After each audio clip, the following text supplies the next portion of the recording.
Our final day of competition, the NCAA Division III Singles Championship getting underway from the Dwight Davis Tennis Center here in St. Louis, where unseeded Denison's Cale Shaw will be meeting for the very first time Tristan Bradley of Bowdoin College, who is the #1 player in the nation. The Big Red of Denison and Shaw warming up on the far side of your screen, and one could argue that it's been a surprise run, unprecedented for Shaw, the sophomore originally out of Nairobi, Kenya, who has taken out the 3 seed and the 7 seed to reach the final. Both of these competitors winning 4 matches to get here. You see Shaw right there. He is 33-4 with his singles record this season. That is a new single season record for singles wins in program history. And for a 4th straight year, Denison has representation in the Division III Singles Championship. Shaw winning his last 9 matches in a row.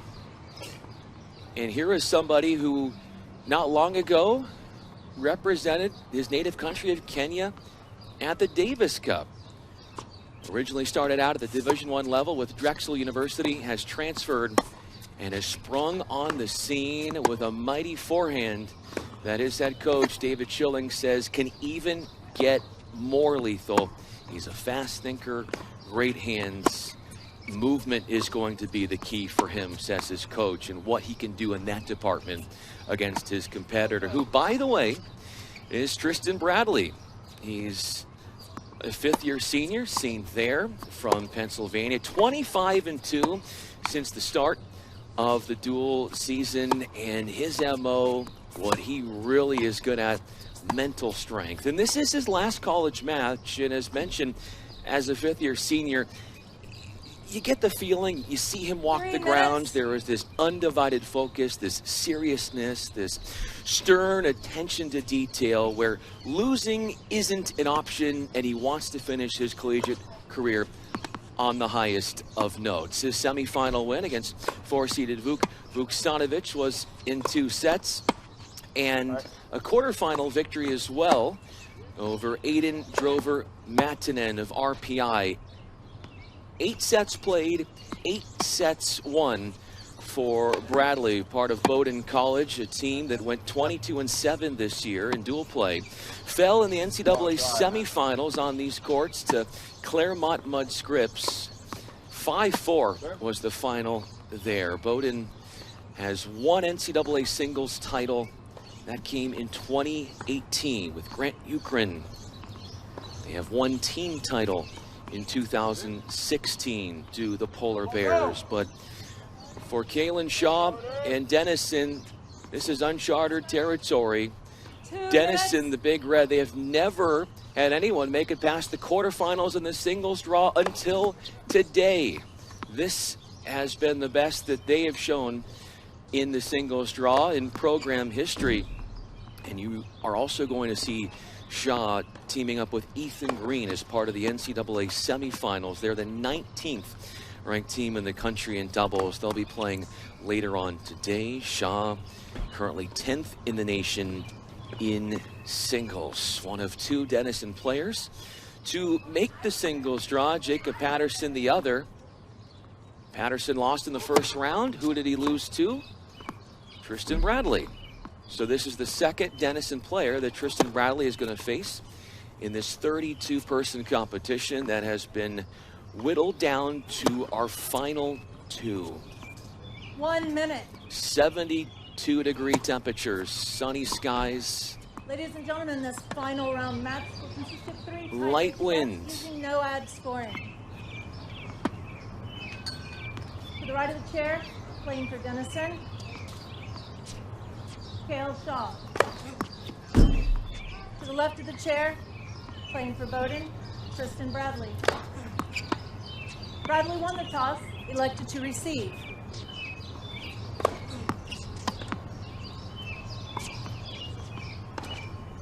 30 seconds. Final moments before the start of this much anticipated matchup. I'm Brian Fenley in the commentary box. Best of 3 setter. Gail Shaw started out with a 6-1, 6-3 win in the first round, then needed 3 sets to get past opponents in the second round in quarterfinals. His most notable win so far was a second round win over the 3-seed Jordan Theron of Swanee, 7-5, 3-6, 6-4. 2 hours and 38 minutes was the length of that match. And for Shaw, what he's done so well in all tournament long is the ability to break serve. Of the 4 prior matches in this draw, he's broken his opponent at least 5 times in each of the first 4 matches. Tristan Bradley coming off commencement ceremonies on campus on Saturday, then flew back to St. Louis late that day to get here.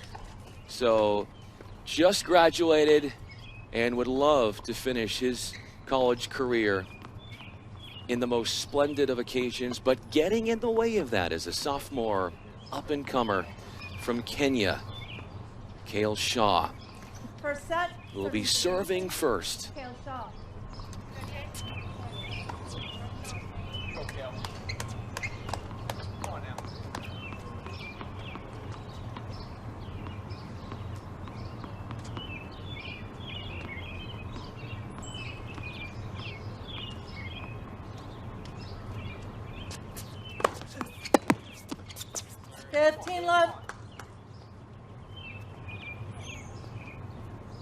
Another big part of his arsenal is his serve, says head coach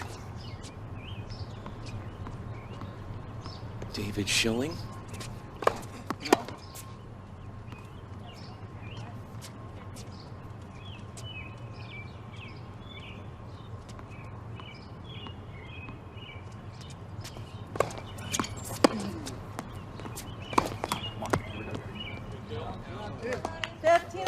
Schilling would know, considering that his head coach spent many years coaching at the Division I level with Ohio State, coaching the likes of J.J. Wolf, who has been inside the top 50 in the world, using that experience to now relay that on his players here, and Shaw is relishing it.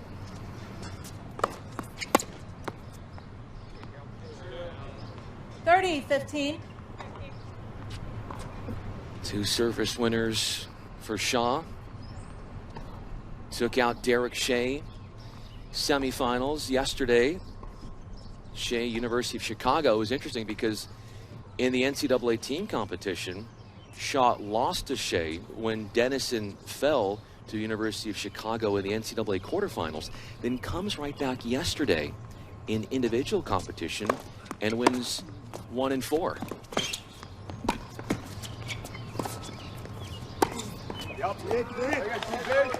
Finishing the job at the net, Tristan Bradley. A lack of depth on that lob. Tristan Bradley all over it.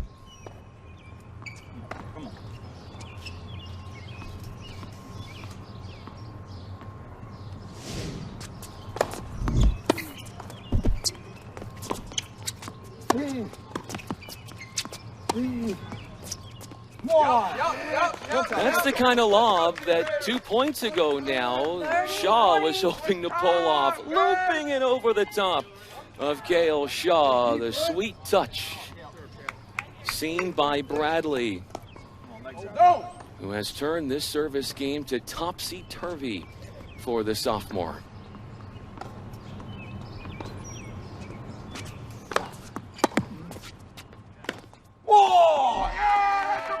An immediate break of serve from the #1 ranked player in the country, Tristan Bradley.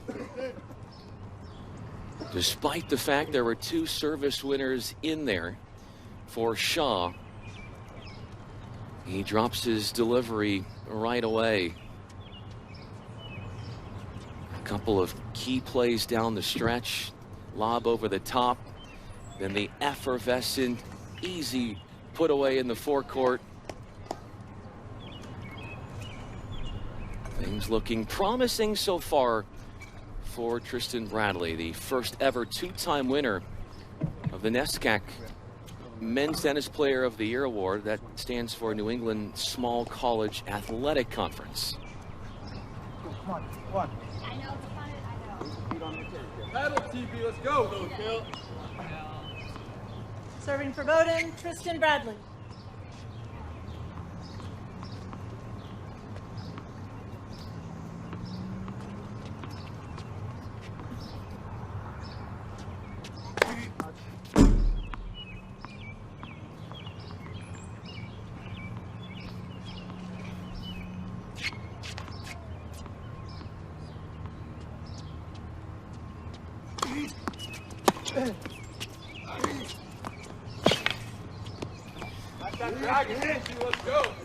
The tactics 15 love. are top-notch. How he, on a second serve, is able to get to his forehand on his backhand wing and get to attacking right away off a second serve. Impressive work for Tristan Bradley.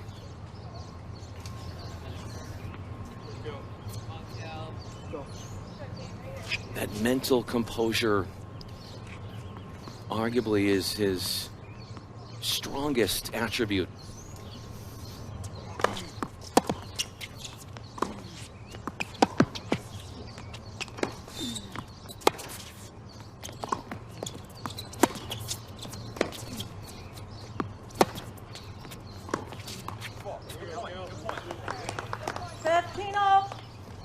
Powerful ball striking from the baseline. Moving from one side to the other was Tristan Bradley. And Shaw just kept hitting pace-filled forehands straight up the middle with some sound and debilitating length.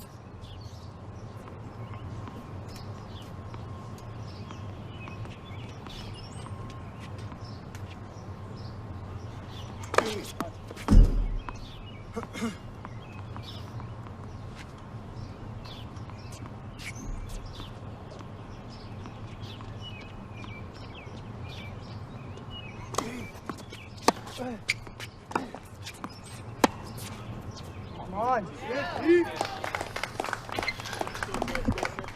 30, That's 15. two short points won off second serves while serving into the deuce court. You don't want to say that Shaw is gifting those points, but certainly making it easy with a 30-15 start.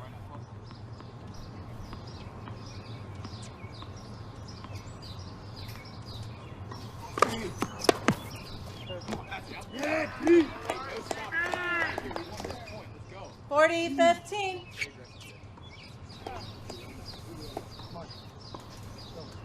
To cement the consolidation of the break, a slew of game points rush in for Bradley.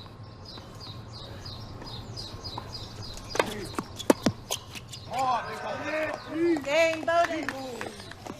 Finally gets in a Bowdoin first wins serve 2 games on to the deuce side, and that one shuts down the return.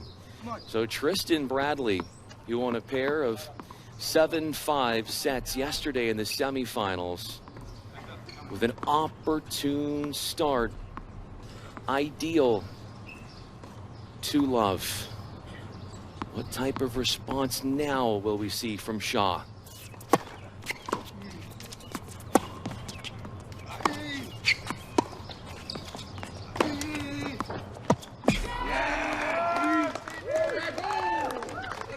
Attacking tennis. Love 15. Forehands on the backhand wing. Dooming Shaw, who knows he's got to do whatever it takes to keep it away from that powerful wing. That forehand seen there.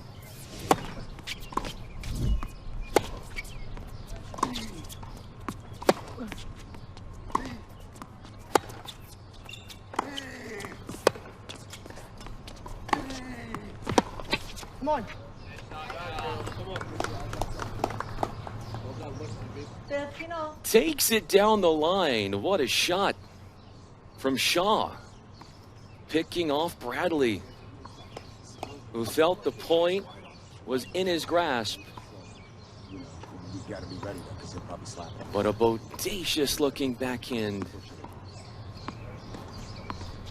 Had other ideas, as Coach David Schilling speaking right there with his standout sophomore Shaw.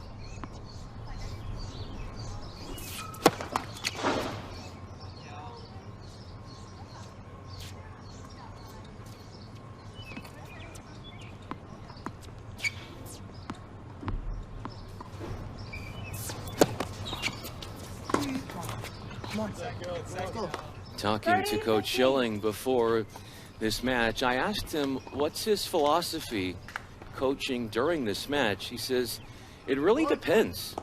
He said that in the semifinal yesterday, he was 2 courts away from Shaw and was very hands-off. But today, much more involved.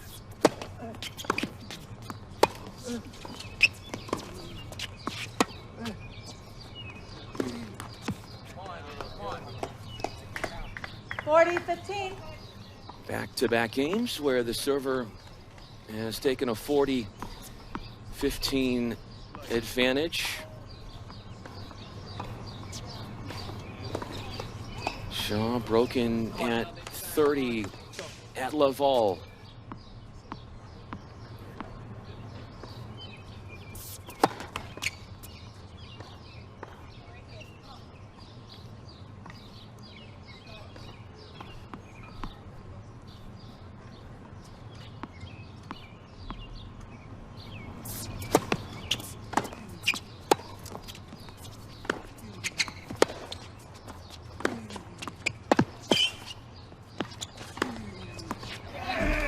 What a dictating force that forehand is. 40-30. Hits it through the court and exacts so much agitation and apprehension on the defensive prowess of Shaw, who's made to move and put behind in the point with Bradley's savory forehand.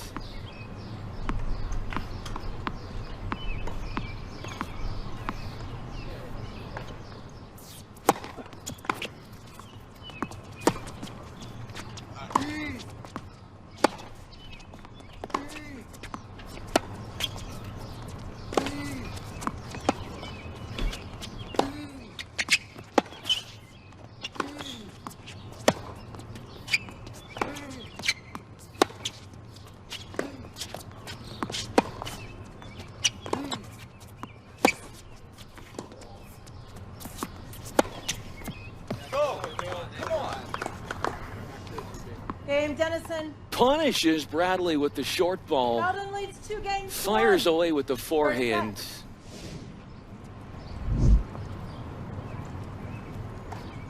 Such an expressive, powerful strike.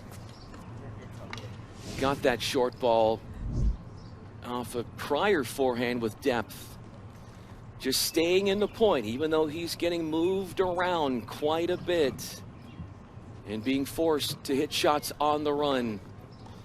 Shaw keeps the deficit to a minimum as he is on the board for the first time. But it's so interesting. You talk to these coaches, and depending upon who one of their players is going up against, their philosophies on how they coach amid the match can be so different. This is one of those matches where it appears for Dennison, I don't want to say micromanaging, but there's more of a hands-on approach, more routine, encouragement, some tactical help, but also just a mini pep talk for Shaw to receive just about after every point.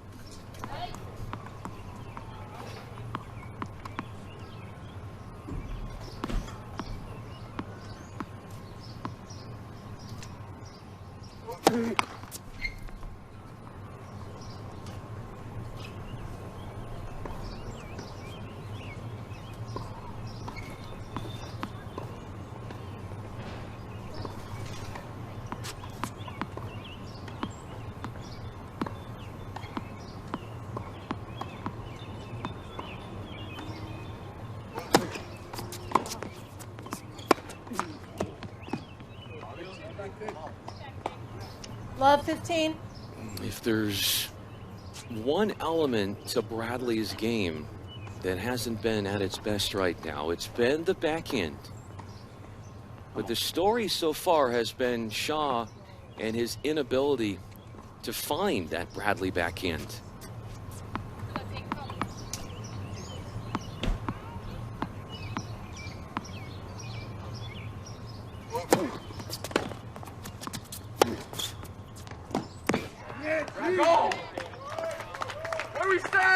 Exhibit A as to why you want to keep it away from that forehand at all costs. Gobbling up the short ball.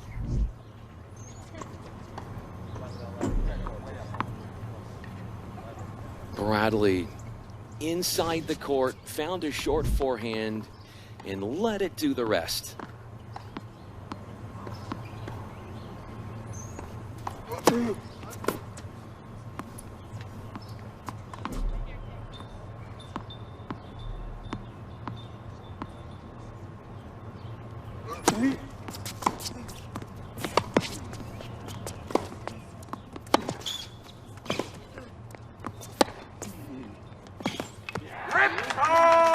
Let's go, TV!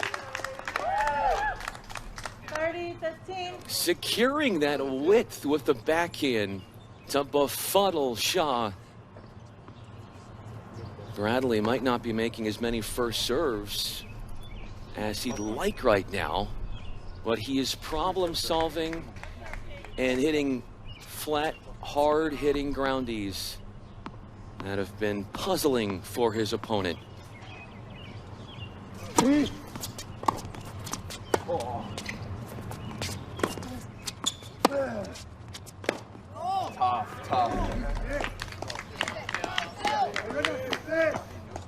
A number of shanks 40-15.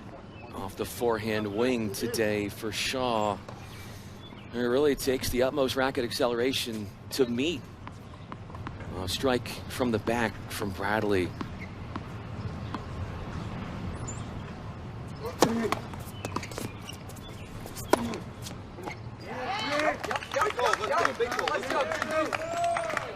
Multiple forehand winners in that fourth game, 3-1.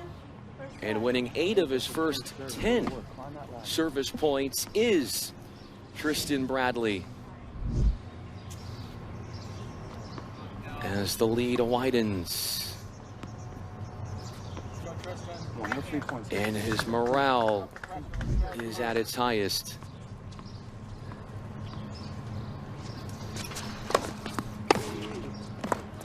That is a nasty return. Love 15. One way to shut down any thought of progressing in the court behind the serve. Length into the corner.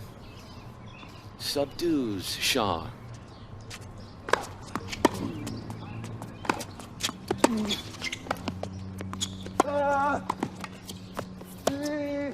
No stop, TV! Come on! Give it to me! Let's go! Love 30.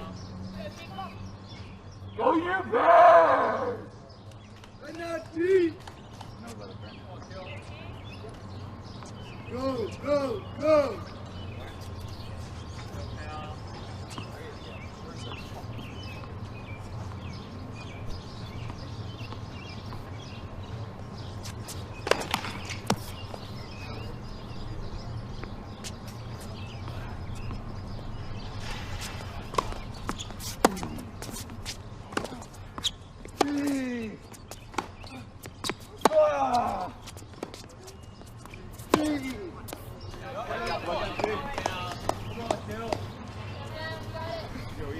That patent move forward, but a missed hit on the forehand approach.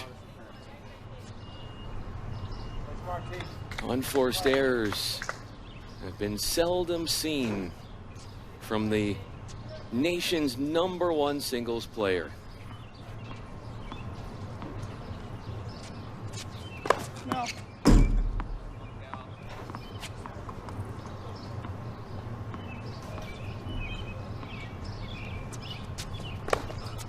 Come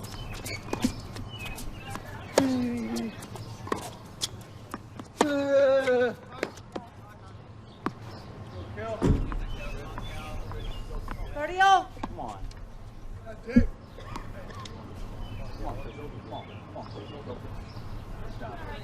A hold and a service break so far for Shaw.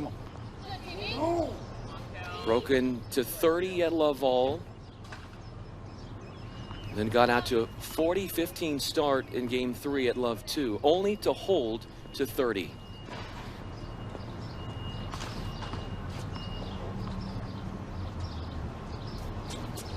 No.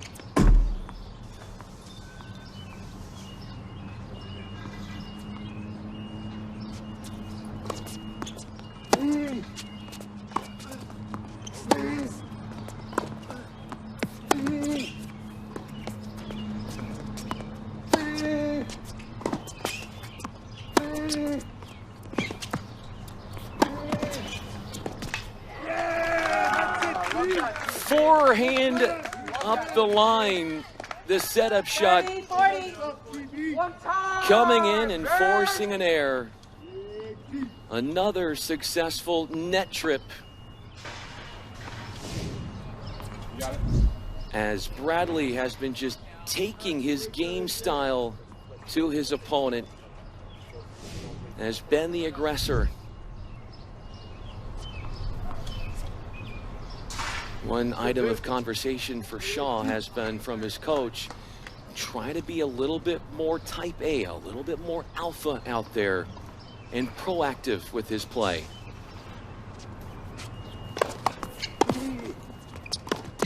That's another break. Let's go. On his second Game service break, Bowdoin leads 4 games to 1. back-to-back times at 30 at Laval, and now to 4-1. It's all Bradley in the singles championship through 5 games.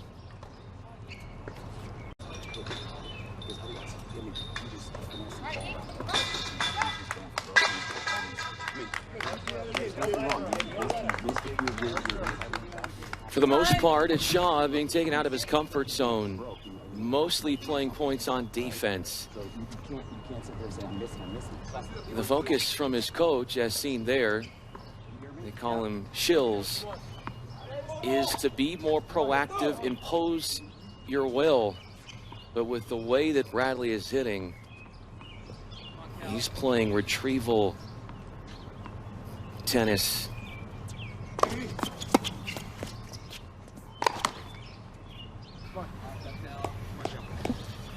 Love 15.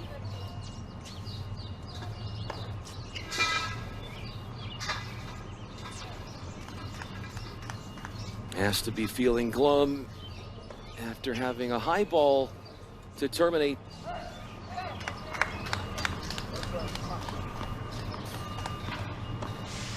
Couldn't come up with the +1.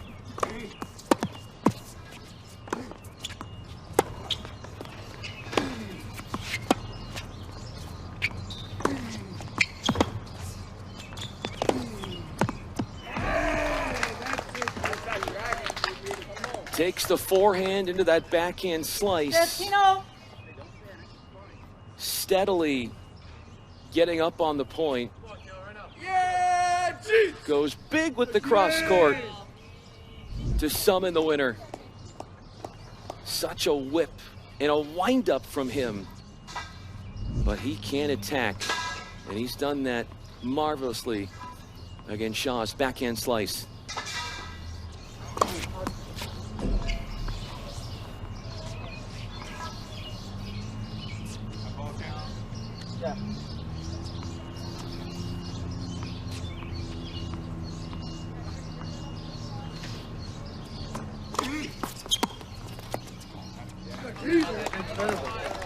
What are you doing?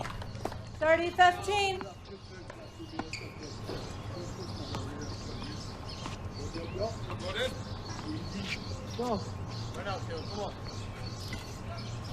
He's only dropped 2 first serve points. Tristan Bradley, 6 of 8 points won with his first serve.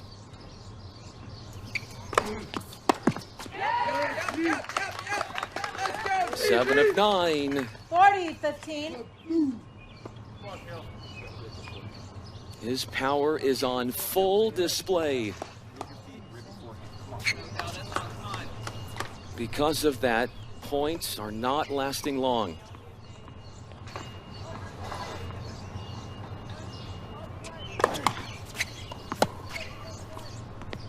Go, come on. Go, Kale.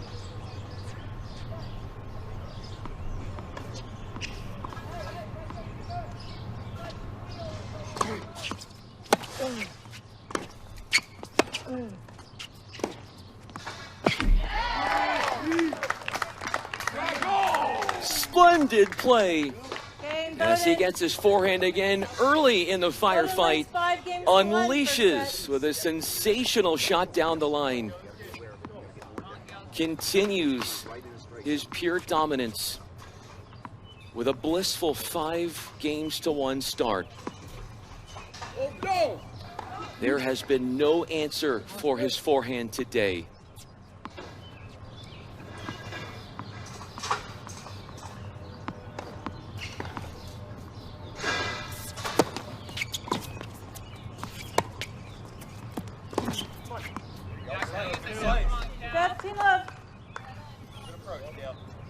So how is Shaw going to try and change things up tactically? Because the whole baseline to baseline thing isn't going too well for him.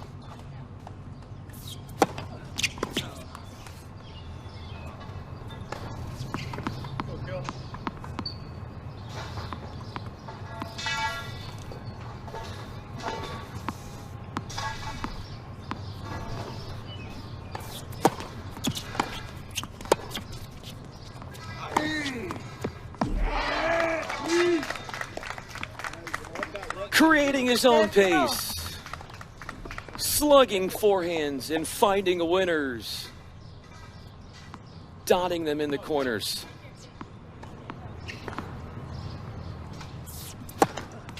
Come on, let's go. 30-15. The sole service hold for Shaw was to 30 at love 2. He's been broken twice at 30.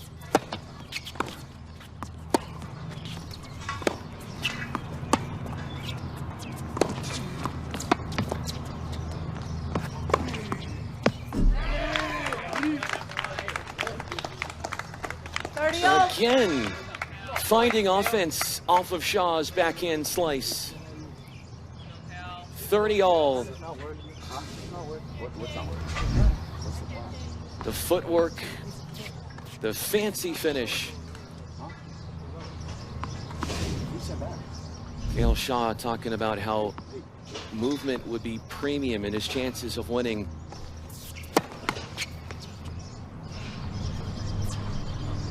Well, the more active cover of the court has been Bradley.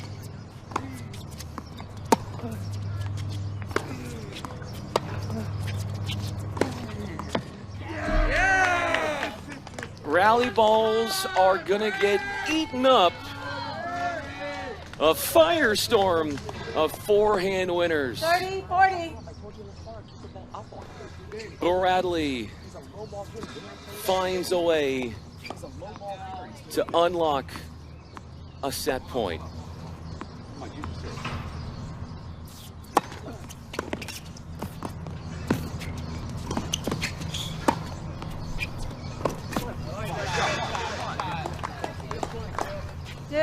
Deciding point, receiver's choice. Compromised with his court position, Bradley. He was the one moved around this time. Usually it's the other way around so far in this match.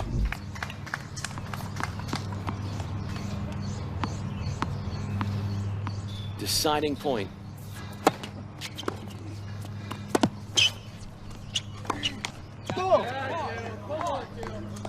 In a winnable situation, Dennison. But a second forehand off the ground netted, and our first deciding point of this championship goes to Shaw, who's trying to soak in all the wise words there from his coach. More when we come back.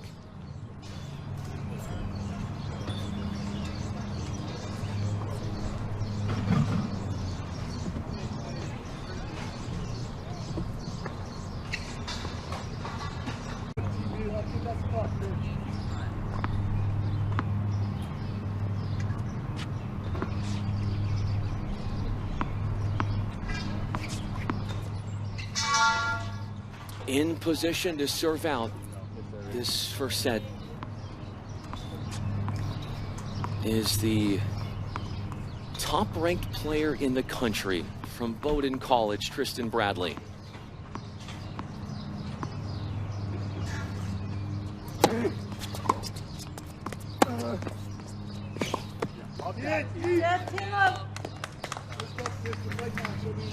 Tenuous moments here for Shaw.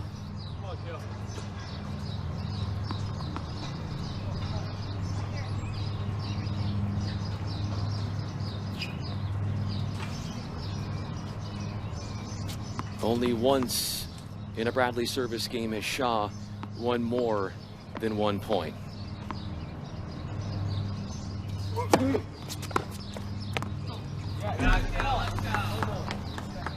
Well read. Backhand ripped for a winner. Jumping all over that serve.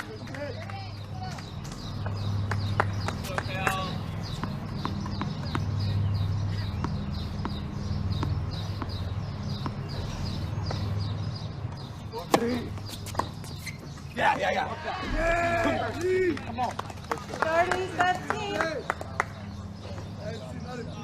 High. Go, Mark. Go, boys.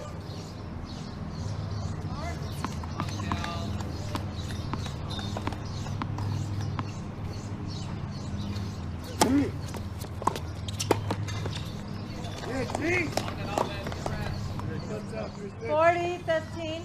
Serve and volley deployed. Kale, do you want to move that ball? Mission successful. His first set point on his serve and second in the opening set. After he netted a forehand a game ago on a deciding point.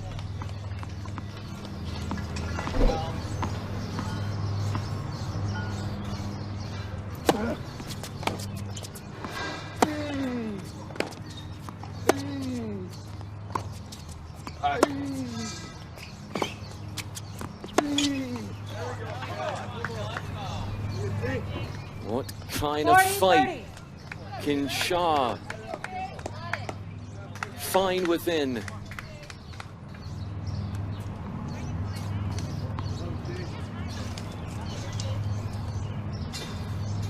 He's got to play physical tennis. And at all costs, just to funnel his groundies away from Bradley's forehand.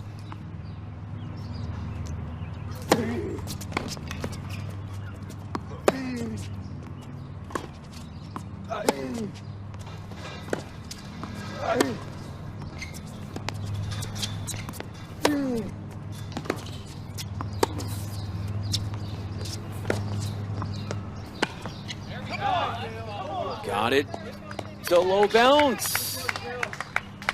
Just deciding point. Deciding point. Also amounts to a break chance. Shaw playing his best game when it's required of him the most. Trying to exact some retribution after he was broken twice so far.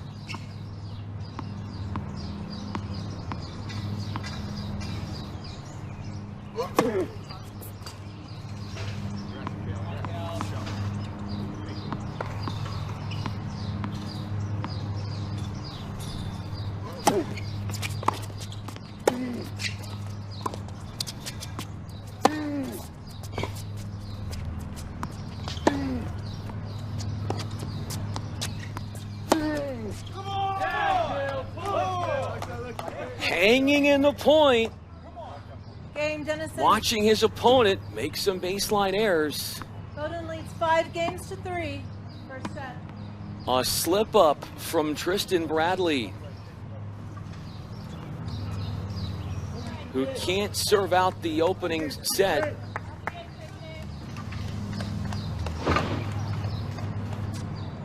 Shaw registering an act of rebellion here by putting up some stiffer resistance late. 15 left.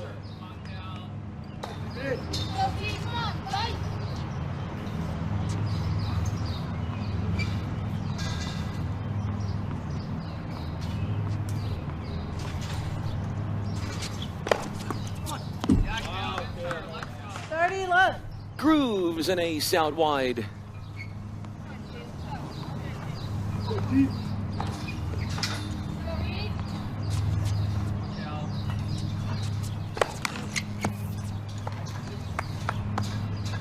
For Bradley, suffering his first service break, semifinal and quarterfinals each. He's been broken twice.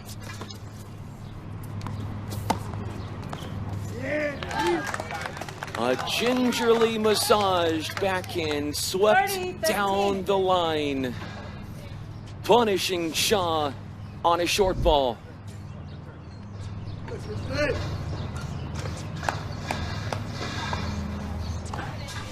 An easy does it backhand, not requiring a lot of pace.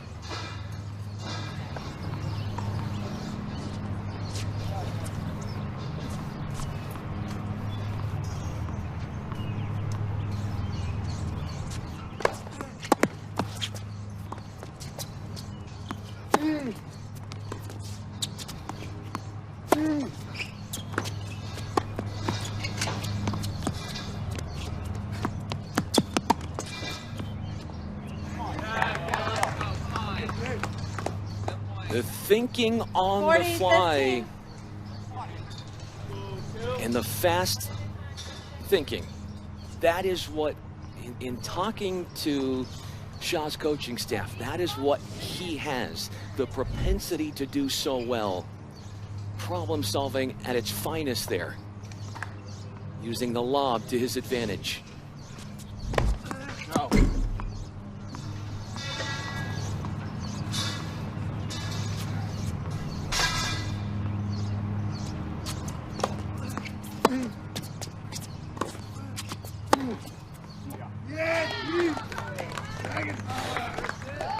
A monster strike with a cunning and courageous cross.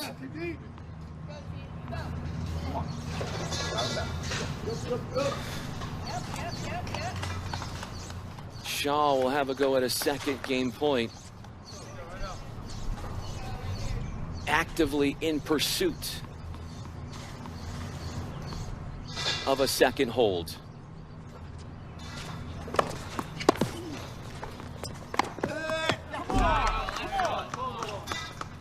Busting out the forehand winners himself. A level rise for Shaw from down 5-1. Circling back, making some noise. And struts back to his bench, winning the last 3 games.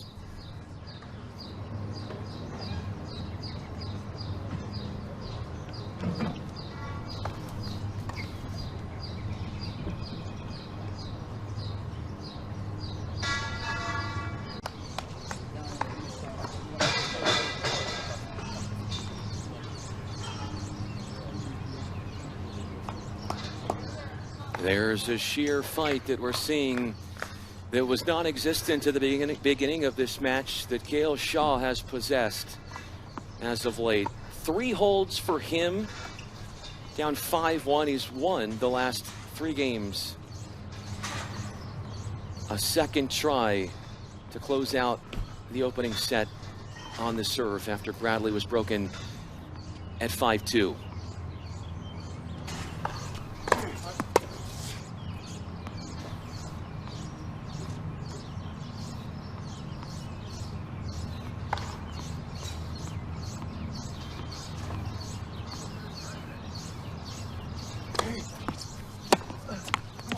15 left.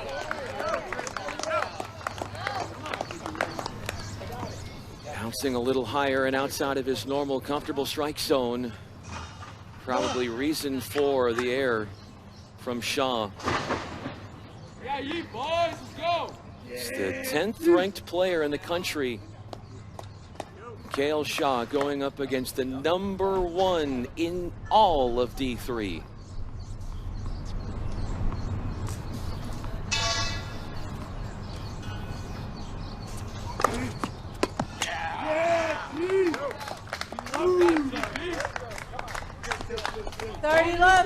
Further his lead as he uncorks. An out wide serve, hindering Shaw's return.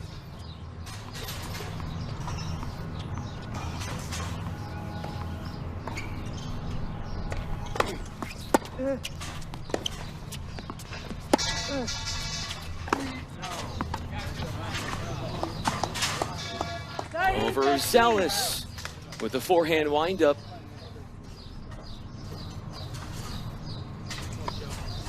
Right from the onset, Shaw was broken at 30 at love all. Did have 2 service winners in that opening game.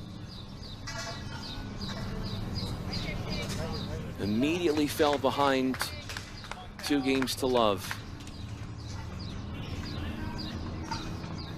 Valiantly fighting back.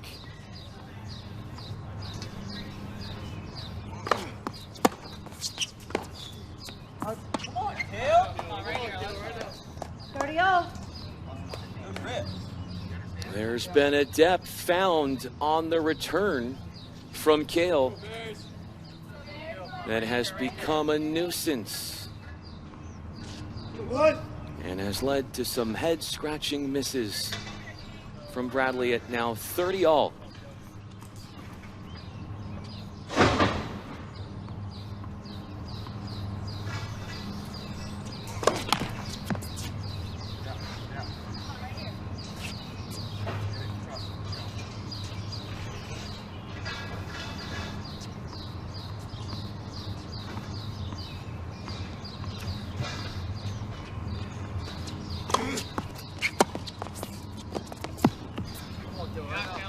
Stopping the serve and volley tactic in its tracks. Bradley receiving a rude awakening as the second serve out game has gone in the wrong direction.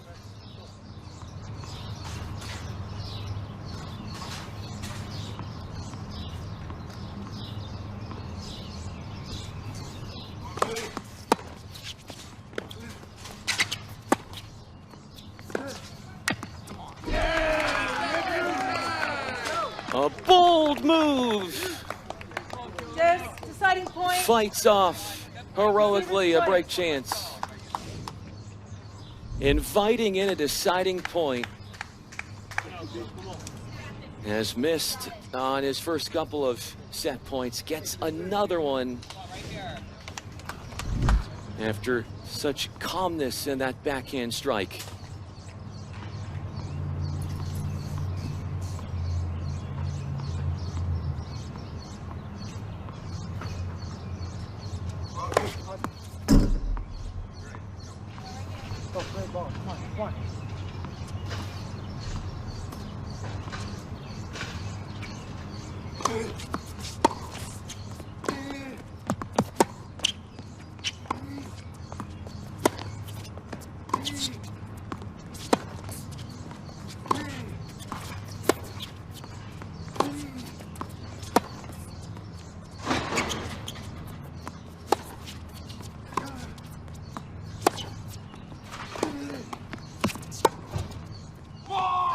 One of the longer rallies we've seen in this set.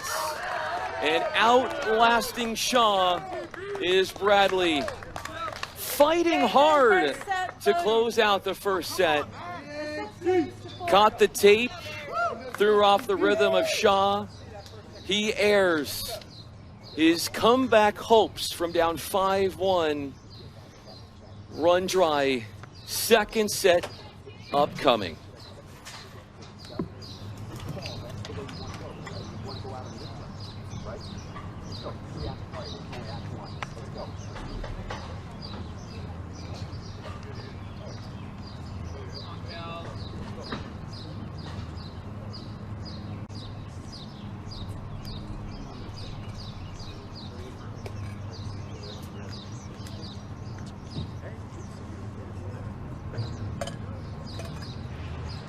Welcome back to the Division III NCAA Singles Championship, where Tristan Bradley, in 54 minutes, conquered his opponent with a 6-4 opening set W over Cale Shaw.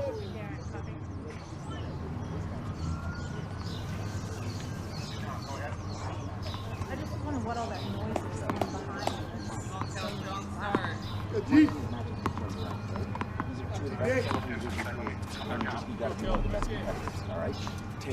took a 5th set point in the opening set for Bradley to capitalize on. He had set points in 3 different games.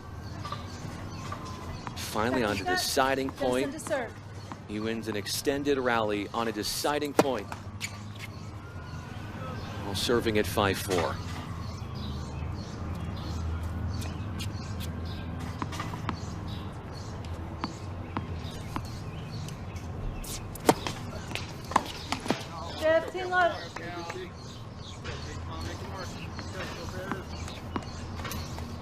Growing up in Kenya, but Shaw, by the time he was 13 years old, went to an academy to train.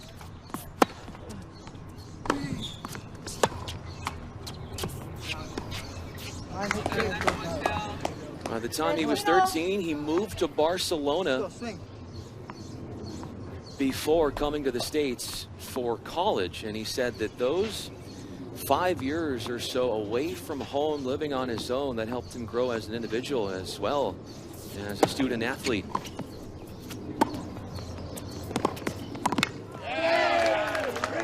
Picked off at the net, neutralizing with width, 15-30. quelling Shaw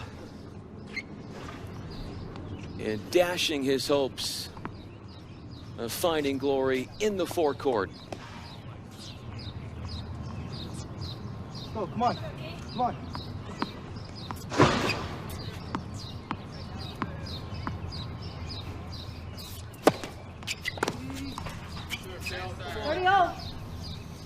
But growing up in Kenya for Shaw, he wasn't used to playing on hard court surfaces. This was totally new to him. Even when he was in Barcelona at the academy level training, everything was on clay. So since he has moved to the United States, it's been an adjustment to get used to the hard courts.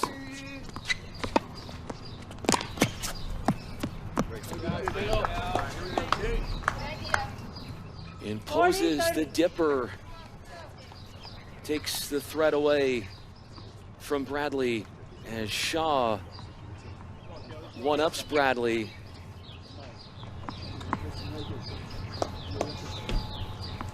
With 2 game points off this deciding point format.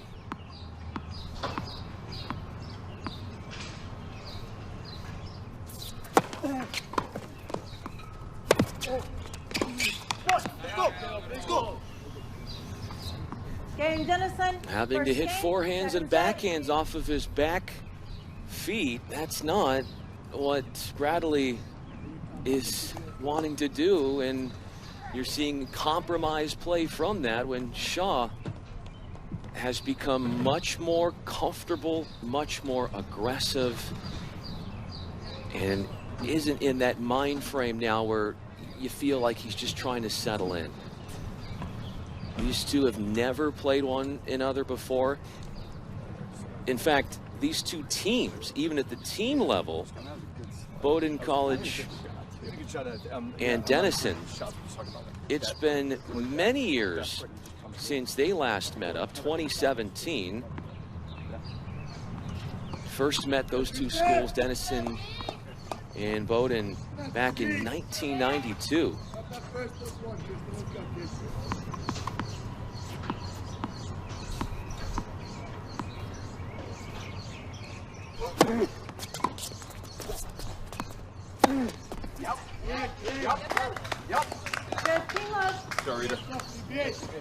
An all-out assault with the forehand set up by the big serve, perfecting the +1.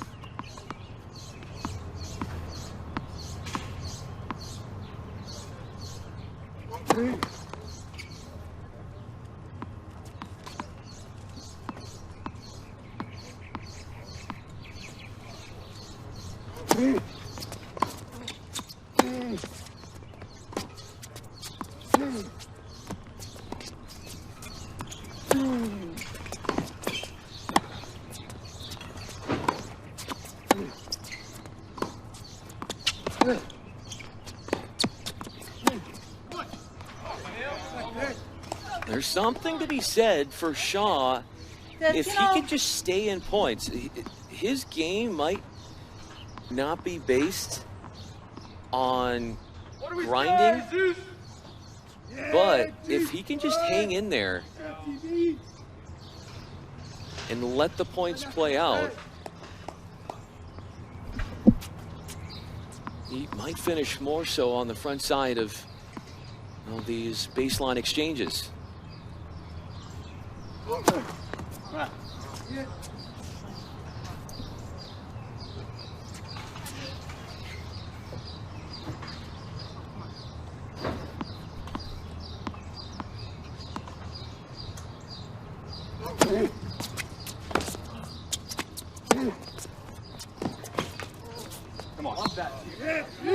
Left that forehand return well too short. It was spinning and bouncing from inside the service box. And that's bad news with Bradley there.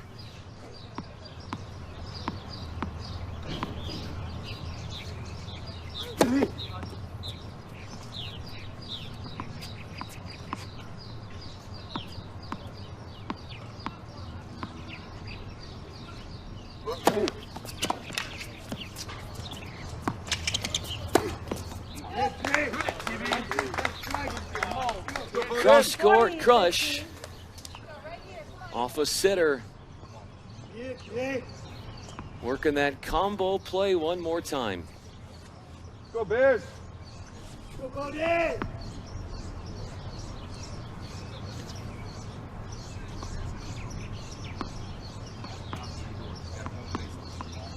Inching closer to a hold for 2-love.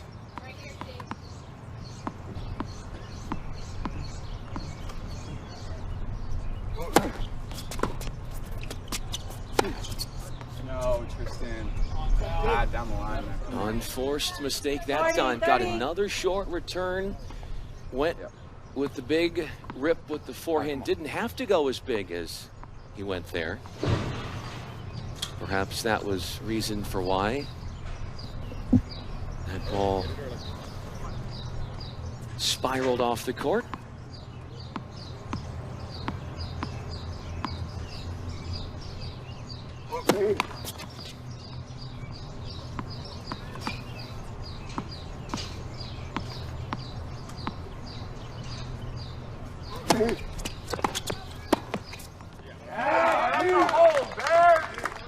Three of those points won in that game for Bradley were off +1s. 3 shot exchanges. This one in command. The Sojourn forward. And the open space dials up the forehand, converting on a second game point, mirroring what we saw through 2 games of the opening set, where Bradley took the first 2 games there as well.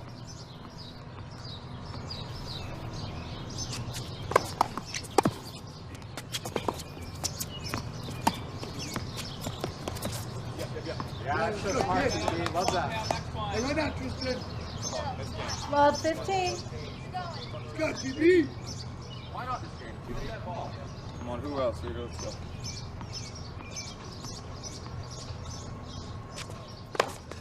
No, long.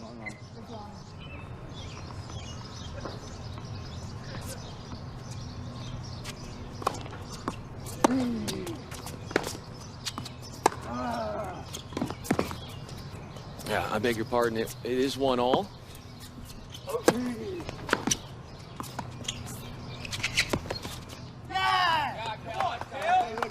Yeah, 1-all. So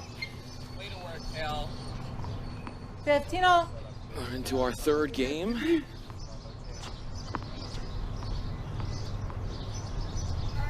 Shaw held at 30 in game 1. Then Bradley responding for 1-all. Now 15-all.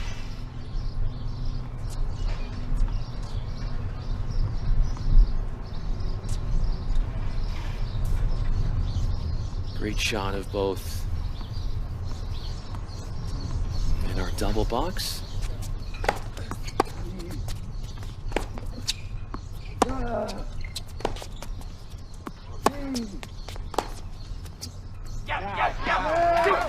Forehand into forehand exchanges. Heavily favoring Bradley.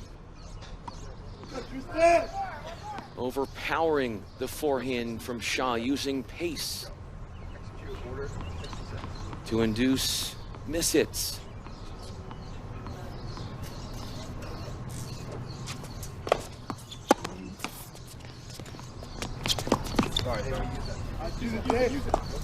Come on, one time. Let's go. Come on. 40. Now, let's go. Can't make up for the fortuitous bounce off the let cord.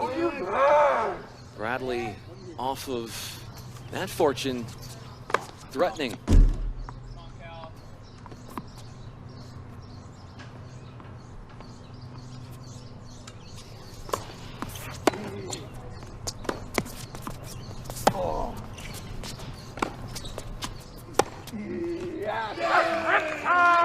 Wales away.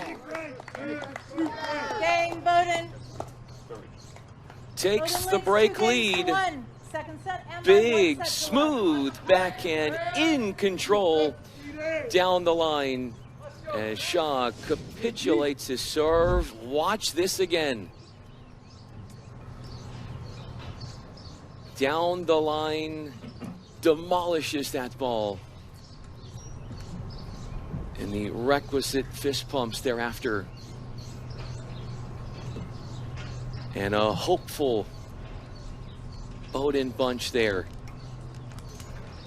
By the way, Bowden located in Brunswick, Maine, which is the southwest part of the state.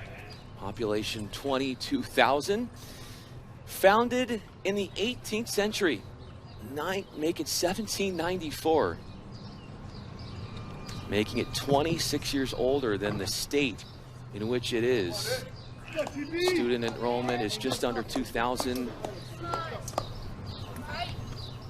1,300 miles away, Brunswick is from where we are here in St. Louis.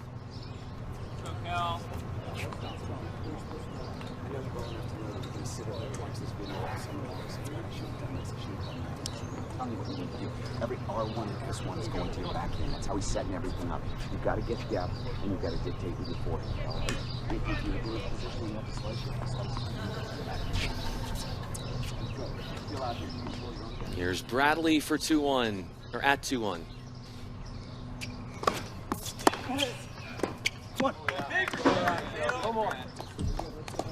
Love 15. Hampered by the length. Well concocted return from Shaw.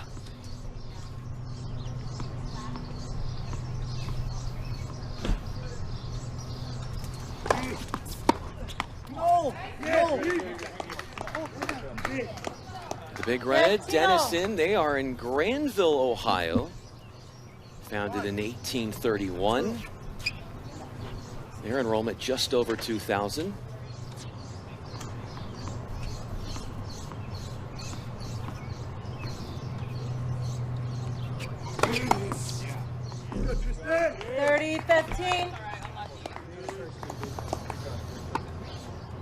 Fortune finds Bradley again.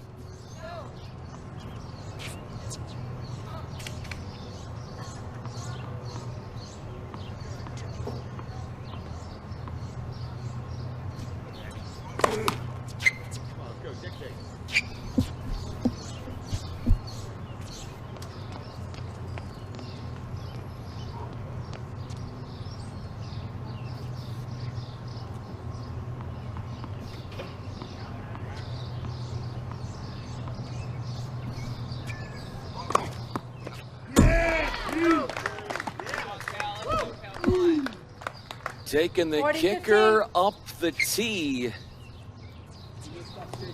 Surface ace, and that's 2 in a row.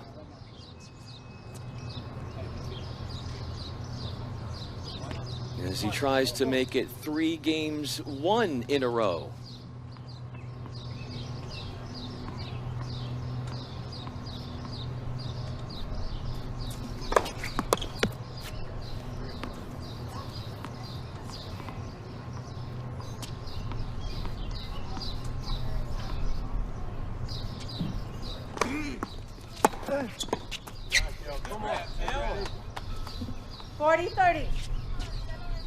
With such tact and zeal, Shaw slows down that Bradley movement forward. Come on.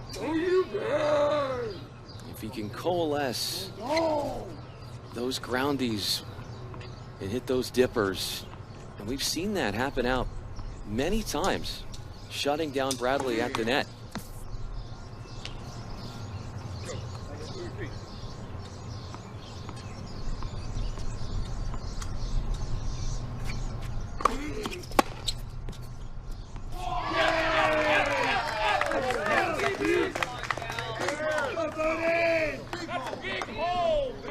A masterful hold in 6 points. Bowdoin leads 3 games to 1. Kept off by a service winner.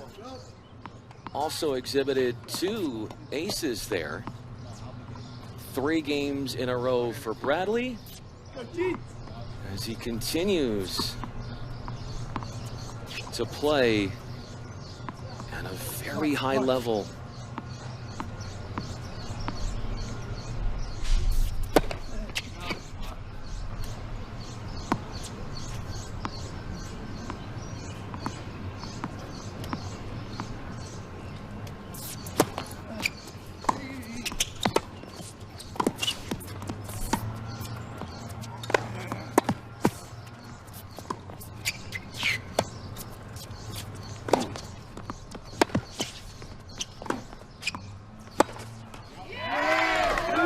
Defense held up for quite some time. Low of 15. Took the threat away at the net from Bradley. Got him back to the baseline. But the movement on that backhand wing slighted, and Shaw airs. If you want this, you're going to have to take it from him. He's not going to give it to you. He's too good. There's a wisdom that you're hearing being exchanged between his coach and Shaw. So much tactically, but getting mental pick-me-ups.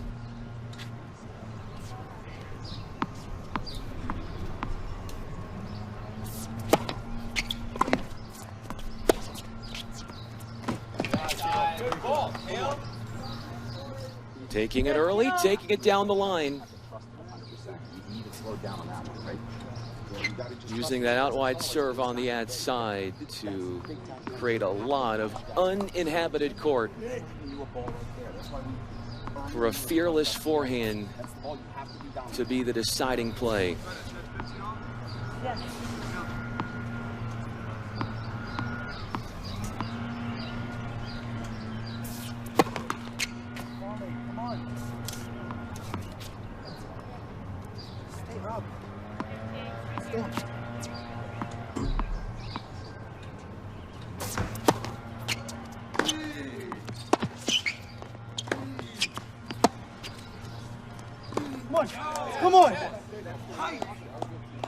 felt the temptation of the runaround forehand. 30-15. But might have needed a half second more to establish his base and get more into his comfort zone.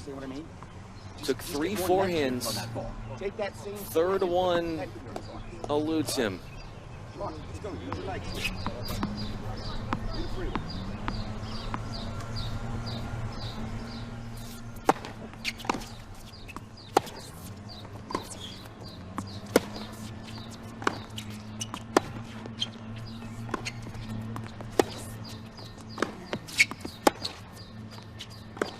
Come on.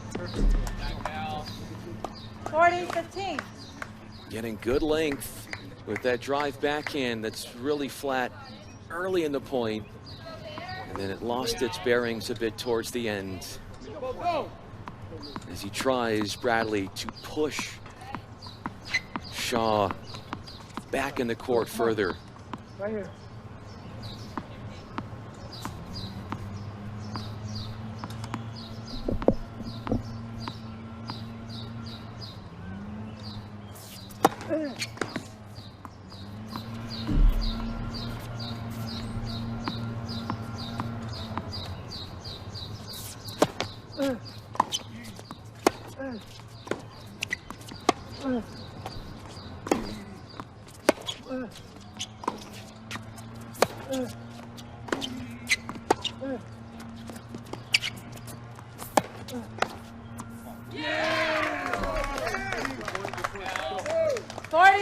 With patience, that point construction starting to pay off. Off the backhand chip, closes down on the net, and finds an accessible forehand winner to the line.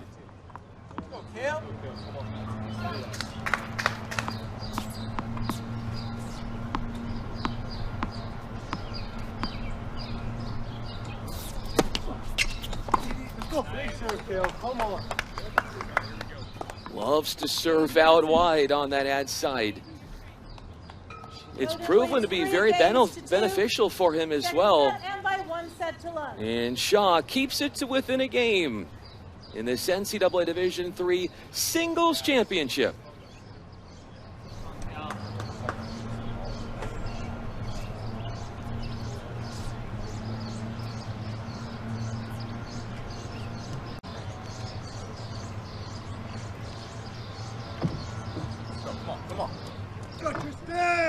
Time.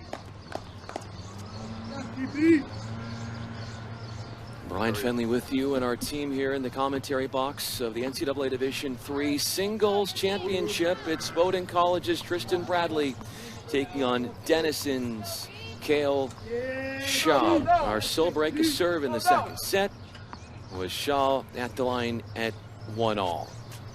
The inefficiencies with him with his second serve, not making enough points there, has made holds much more challenging.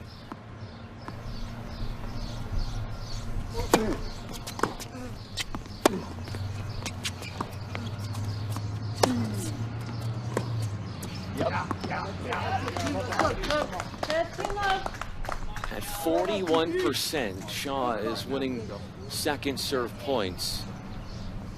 Compare that to his nemesis on the other side of the net, who's at 71% in that stat.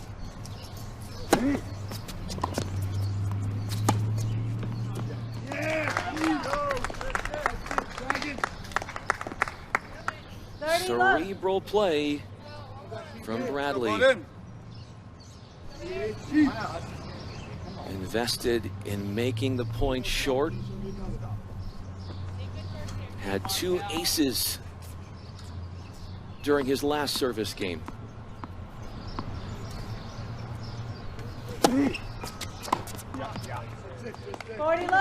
Just as effective as an ace. A service winner. What do we say, Zeus? It's our 16th game of this championship match, and we haven't had a love hold yet.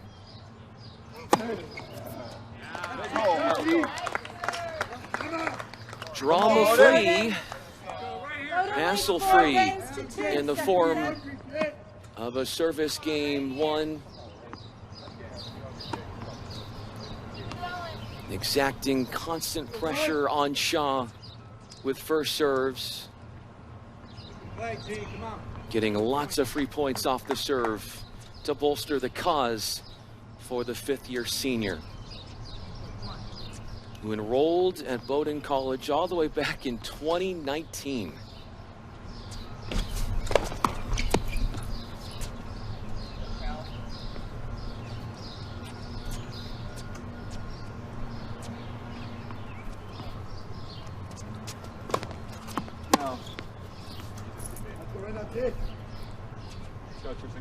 Well, 15. Come on, Tristan. Come on.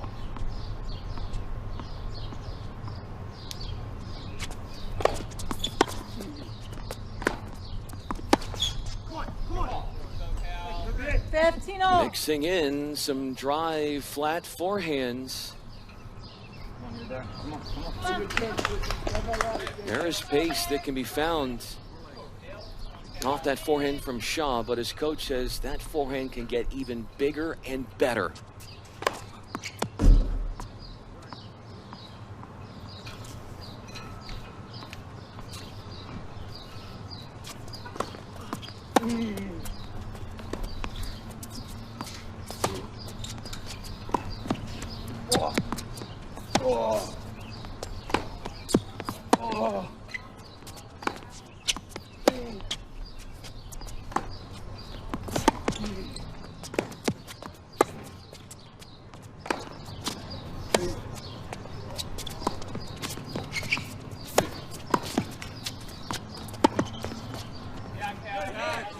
A medley of a little bit of everything showing itself 30-15 in that point. Big hits through the middle of the court with Shaw's forehand. Forces the issue. Coming to the net. He is hard to tame if he's able to keep those unforced errors to a minimum.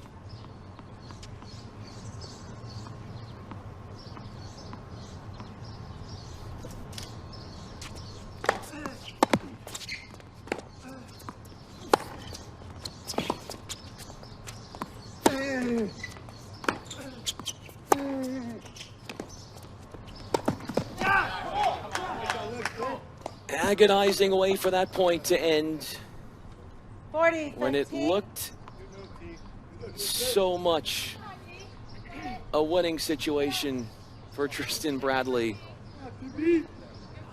Wasn't quite there with the movement. His mistake cracks open game points for Shaw.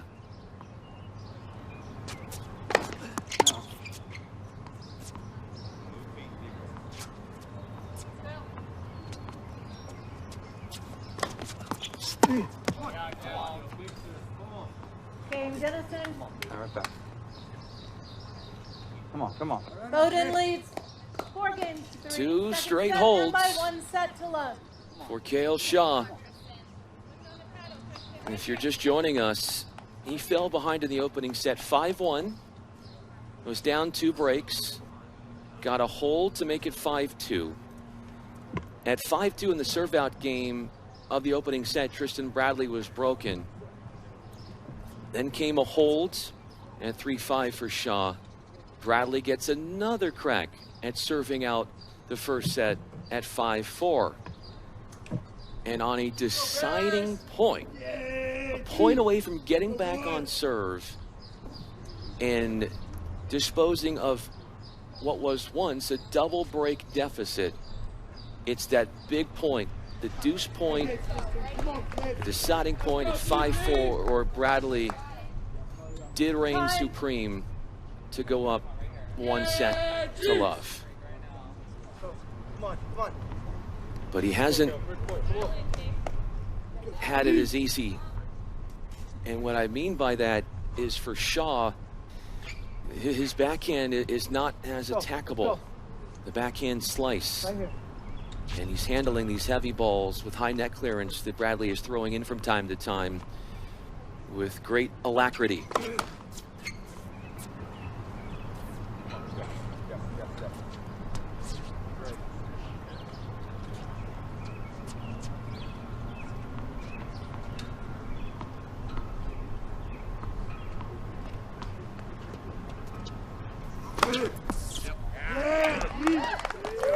Bending it out wide.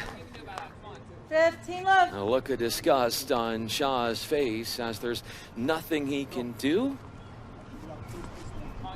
Bradley's third ace, all of them occurring in set 2.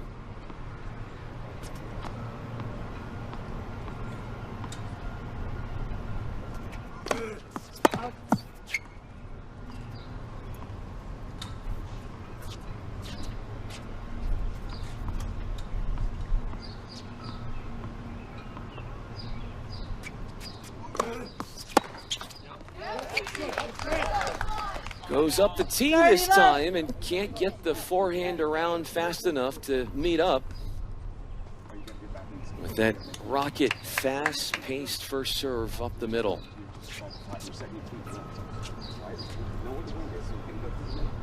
All holds for Bradley, minus that one break of serve was the exception when serving it out, attempting to at 5-2 in the first.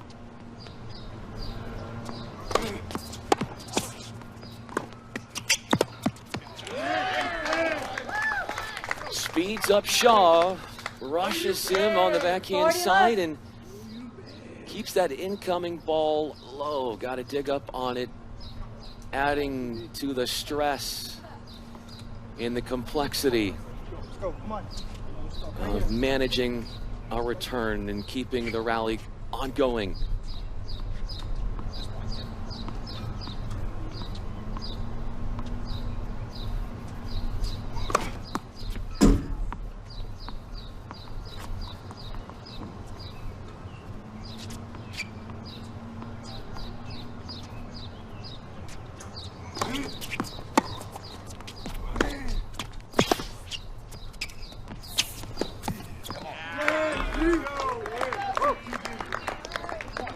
That's 11 straight points, one for Bradley on his serve. All of a sudden, the once breakpoint minded, putting up fight and resistance with returning Shaw has found himself victimized way too many times with +1s.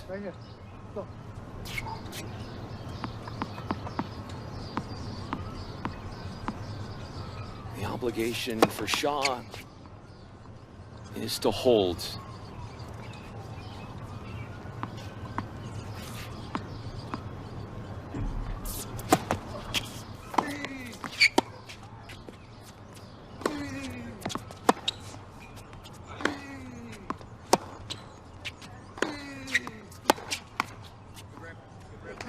Hold at all costs, considering that he needs one.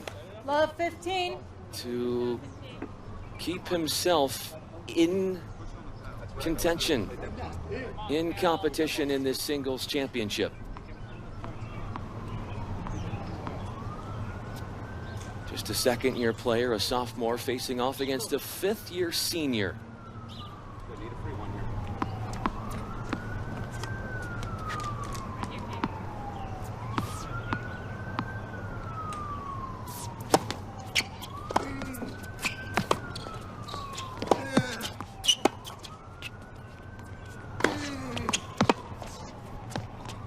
Come on. Come on, Gil. 15-0. Getting it his own way. A hiccup with the inside-out forehand. You know the tactic. Push Shaw out wide. Get that incoming ball and then go the other way. 15-all.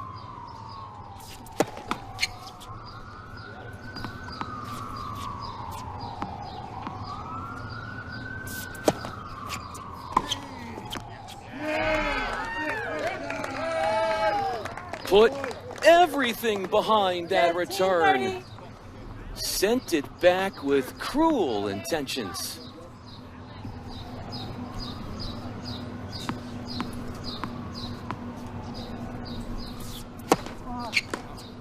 First serve.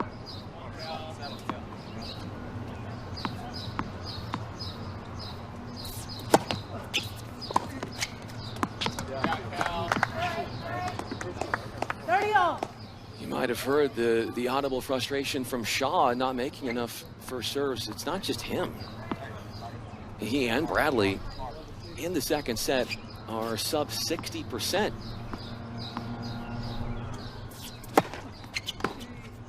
Yeah.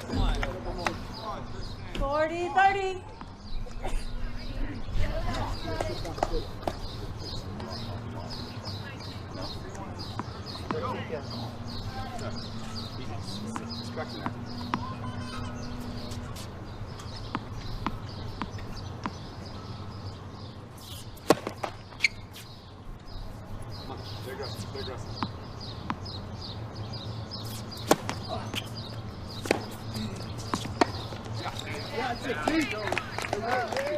Found the line that time.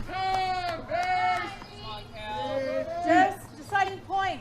Receive Match point. Our first.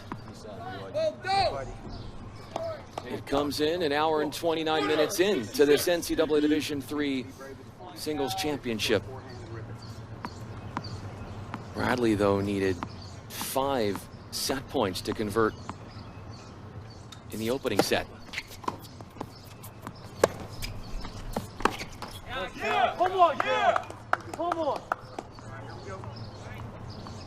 Even with that miscue, he'll be sitting pretty with the chance to win it all on his racket when we get back. And by 1 set to love.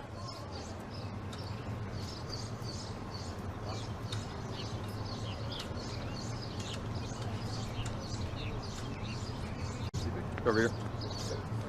There's at least 5 of them here, so it's got to be less than that.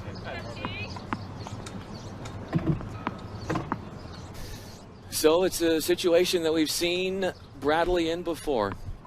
He was able to serve out the first set at 5-4. This one with much more at stake. From #1 in the country to being #1 at the end of the season. And only 1 game separates all of that from coming true.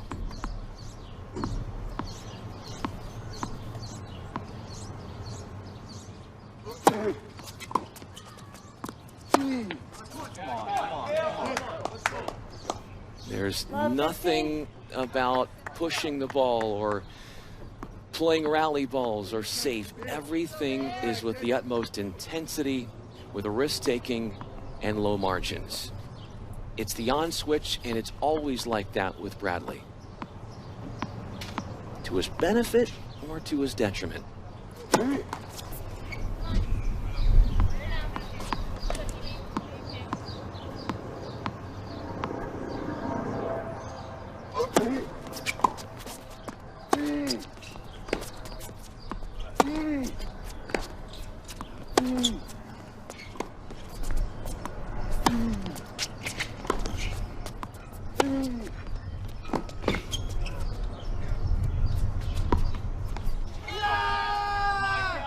He missed it!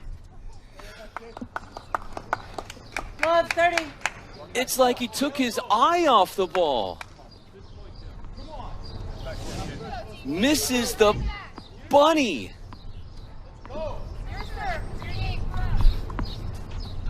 He'll be thinking about that one for a long time.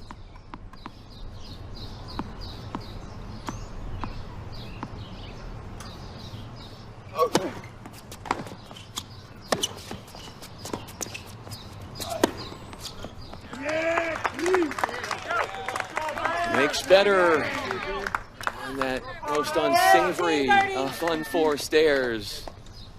by getting his power into play with an explosive free swinging winner.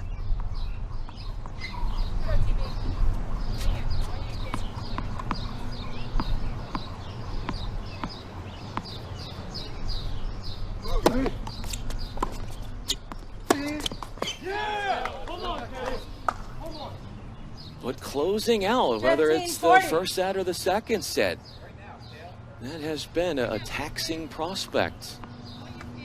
And has not come without some self-imposed obstacles in the form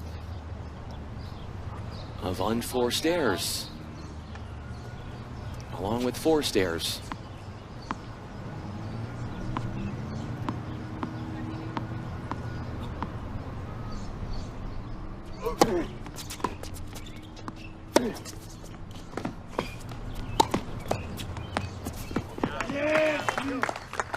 Took some pace off, sprinted forward, Tristan, watch out put behind the you. ball in a place where Shaw could not chase it down. 40.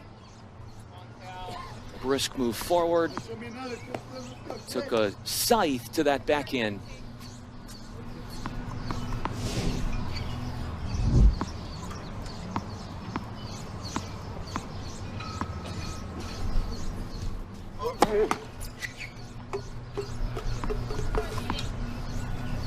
Wait, please.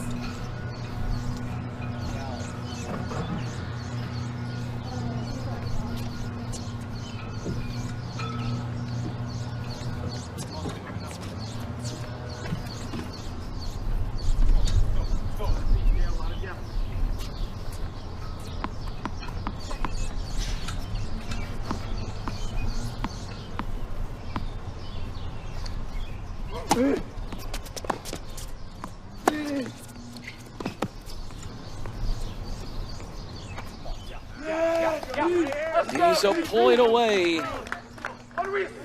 from taking the trophy Yes, deciding point. Receiver's choice. and forgetting for all eternity that mindless mistake, and he'd be the first to say that to you, that he had at the net earlier in this game. Go mile high, boys. Apple pie. Shaw wants it on the deuce court.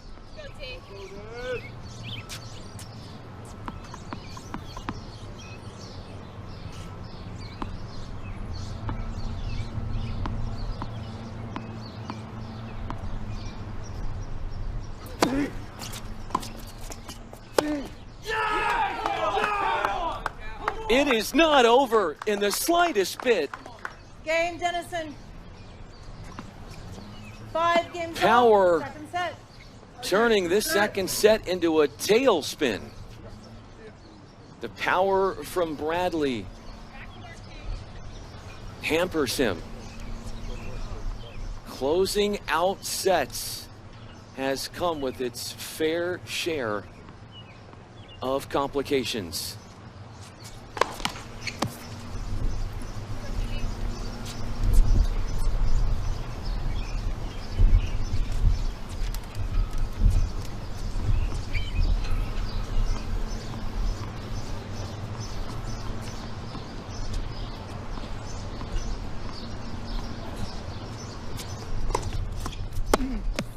Come on. 15 left. Come on, Tristan. Come on. Work it, babe. Come on. Come on, Cal. Run up. Come on.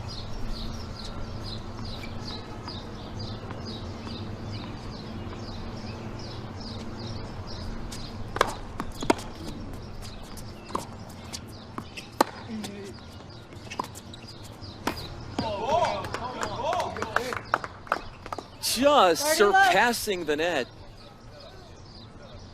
A well-executed backhand defensive slice that baffles Bradley.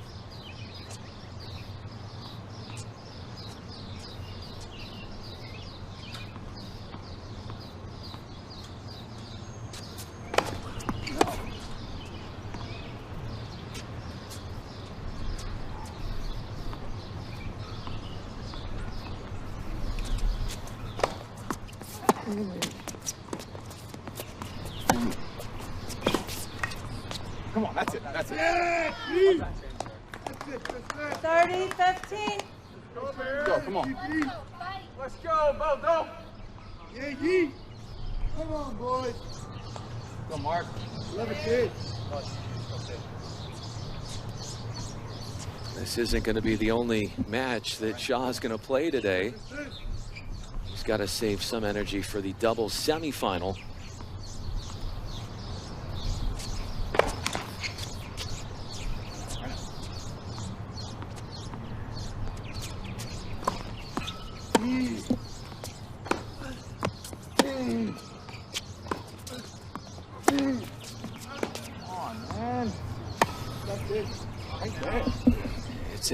It's as if he's giving points away.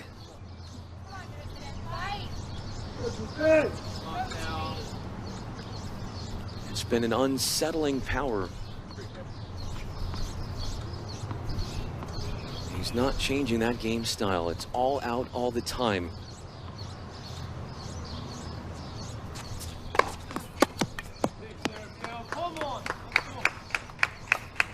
Game, Dennison. Another charge late in a set. 6 games to 5.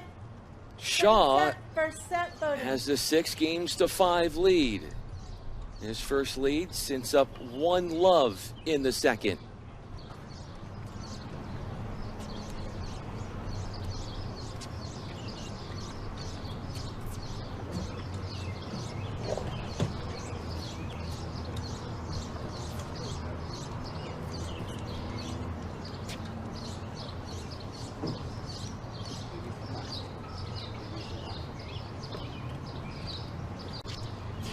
Time.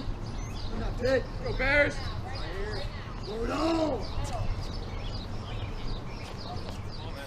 Putting some disconcerting play behind him. That is priority number 1 for Tristan Bradley, who instead of serving for the match at 5-4 when he was broken, serving for a second set tiebreaker.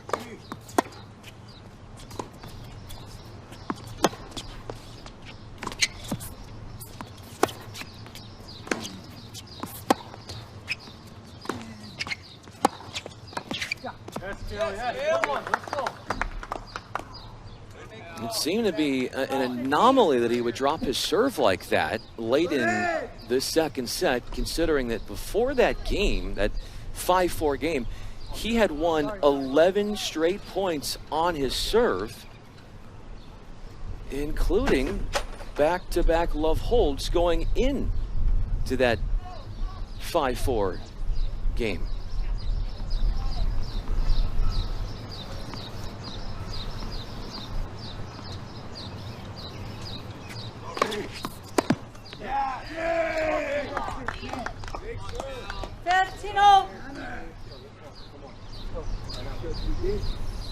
He hasn't been getting lately as many of those first points, or free points, excuse me, off the serve, and isn't able to attack as much as he did in the first set off of Shaw's backhand slice.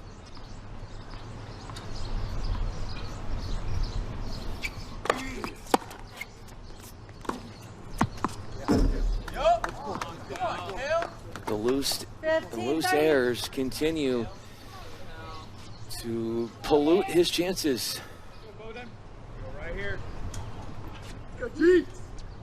Regimented returning with great depth from Shaw has been the elixir.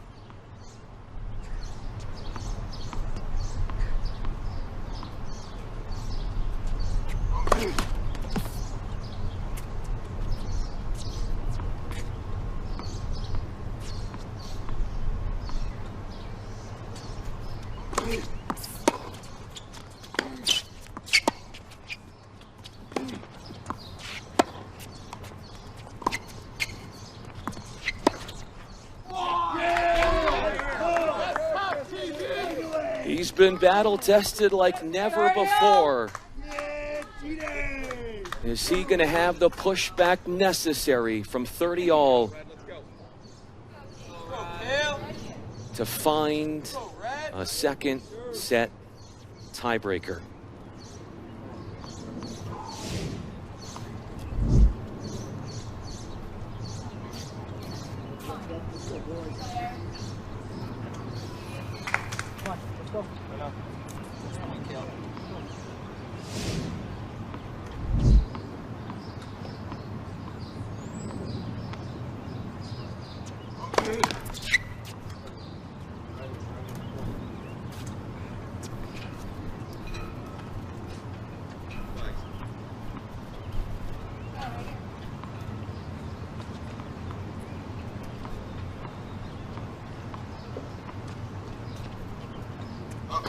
Up.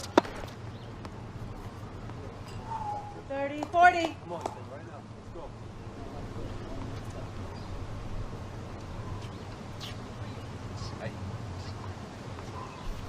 Hey, hold the baseline and trust your weapons. What we talked about, please start. Move forward on the return.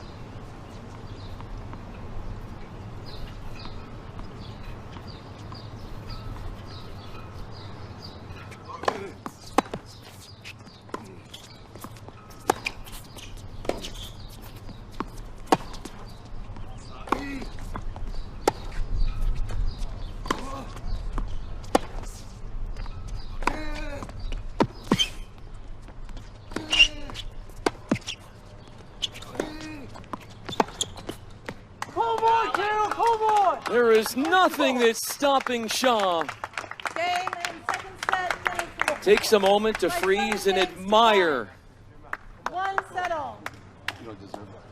his work. And we are going to a deciding set.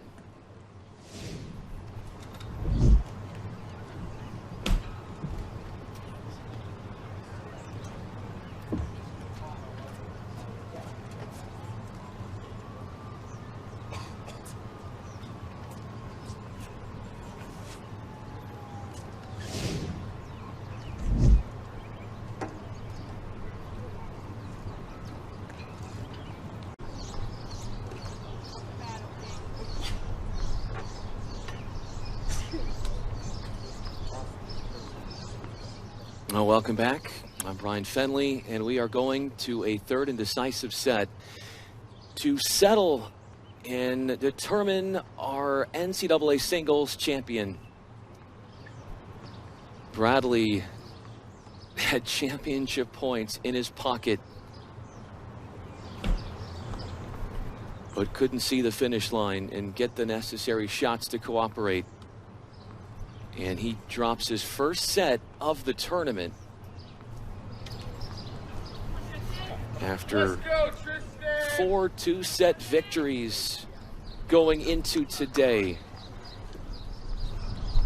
This is a third three-setter in the singles draw for Cale Shaw.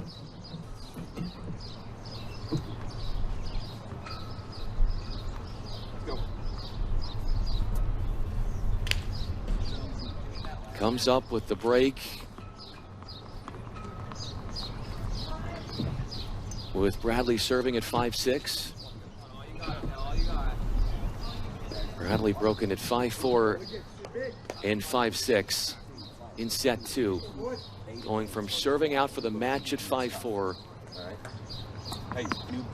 to having to venture into uncharted territory Final for set. him. Denison to A serve. deciding set.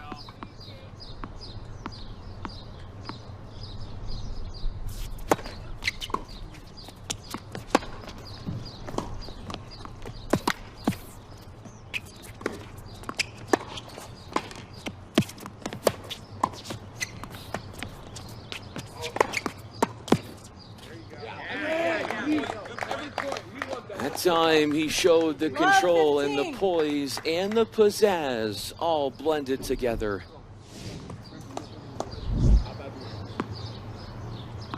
With critical shot making, from volleys to hitting overheads, everything staying in the court this time.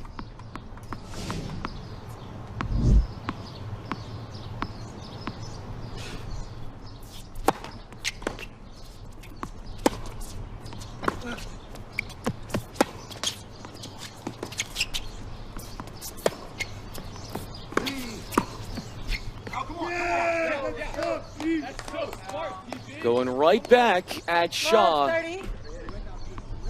coercing him into a mistake and neutralizing his net charge.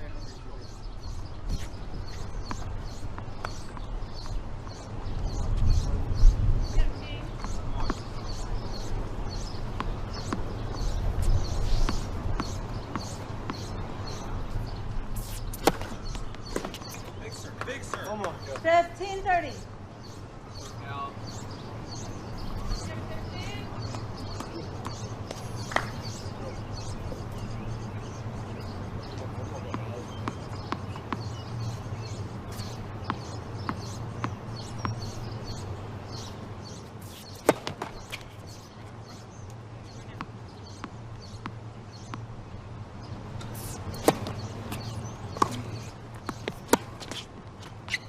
No, no.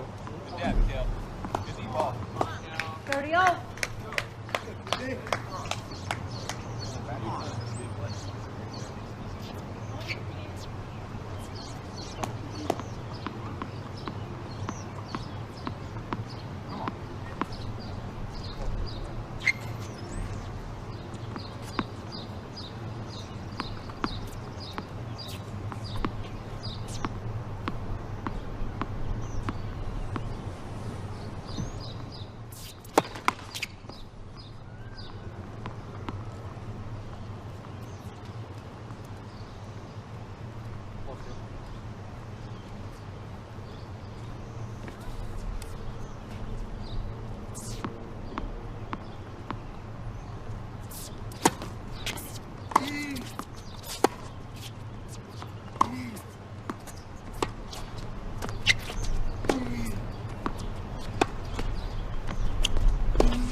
Smartly stayed off of it.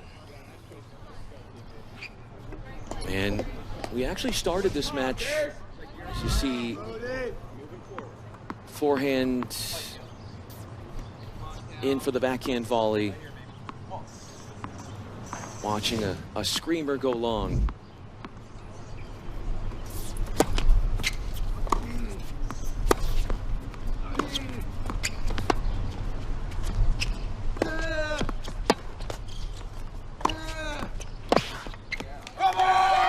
That's a big service break.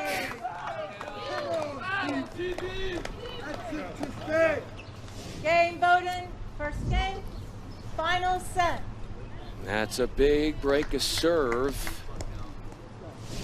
It's a service break. Did it at the very start of the first set. Broke Shaw in his first service game.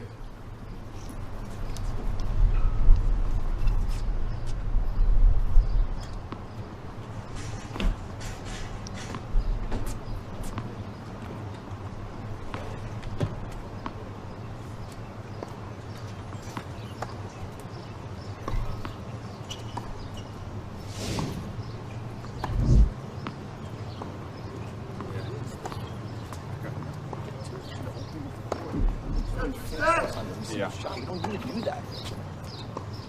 Off the service break at 30. Tristan Bradley will hope to bolster his lead with the second game of the third set forthcoming. No.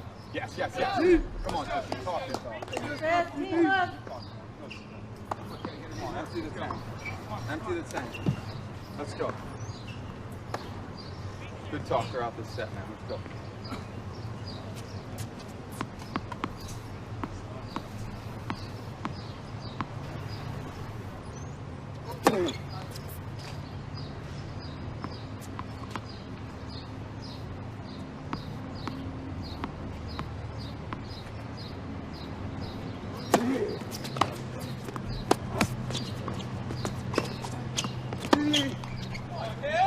This was a match that was actually supposed to start 15-0. earlier than it did. It was delayed half an hour.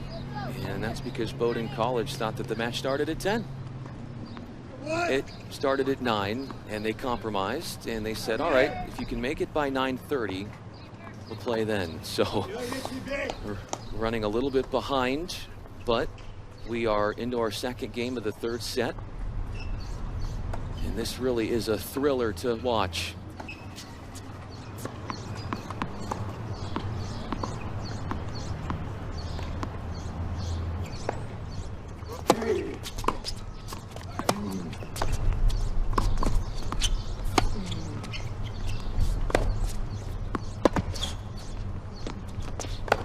No, It was wide.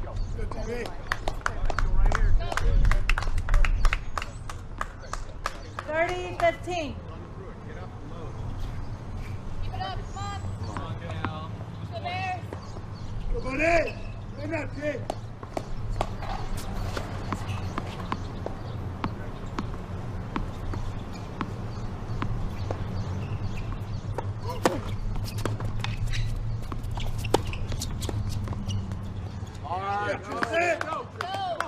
Let's go, TB.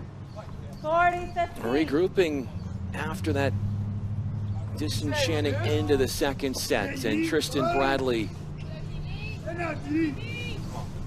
on the doorstep of securing a 2 games to love start.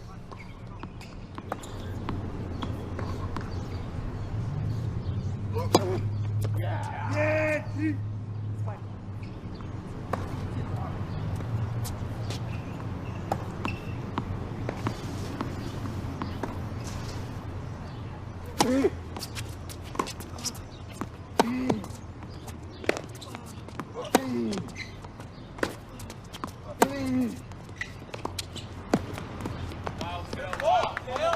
That has been the one bugaboo for Bradley. 40-30.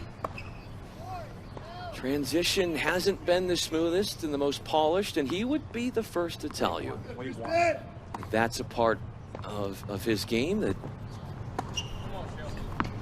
hasn't been at its best, where he's been deceived numerous occasions with the dipper. 3:30. All right.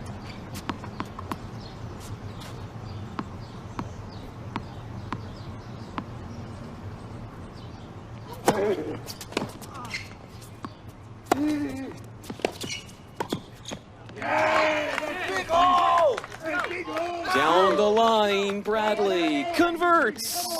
Come on, Tristan. That was a net charge that turned in his 2 favor. games to love. Final set. Go against Tristan. The alertness to step in. Come on, Tristan. No let up here. Come on. Forehand approach. Follows it up by sealing the point in the forecourt for 2 love.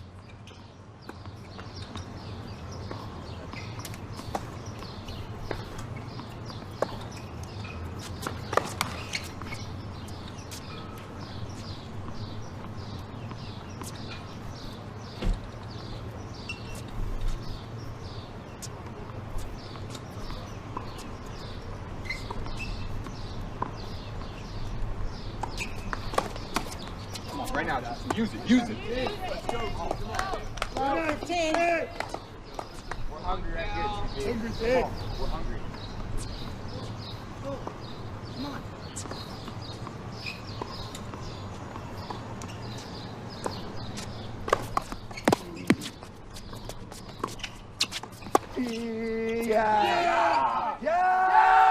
Called in! Yeah, right time! Coming up with the goods. This point, CB. Come on. Painting the line. Come on, no let up. Go, boys. Go, Zeus. As he unleashes a rocket, having already broken Shaw at Laval in the third. Getting his fingerprints on Shaw's service game again.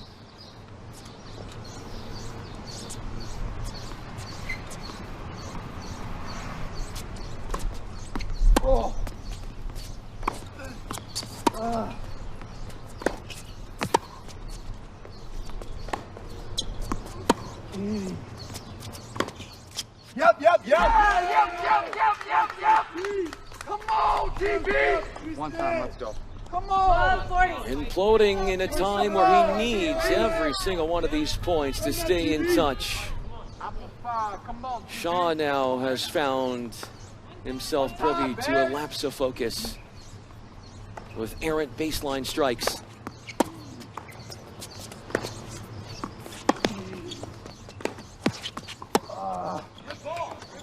Hard hit through the middle. 15-40. Takes away the luster from that Bradley backhand.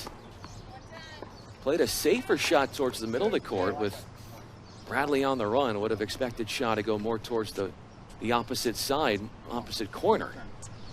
Let's go.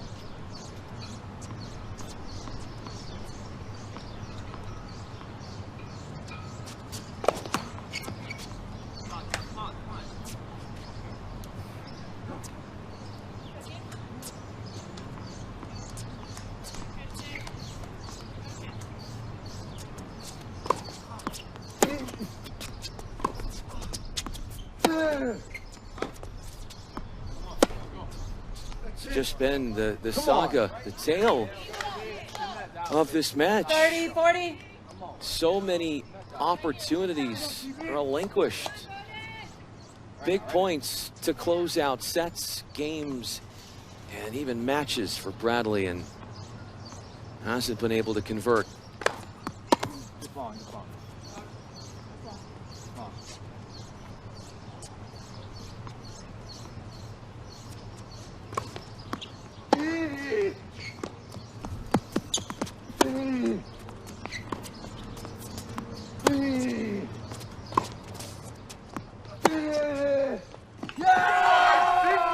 Big whip, sinking up the forehand. That's a break. A fearless shot foils Shaw. Come on. Move up. 3 games to love. That sense of belief has returned. Good TV. Positive vibes for that man there, given the effort and the level that he is exerting so far in the deciding set.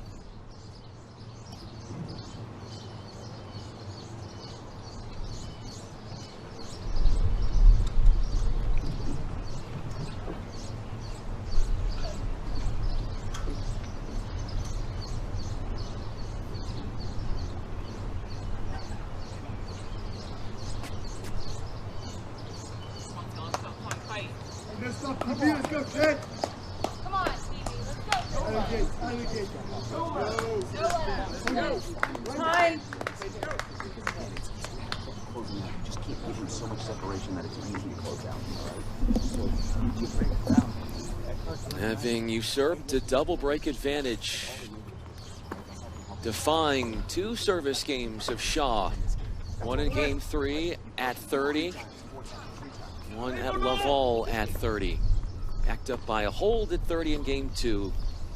Here's Bradley looking to cement that double break advantage.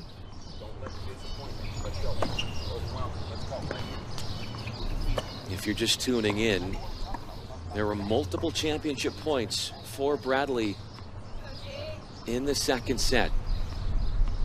Serving out for the match at 5-4 and got broken.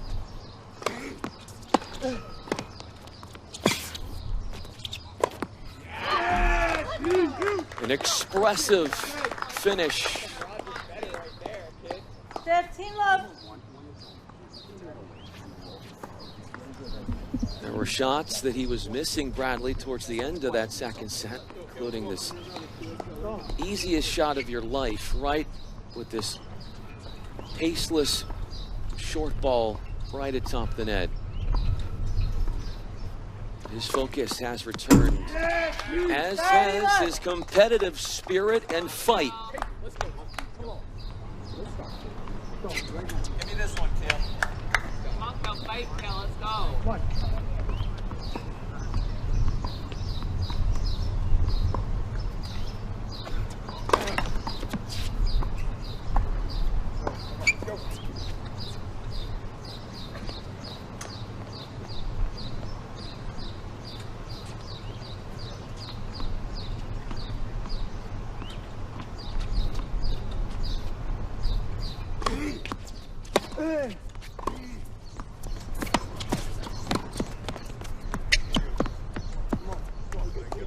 Took the backhand long, got there with time to spare,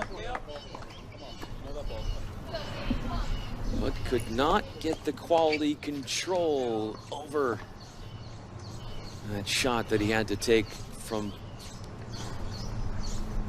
below the net.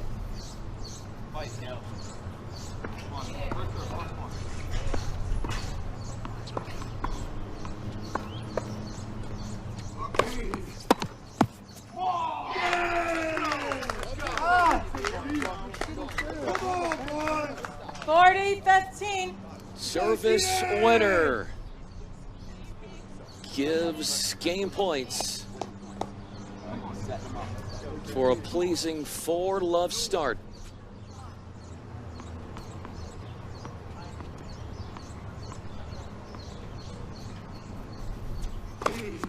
Good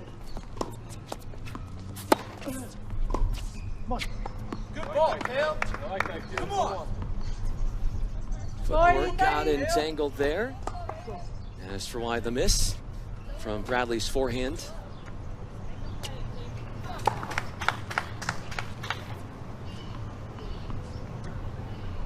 Game point number 2.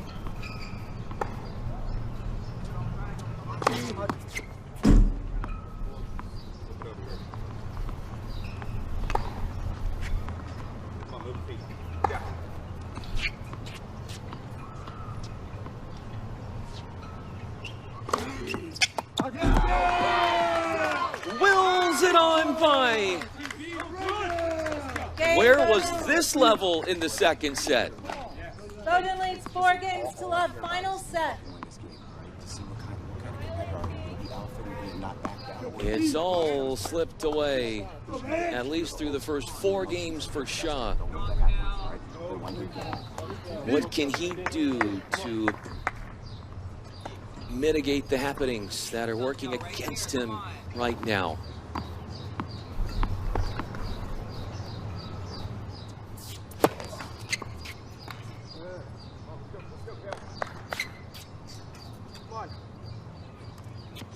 Let's go.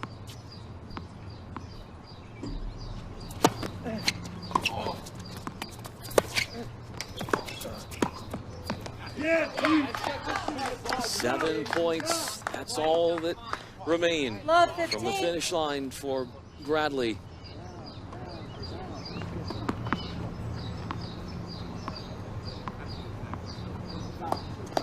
Number 1 player in the country.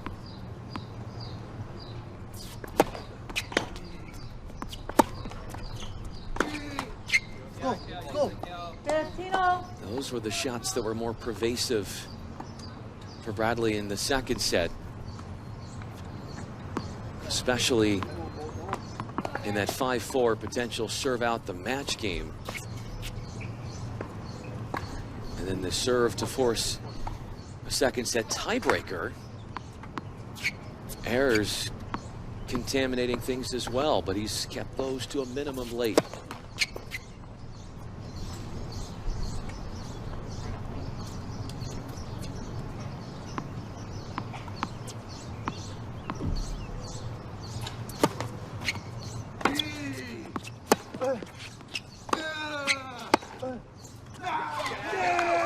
Base injection on his second forehand. 15-30. Started off the point with a heavy ground stroke and then went for maximum power to elicit the air.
there's the shot tolerance that comes in handy.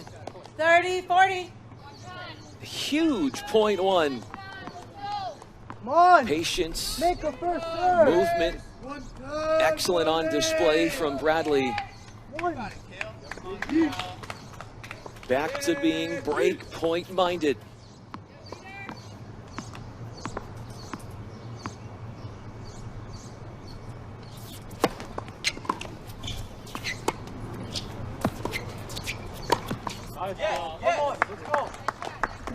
Just deciding point.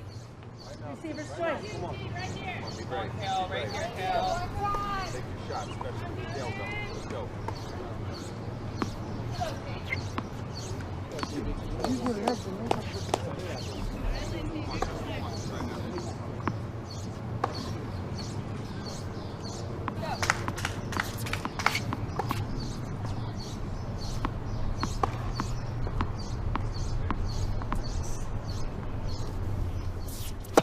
Come on.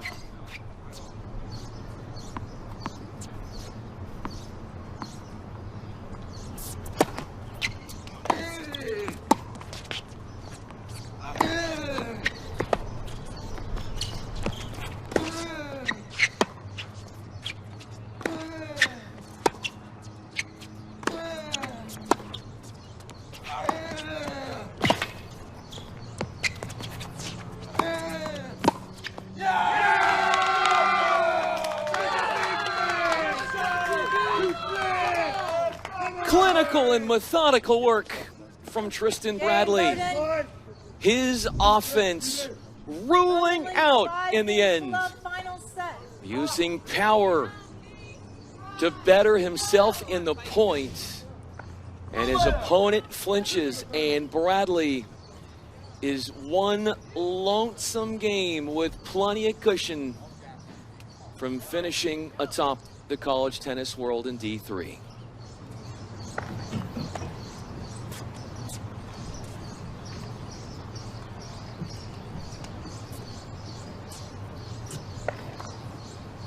Galen Shaw broke Bradley back-to-back games to close out the second set. To secure the second set at 7-5. Shaw was down 5-1 in the first set. Then won 3 games in a row. Got a break. But then Bradley on a closeout 5-4 game in the second managed to hold. Bradley had to close out the match game at 5-4 in the second. Broken there, broken at 5-6 as well. But his play has been unbreakable. Everything is set up for him. Can he finally follow through on what the agenda and the mission was all about? Come on, right here, Cal. Come on. Come on, who's hungry, boys? Let's go. Come on, bud.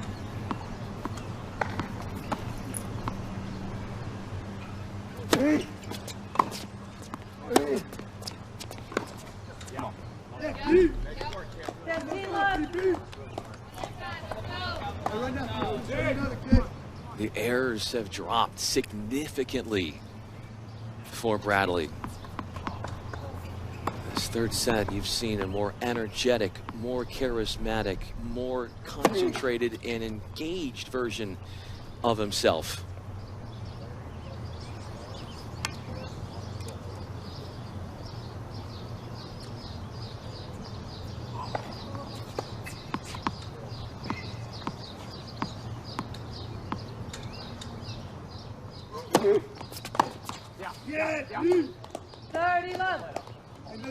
Just going all out, taking huge cuts that he normally wouldn't.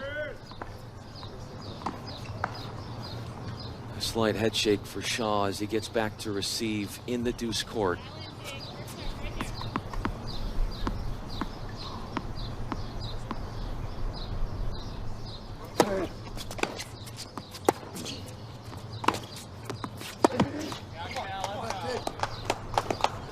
Let new Kind of shots you're going to see when you're down 5 30-15. love.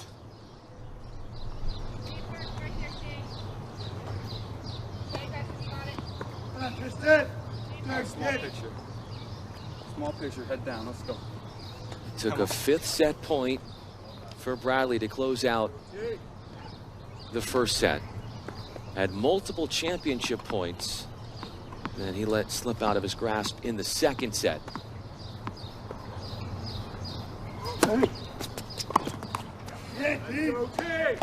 With the deciding point 40-15. formats, he's got 3 championship points at his behest.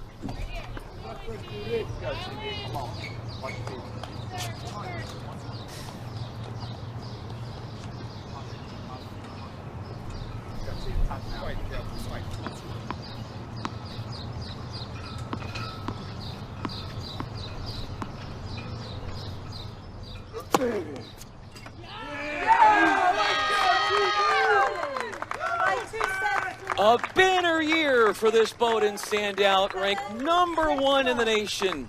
And he finishes the year at the top of the college game with majestic play in a 3rd set, winning the championship in 2 hours and 17 minutes over Cale Shaw, 6-4, 5-7, 6 love. It's the 2nd singles individual NCAA title for Bowdoin. All smiles on their front. He didn't make it easy on himself, and he'd be the first to tell you that. Plenty of set points and match points / championship points that eluded him. But at the end, his power, the workhorse-like mentality, his mental focus in the 3rd set, with his drop in errors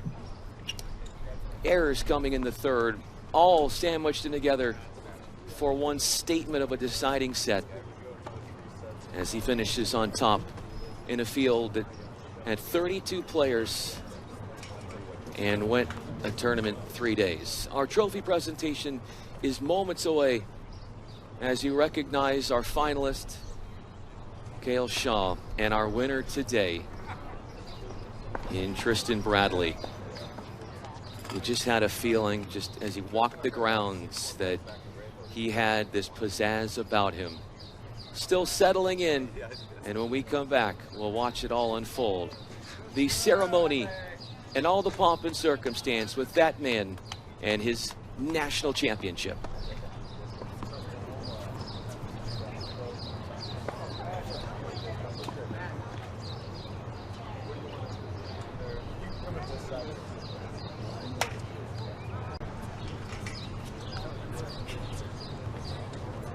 At this time, please turn your attention to Court 5. Presenting the awards are members of the NCAA Division III Men's National Committee. Please join us in congratulating Cale Shaw from Denison as the 2nd place award winner.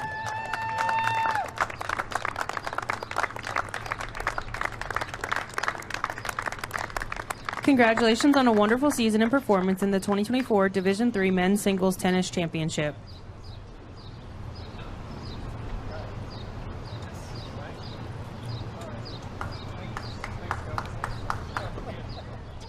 And now, the 2024 NCAA Division III Men's Tennis National Champion.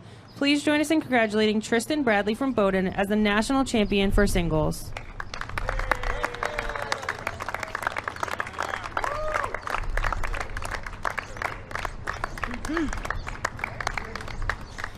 Congratulations on a wonderful season and for winning the 2024 NCAA Division III Men's Singles Tennis Championship. And thank you all for your support of the NCAA Division III Men's Tennis.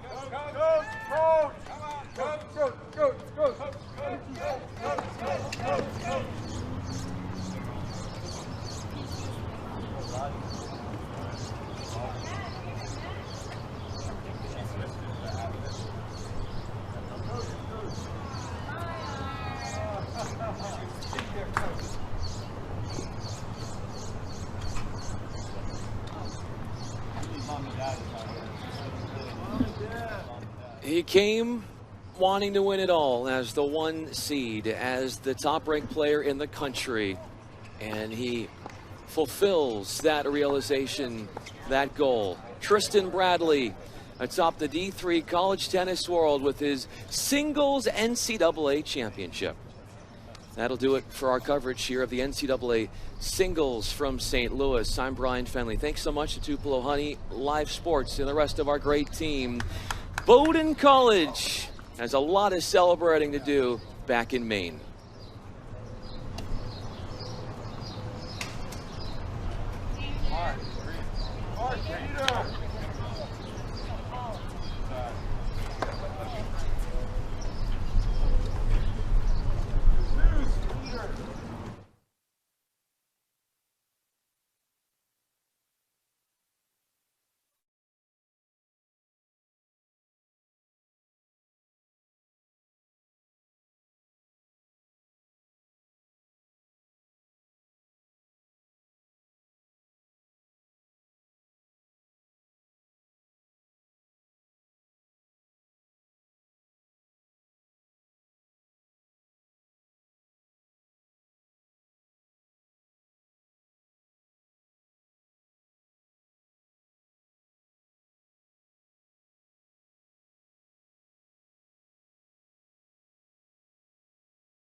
It's the NCAA doubles semifinals, and they're both going to be played at the same time.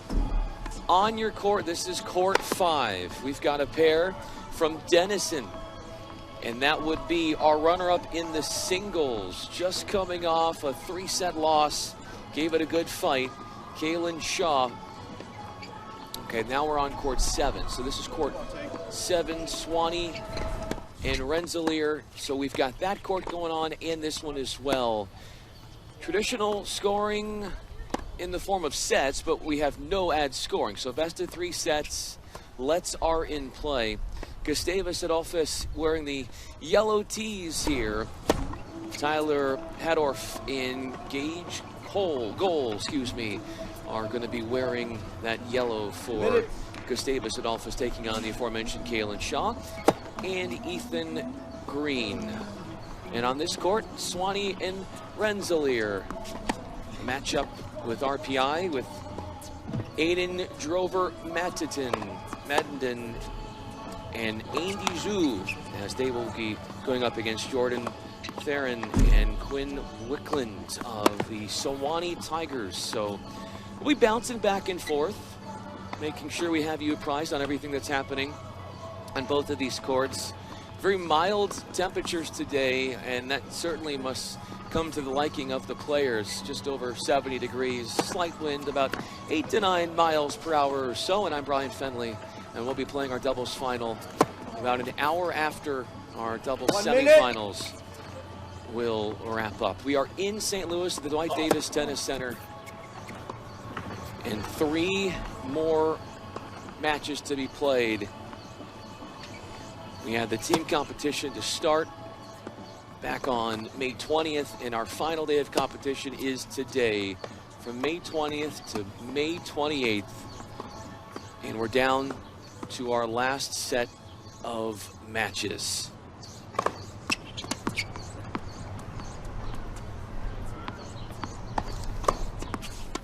Sewanee University of the South. They are on the far end of your screen in this picture against RPI. Getting in their last minute warm-ups, polishing up on a few things. Ladies and gentlemen, semi-final match. For the best of 3 tie-break sets. You see no ad scoring. To the left of the chair, playing for Denison, Ethan Green, Kale Shaw. To the right of the chair, playing for the Adolphus, Tyler Hardoff, Cage Goal. Gustavus Adolphus won the toss, deferred. Denison chose to receive.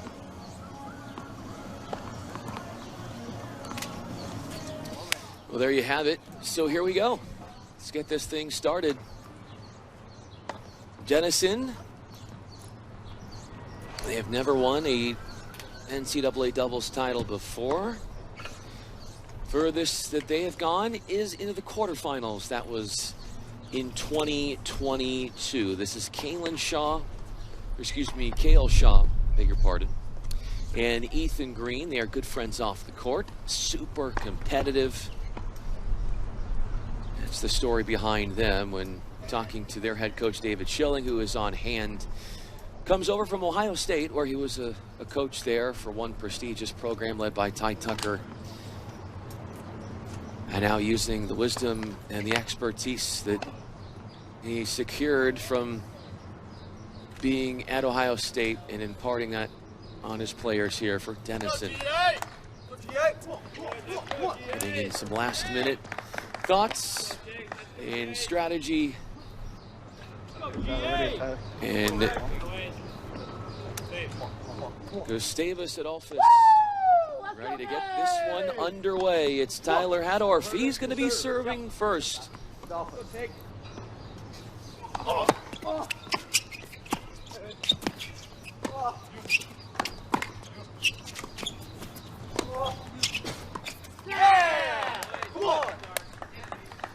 Putting up a wall at the nets would be Hadorf and Gage Goal. Hadorf from Minnesota, Goal. Both of them are sophomores. Goal from Sioux Falls, South Dakota. He's at the net.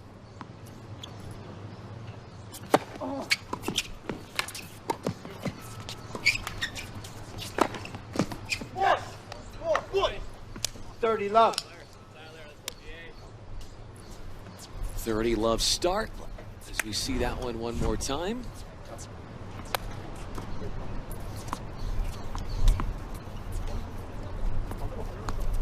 Gustavus Adolphus in St. Peter, Minnesota is where campus is located.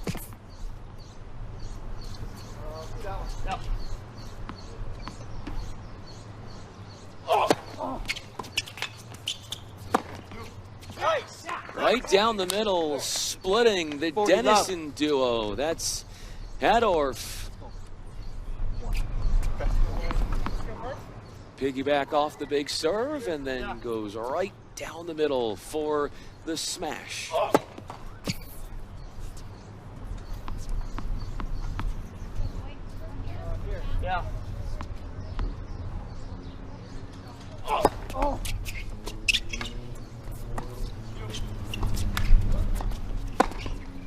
Game. A couple of smashes there for Gustavus Adolphus, as they were the pure and clear-cut aggressors in that first game. You saw that last serve and hit off the tape. The lets are in play. That's the ITA rules. And Hadorf in goal, they are ranked number 7 in the country. Gustavus Adolphus named after the King of Sweden from 1611 to 1632.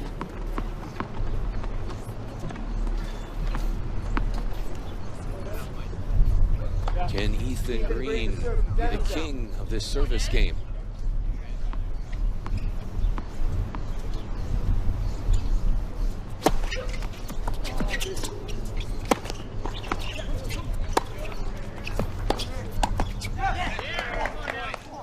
Goal with the forcing shot after a few volleys from Ethan Green. These two together, Shaw and Green, are 19-6 on the year.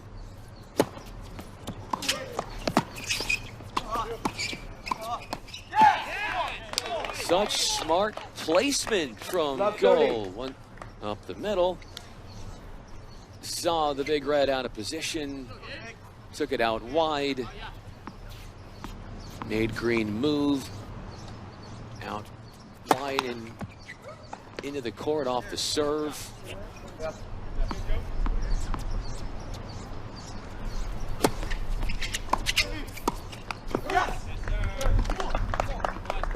Love 40. Inauspicious start for Gustavus Adolphus, as it's been all points here. Very auspicious start, excuse me, for Gustavus Adolphus at love 40.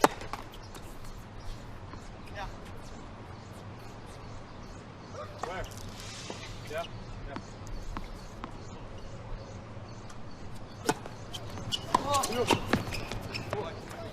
15-40. Puts it at the feet. Intersects the cross-court return. Here. Here we go.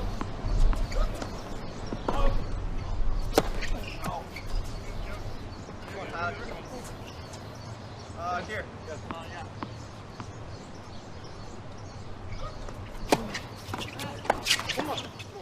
30-40. Last doubles title for Gustavus Adolphus. 2003, 21 years ago. Eric Biederock and Kevin Whipple did it.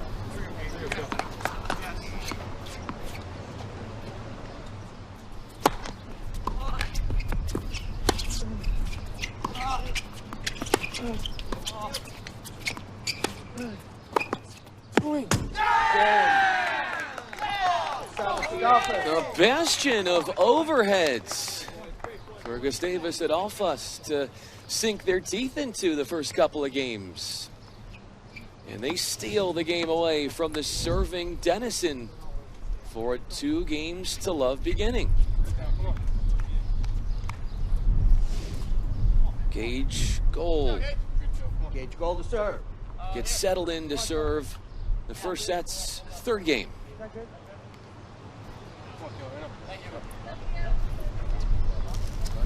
Gage here.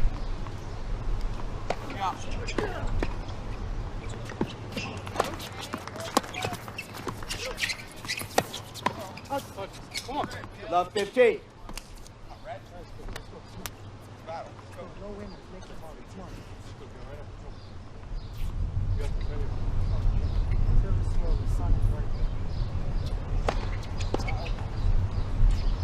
Gage here. Yeah.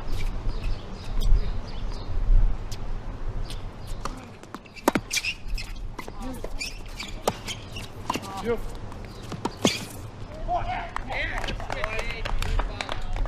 15 all.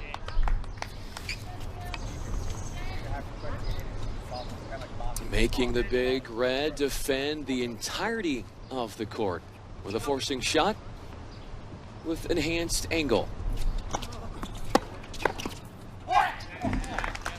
Cleanup work.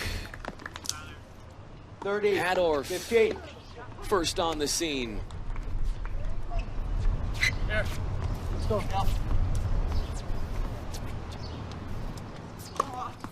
All. Wait, please. Thank you. Gage, I'll cover here. Yeah. 30 all. Let's go.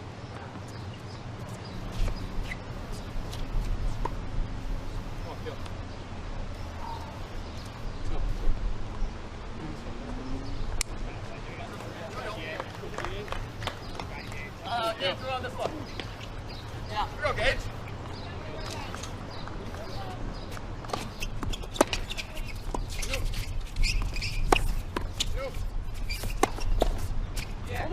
Come on.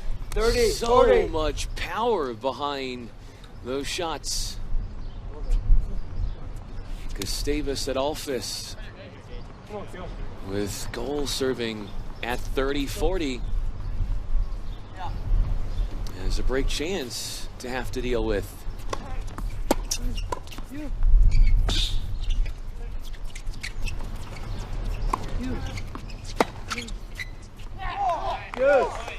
There's been a little bit more wind that has entered from the periphery here, and it's, generally speaking, it's swirling a little bit, but it's blowing from the near side of your screen to the far side.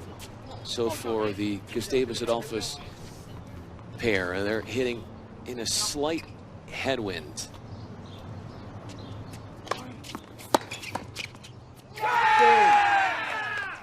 Gustavus Adolphus. Gustavus Adolphus leads 3 games to love. All Gustavus Adolphus on a deciding point. They come up clutch with a 3-love beginning. Here's what's going on in the other semifinal. We've got RPI, Aiden Drover, Mattinen with Andy Zhu, and they're on the far end taking on Swanee's Jordan Theron and Quinn Wickland. Wickland and Theron, they are ranked 12th in the nation.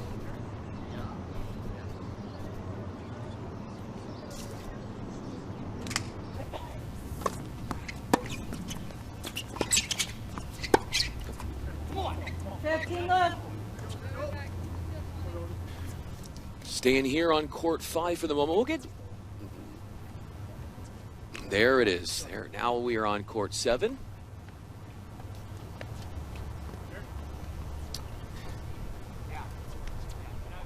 So here is RPI serving. Aiden Drover Mattinen is at the line.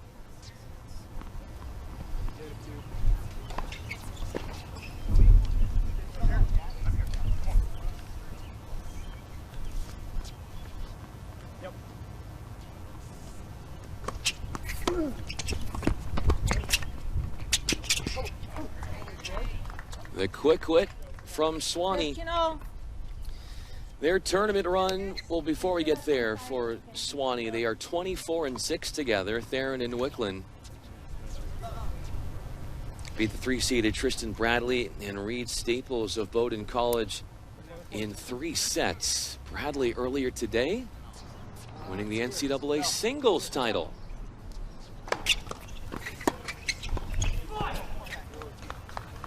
Starting 15.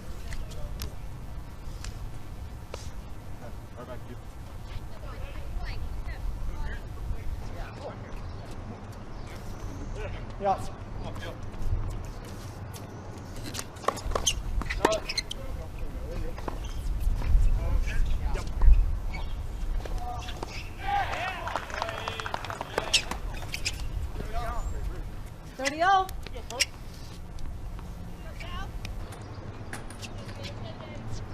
So an early break for Swanee.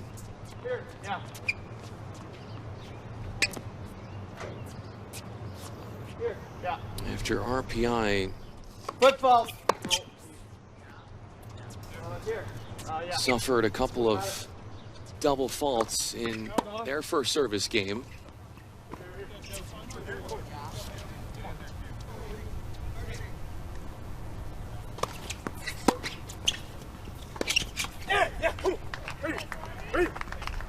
Turning this game in their favor.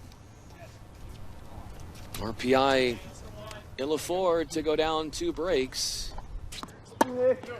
That's the reality if they can't win this game in this point. Goose.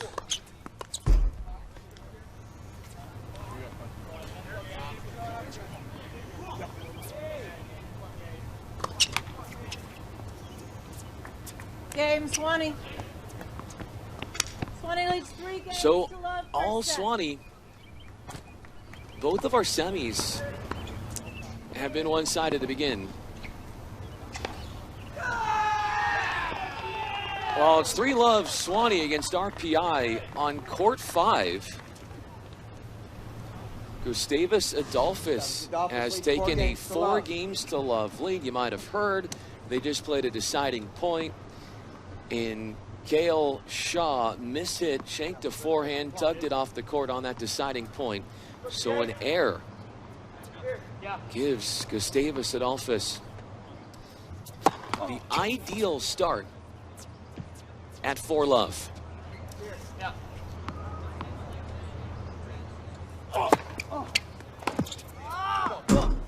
What? 15-love. You start to think about the stamina, and that for Cale Shaw of Denison here, he just played a singles championship match that lasted over 2 hours, went into 3 sets. Where is his endurance, considering that he's already played a match? 15-0. As Hadorf comes up with the double fault. But yeah, where is Shaw's endurance level going to be? Because he's the only one on the floor in the court here that have had to play a full match today already.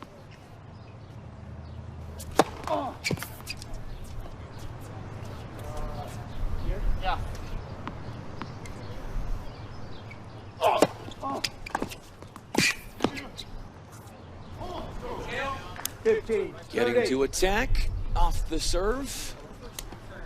That's Cale Shaw with a well-manicured return. Both deciding to play back. An interesting formation for them here for Denison.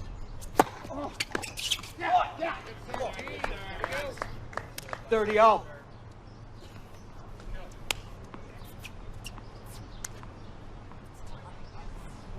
A love hold for Hadorf at love all. This one, a little bit more level.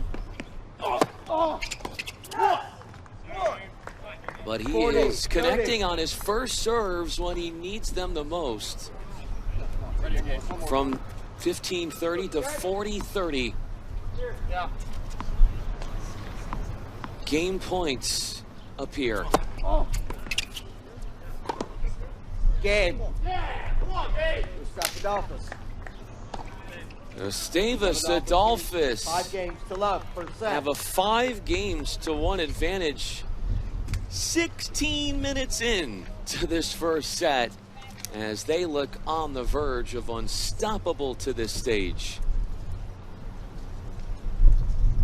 So it's 5-love there in one of our semifinals. We'll get to the other semifinal, which is going on now. We'll check in on that when we get back from St. Louis.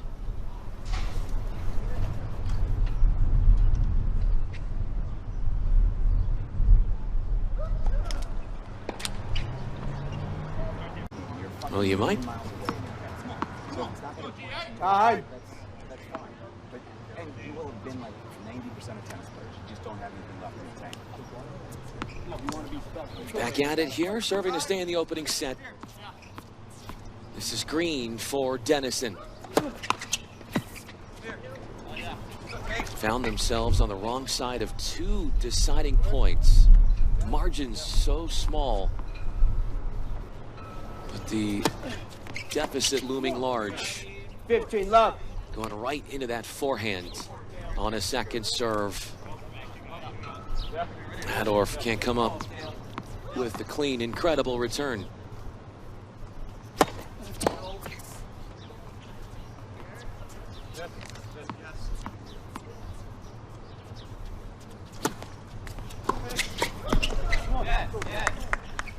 Love.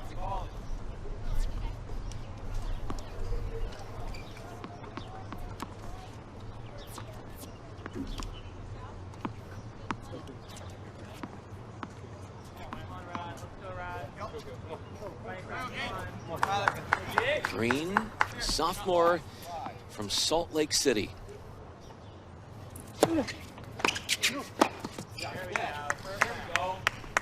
$40 Gold just turns his back and knew that they weren't going to win the point off the attackable return, putting the floater away. Dennison looking to stretch out this opening set as much as they can. Game. Nifty little flip. Some sensational, glamorous shot making from Dennison as they put an end to the early onslaught, capturing their first game. But with the first set on his racket, Gage Gold from Sioux Falls, South Dakota. He and his partner have won 10 matches in a row. They're also 22-4 together this season, but they have had to work tirelessly in both of their first 2 rounds, both 3-set victories. That is exquisite from Hadorf.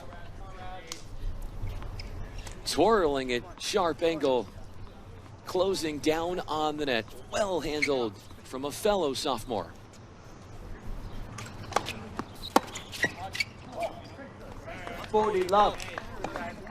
Pathway to a first set victory. Just a point away at 40 love.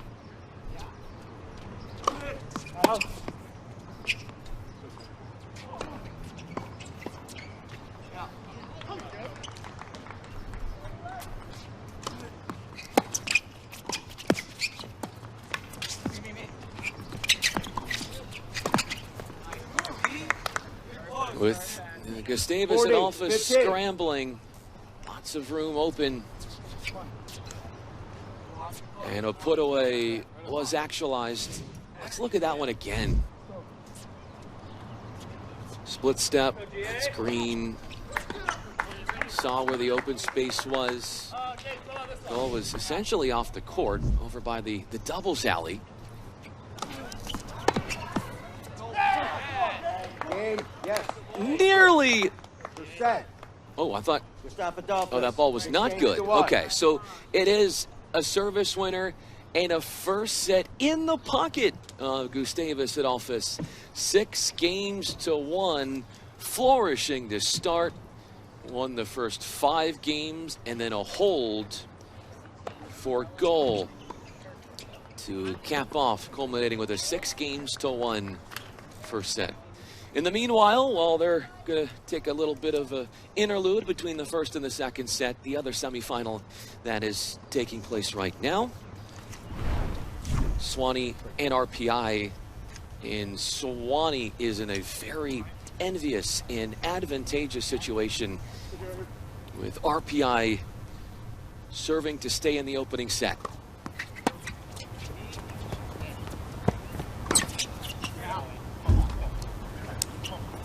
Going big behind the forehand, that first forehand. Aiden Drover Mattinen is serving for RPI. They're searching for their first NCAA doubles title in program history.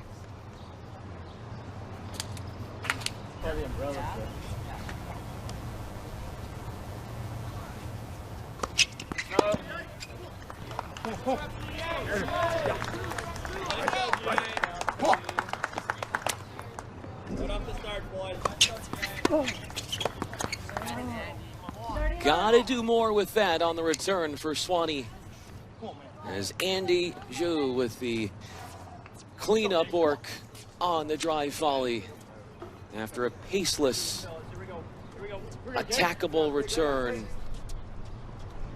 Came right back at him.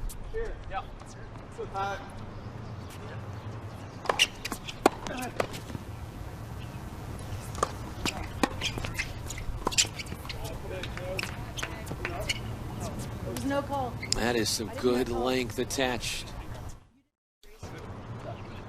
to that return. For Swanee, these two, Theron And Wicklund, the opposition to the Engineers. Not sure what the delay is about. I think they were talking about whether that forehand return was in from Swanee, and it was called good. Close call. Yes. 30-15.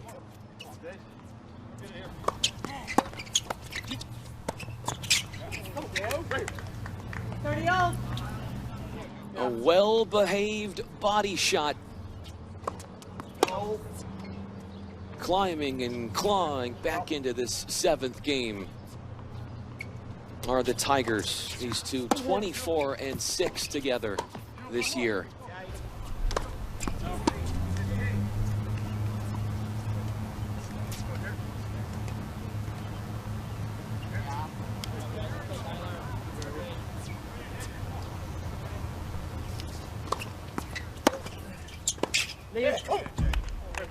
Out it goes. There's been some great returning here as of late. Quinn Wicklund is the Swanee player wearing the purple shirt. First game. Jordan Theron is the one wearing the white top. Massive point here because it's a set point. Swanee looking to put the clamps on the opener.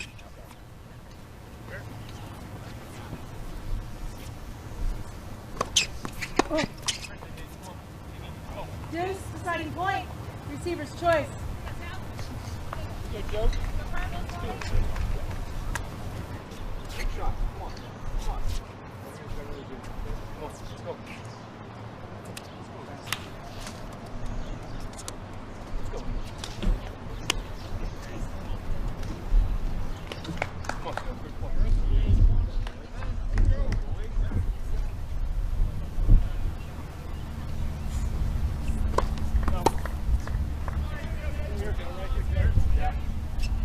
Big point coming up.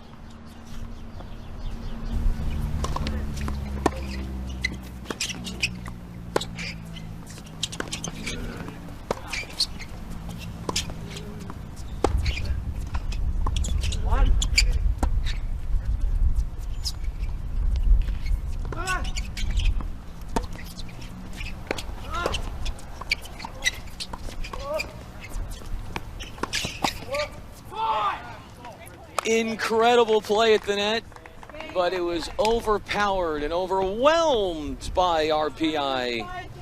Aiden Drover Mattinen takes a couple of break chances and extinguishes them. Now we'll go back to court 5, the other singles, double semifinal. Anderson on the board first in set 2. 15-0. On this court.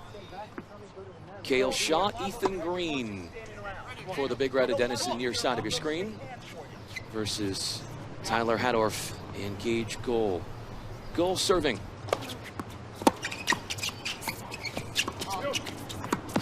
Yeah. 30-15. Coach Shills, as they call him for Denison, said that the message for his two going into this one was how much can they shrink their opponent's target. And what he means by that is through their movement, taking opportunity balls away, covering the court, good defense. That's what he is trying to get across, that message to his Denison duo, as Gustavus is on the verge of meeting Denison at 1 game apiece in the second.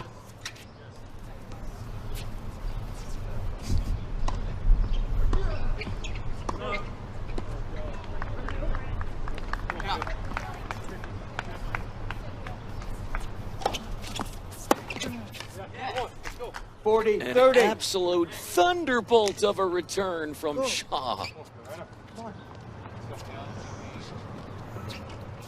Read it and navigated it past Tadorf. is ill-equipped to react appropriately. So nonchalant, but he gets so much pace behind it with that whip of a forehand. Hey, what about this one? Yeah.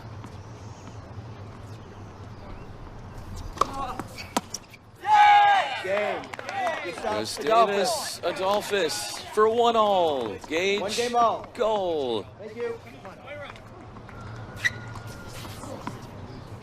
Takes care of business on his delivery for 1-all. Yeah. Go, Gage. Go, Gage. Here. Yeah.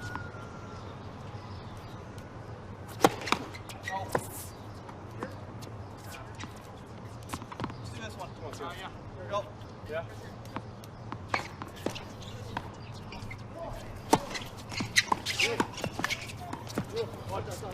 Come on, let's go, Gil. So hard to gauge the touch as Hadorf just punches that one long.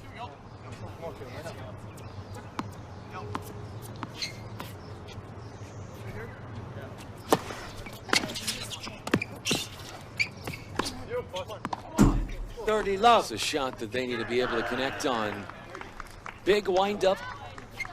Saw the open court, trying to split the Dennison duo, but a misplay on the forehand. 40 love. That went right up the tee with a lot of gusto.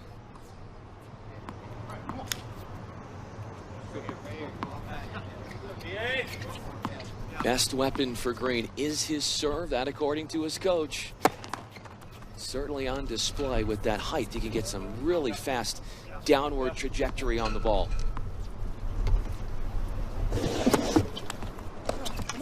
Game. Dennison. Wide on the first serve. First set. Gustav Adolphus. 2-1 Dennison. So it's 2-1 there in the second. We're also at a changeover on court 7, where the first set has just finished. Jordan Theron and Quinn Wicklund for Sewanee, and we'll get over there momentarily. Took the first over RPI 6-2. Look at this coaching here.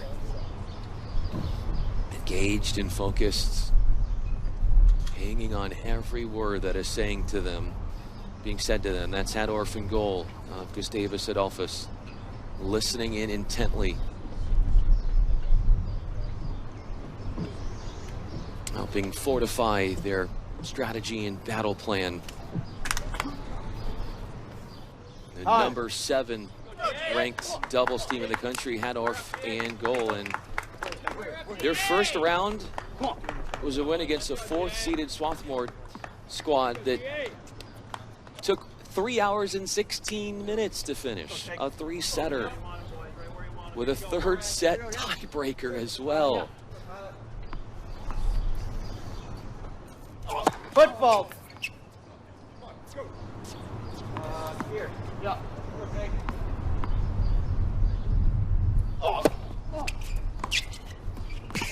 15 love. Just wide.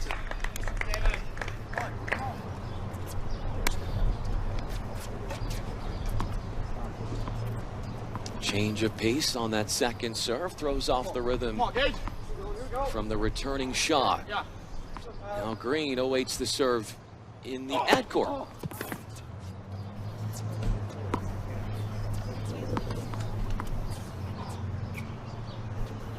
Yeah.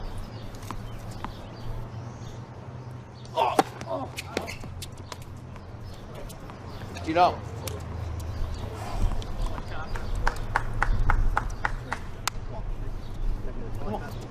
Here, okay?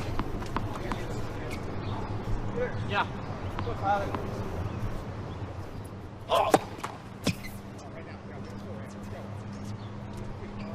Here, yeah.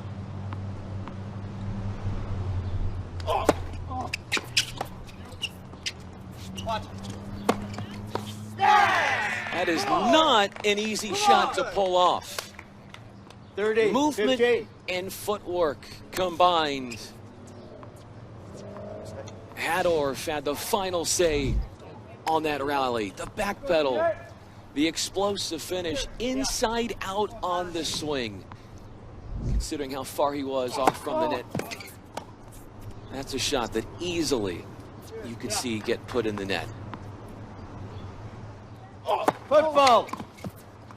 Outside of your left foot, you've been moving yourself in. So that's a second foot fault. It's been called on Hadorf, our chair umpire, watching. Yes, front left foot. For that. Take it off.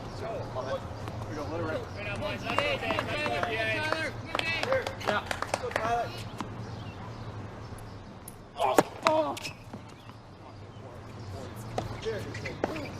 Yeah.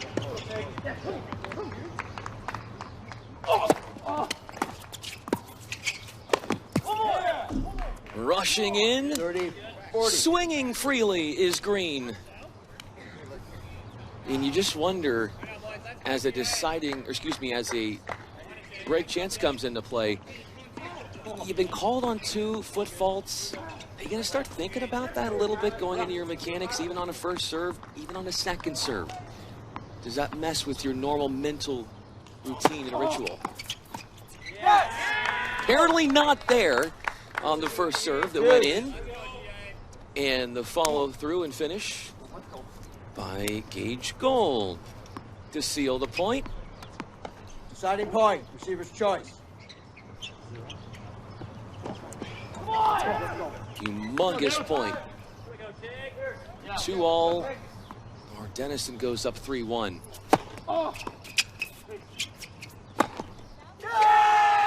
Big time hitting behind the serve. Let's go. Come on. Come on. Game's off. Muscles it through the court with authority. Hadorf wrestles the game point away. Fights off the resistance from the returning team. Cale Shaw begins his service at 2-all. Okay with those balls? Thank you. Come on, Dave. Come on, Dave. One save. Come on.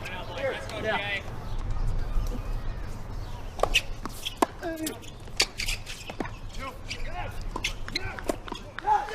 That lob Good. Come on. Let's go. wasn't deep enough.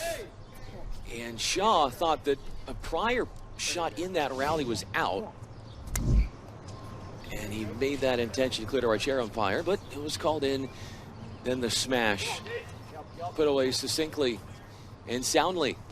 Yeah, there it is right there. There's something about tennis and playing with a headband. You're taken seriously just off the jump. Okay. Yep.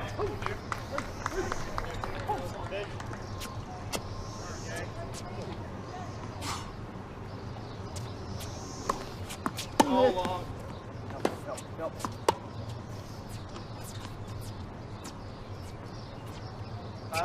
Yeah. Come on, Dave. Still take.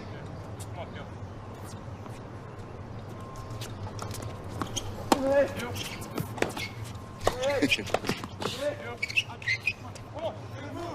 15-0.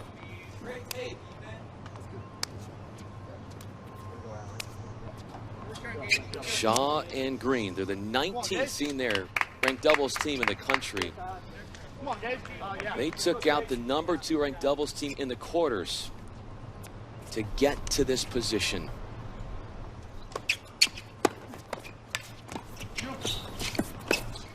Yes, come on. Yes, come on. Cole is glad he didn't touch that 30. screamer off the racket of Shaw because it went long.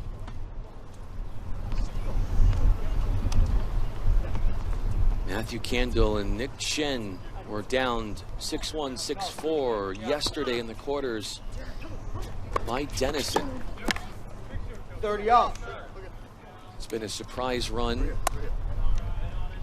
for not only Dennison into the semifinals of doubles, but Cale Shaw, remember that name. serving sophomore from Nairobi, Kenya, also part of his country's Davis Cup team. Reached the finals in singles. He's got a very promising career in front of him. 40, 30.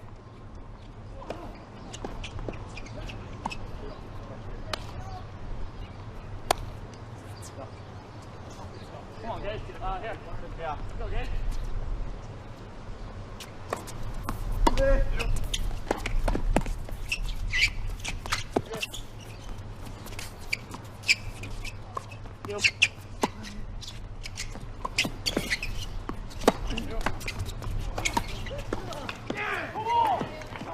Game. Missed it wide, Dennison. and Shaw got lucky. Dennison leads 3 games to 2. Because he should have hit that overhead a lot harder, and I know he's the first to tell you that Adolphus. afterwards.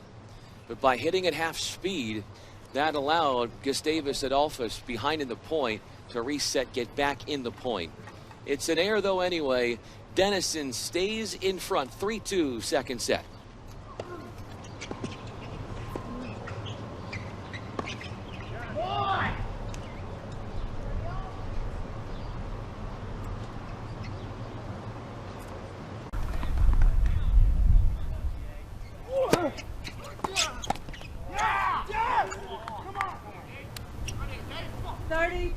We are back. You're watching Division III doubles NCAA semifinals, Swanee and RPI.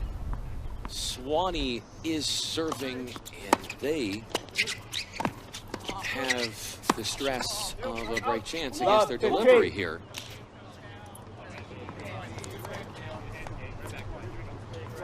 Stole a game on the return in game 1 of the second set. RPI looking for some payback. Hoping to return the favor. They will get one more chance, the Engineers, to do that. So deciding point, the drama-filled, suspense incarnate deciding point with no ad scoring as part of the ITA rules.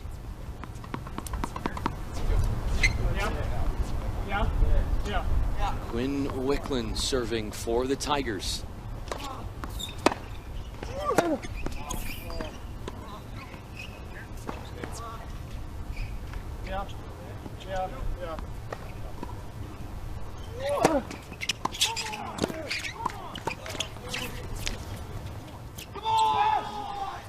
Couldn't keep it in.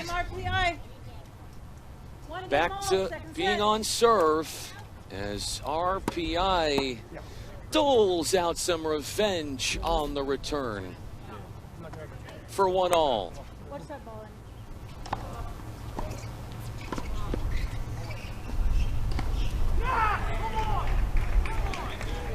in? Andy Joe set to serve for the Engineers.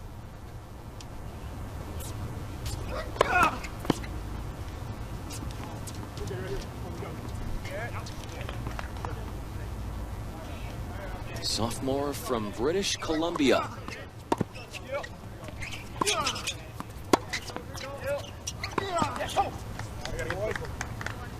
15.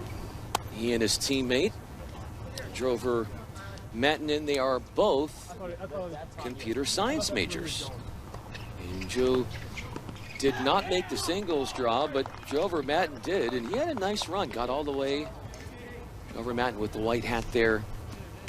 Made it all the way to the quarterfinals of the singles draw.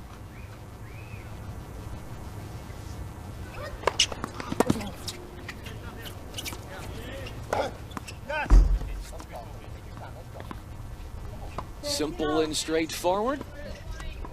No hesitation. On the finessed backhand, past the Tigers for 15-all.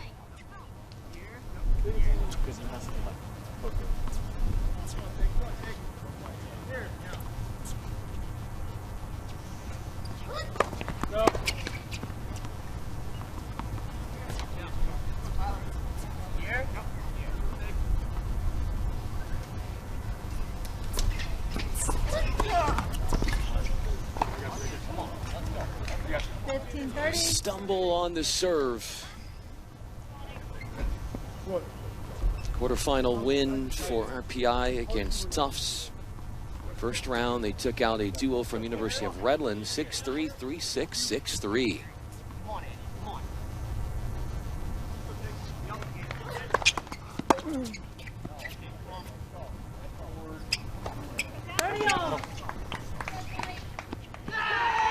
That'll bring us to 30 all. After Quinn Wickland came up off target with his return. There and now, receiving, senior from South Africa.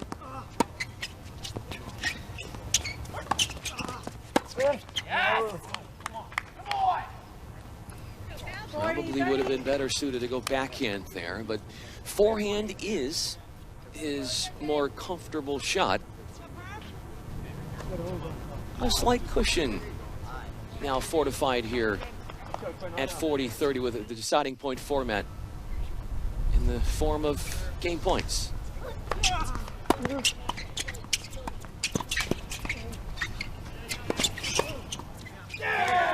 Clever play, concentration and focus from Quinn Wickland. Quick on his feet and answering the call. Lurking into a deciding point for back-to-back games. Makes it a game point / break point.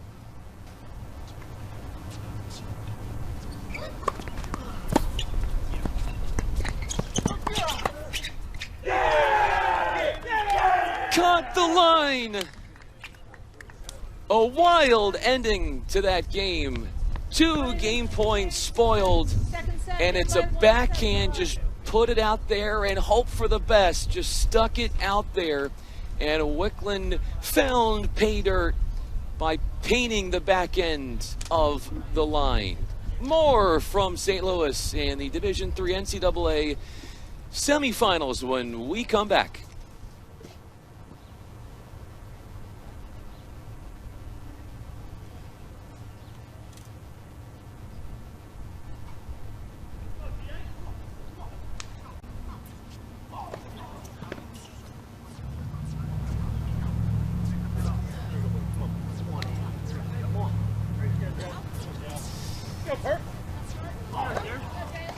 Three games have been played in the second set, and all have been service breaks.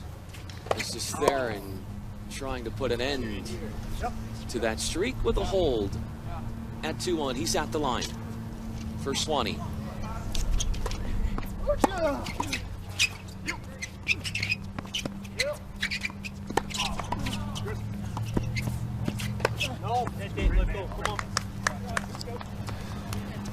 Waited for that ball to drop down a little bit. Could not get the downward tilt. Yeah, I could see him kind of gesturing at such as he pushes Quinn Wickland that overhead long. Wickland Jr., by the way, from Georgia. When it comes to the team competition, mostly you've been seeing Wickland 6'3", playing at the 3 singles spot. Theron, our server, generally 1 singles for his team. Both of these guys for the Tigers last year, they were ITA doubles All-Americans. Looking like they might earn that distinction for a 2nd consecutive year.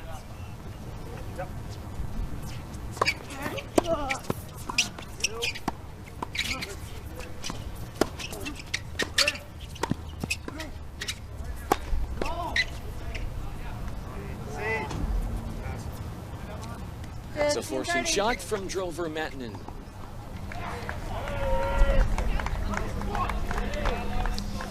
Back to the singles draw for Drover Mattinen. He actually, his first round win was against a seeded player. It was the 8-seeded Dean Kamenev of Emory.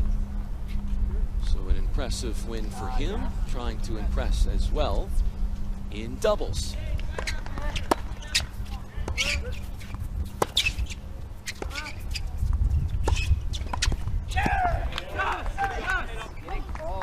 Actively looking for the cross court, lunging forward and getting the backhand to go. That was Quinn Wicklund. How good were these two, and have these two been for Swanee, Theron, and Wicklund? They had a 13-match winning streak taken into the postseason.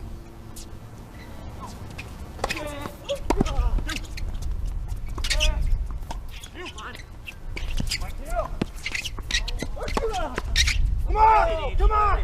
Hard to the body, that's you. Big backhand. Registers an error off the racket of Theron. Transfer from Methodist University. Also a licensed pickleball coach.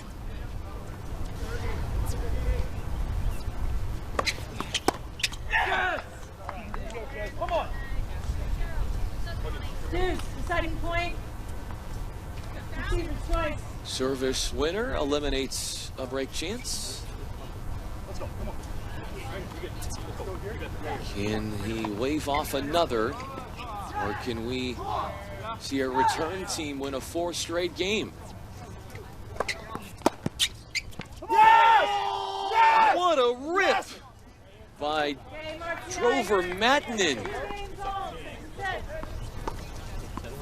It was as if he had this telepathic understanding of where the serve was going.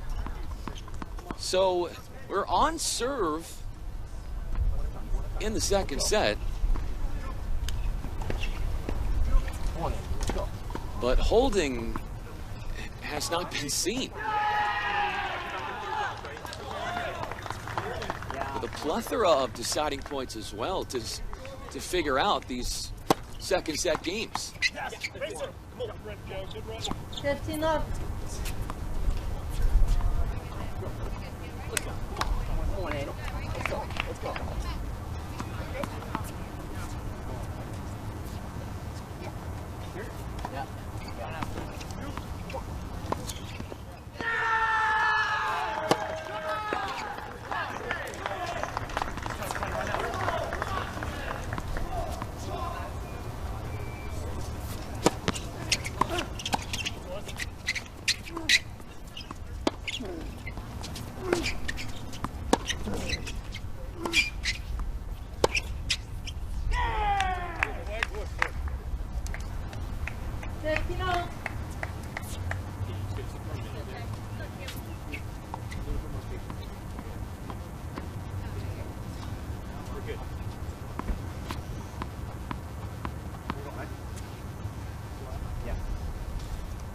All after Drover Mattinen's forehand directional miss. That's a little too greedy for Andy Zhu. And pays the price for that decision. 15-30.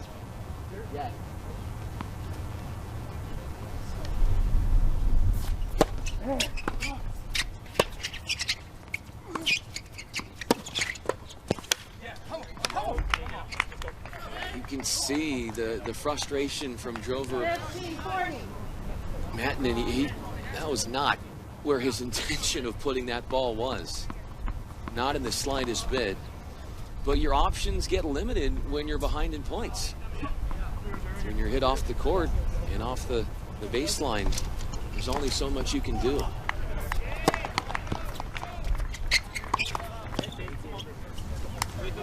That was an appetizing backhand that was missed off a legal serve off the net and in.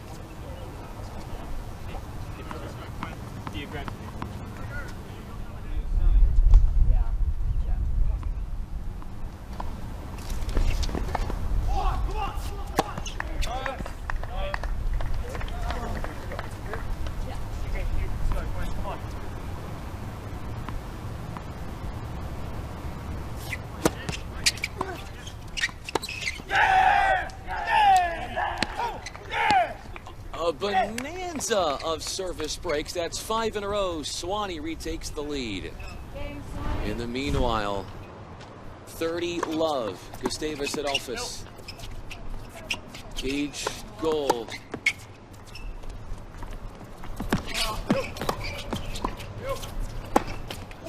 $30-15. And patented little sharp foot away off the overhead from Dennison.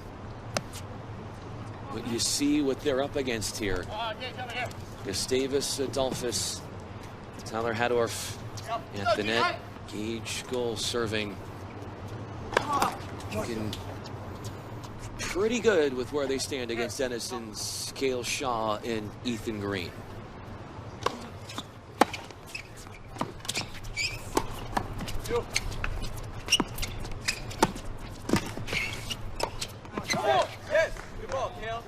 Overreach there. 30 off. And that put Gustavus Adolphus in a minor bind.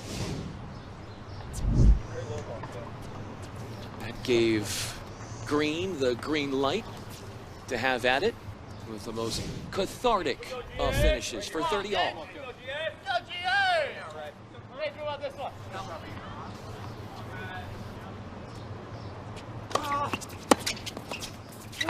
30.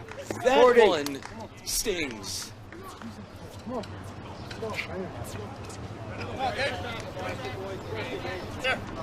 Running into a returning buzzsaw with a break chance.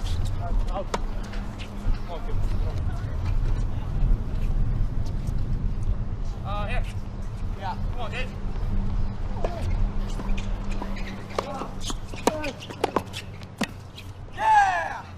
Clutch as can be.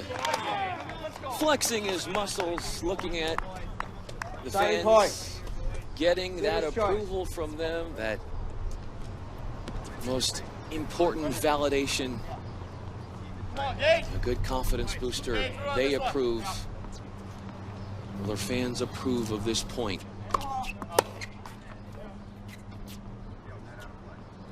It's our first match point.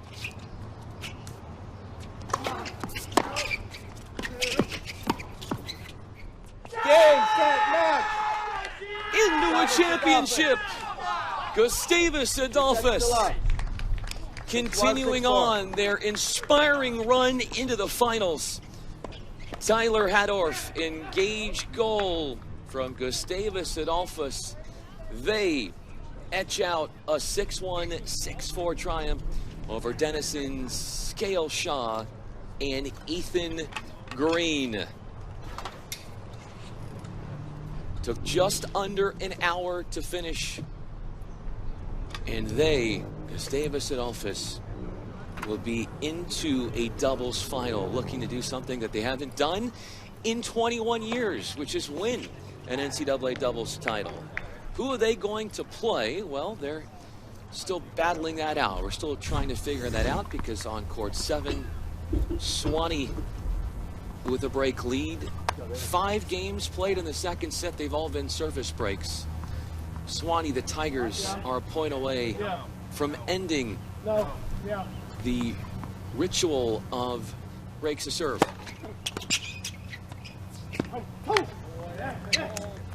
A soft caress from Jordan Theron, boosting the cause for 4-2.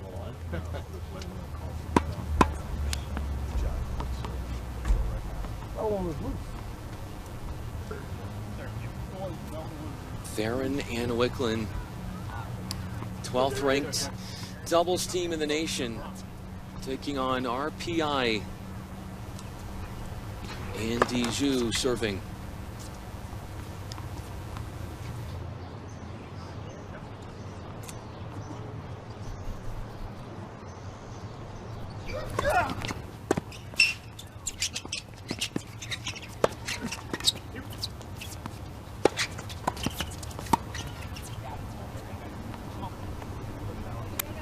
RPI, located in Troy, New York. Campus looks out over the Hudson River. very close to New York's capital in Albany. Andy, are you okay with that ball there? They've had a history of some really good Division I hockey. They actually have NCAA national titles in D1 hockey in 1954, 1985.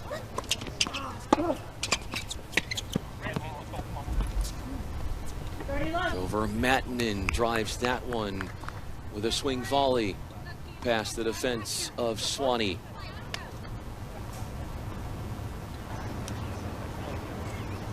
As a team, Swanee finished 21-5 this year.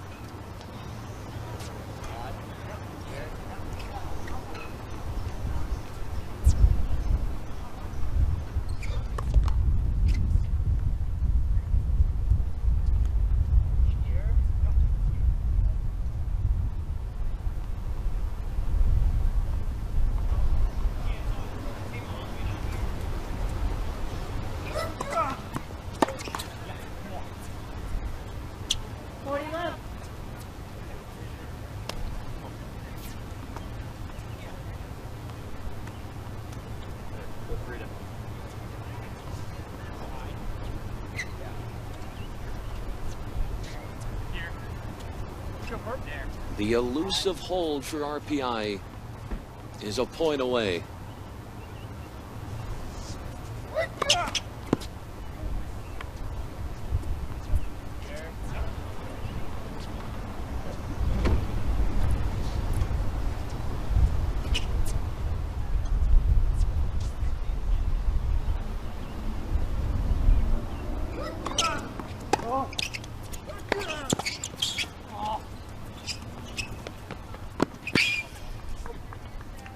That was slick from Theron.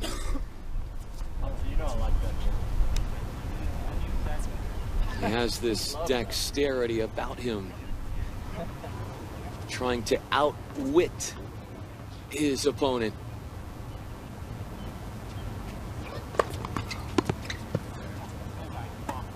Game RPI. That's a string of 2 straight holds after 5 service breaks to commence the second set. Swanee up a set at the changeover, 4-3 in front. Winner of this tilt takes on Gustavus Adolphus. Tyler Hadorf and Gage Gold. What a performance from them. They took out in the other semifinal Denison with a 6-1 first set. Then on the deciding point at 5-4 in the second, Gustavus Adolphus was victorious. Head coach Tommy Valentini has to be very impressed and proud of his duo. And it is a school that has won a bunch of NCAA doubles titles, by the way. So if you're looking at a factory, an establishment, Gustavus Adolphus is that. 2003, 1991, others earlier.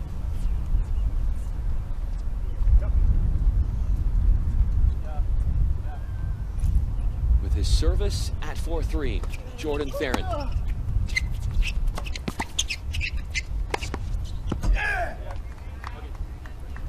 Two short forehands from Quinn Wicklund to settle the point on his terms.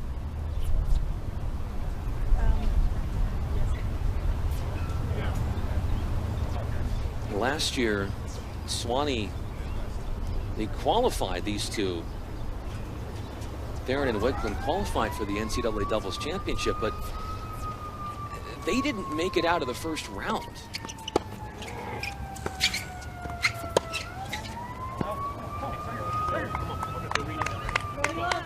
Their level certainly in a higher position this year, at least to this stage in the match. Still much more to be decided here, of course.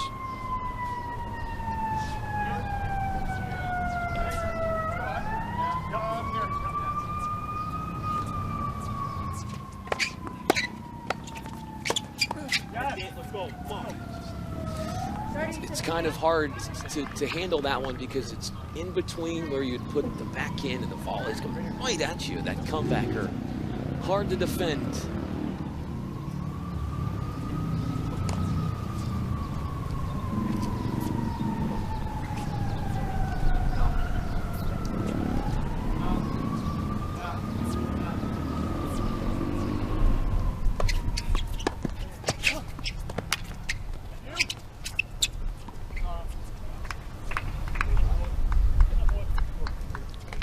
By the most diminutive of margins. Clears the path for game points. As the Tigers, these two are looking for their 25th win together on the season. Which is now one game away. A serve and then a Wickland put away behind Theron's delivery. And these two have delivered in a big way. Their second year in the NCAA doubles bracket, but how much improved they've looked this year comparatively. 15.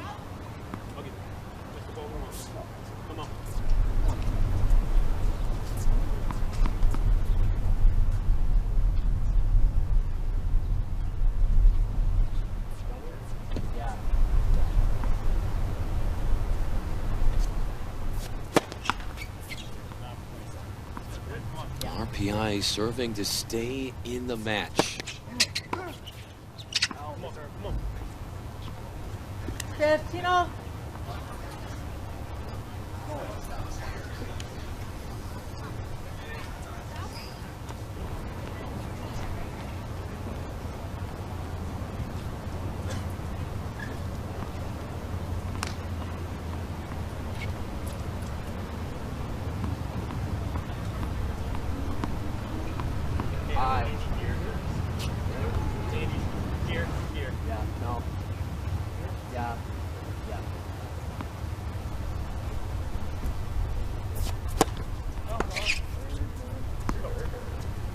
RPI, they have had to play 12 more second serve points.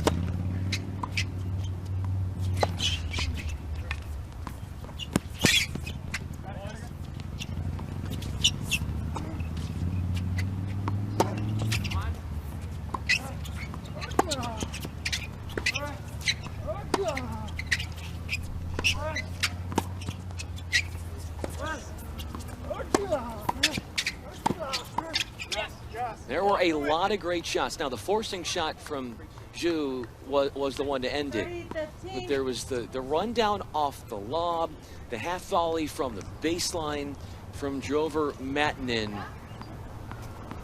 that are worthy of pointing out.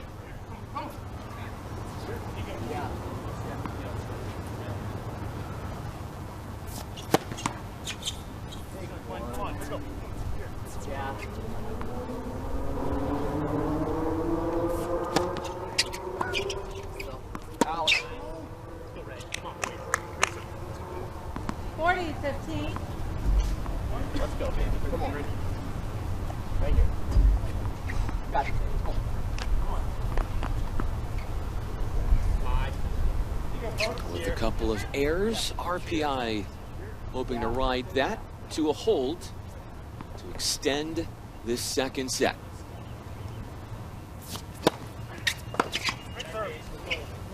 Okay, RPI. Clutch hold for RPI. Drover Matinen under the scrutiny of having to serve to stay in the match. Holds with tech and zeal, determined to keep his team alive in this tournament.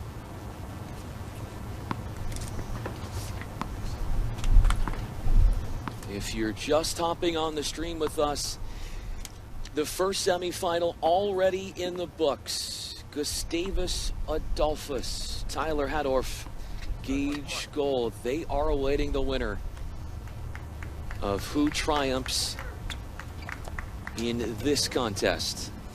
Will it be RPI? Will it be Swanee?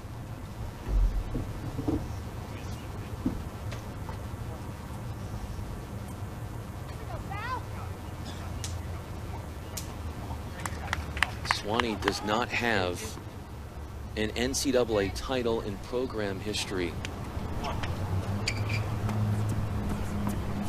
A hold from Wickland gets them to that prized position. 15 left.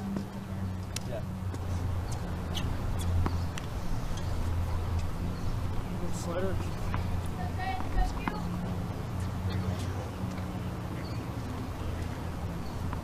Yeah. Yeah.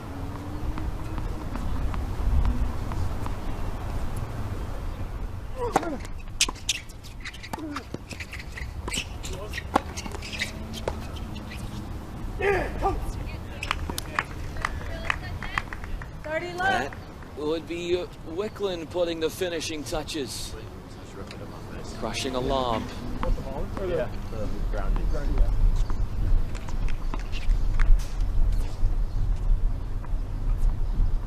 Yeah. Yeah.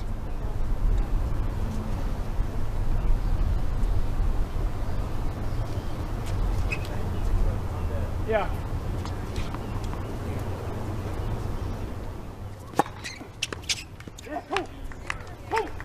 40 left. A ticket to the finals is a singular point away for a Swanee squad who didn't make it out of the first round last year. Rapidly improving in front of our eyes.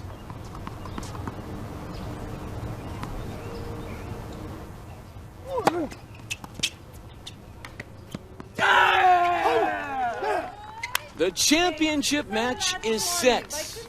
Swanee 6-2, 6-4. And that was Wickland holding at love as they unseat the RPI duo of Aiden Drover-Matten and Andy Zhu, setting us up for a doubles final against Gustavus Adolphus in their 7th ranked doubles team of the nation pair of Tyler Hadorf and Gage Gold.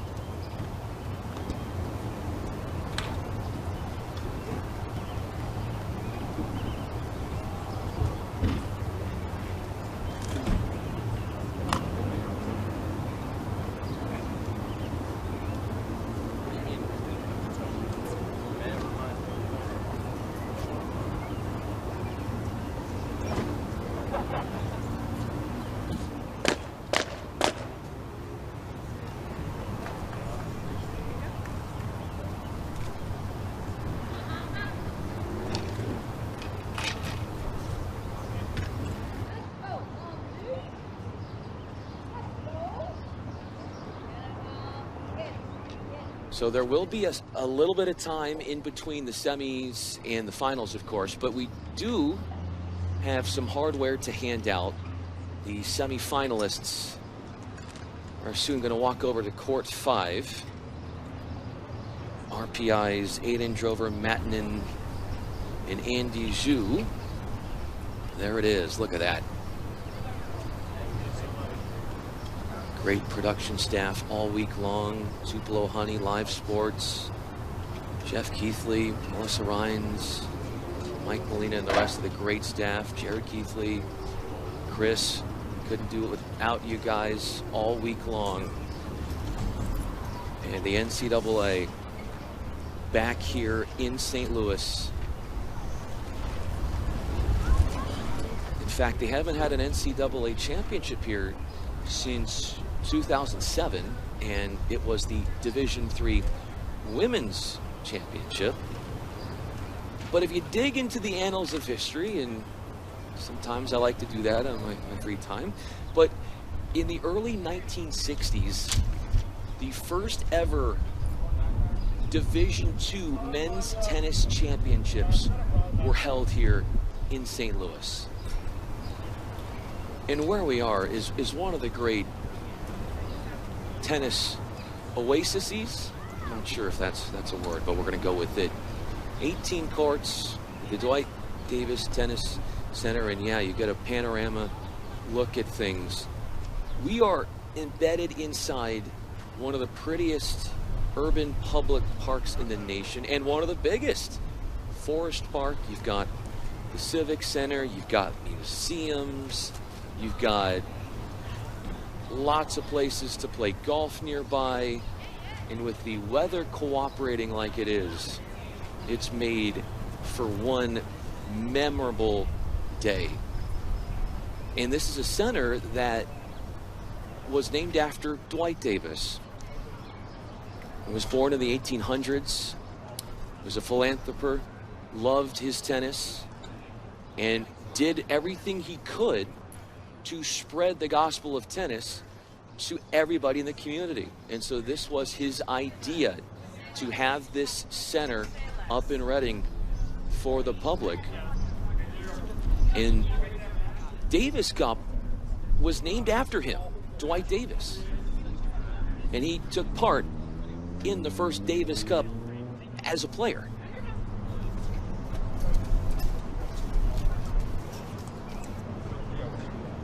This is also an area where they held the World's Fair in 1904. Multiple months the fair was here. This is a park that's 1,300 acres. If you've ever been to New York City in Central Park, this park is a lot bigger.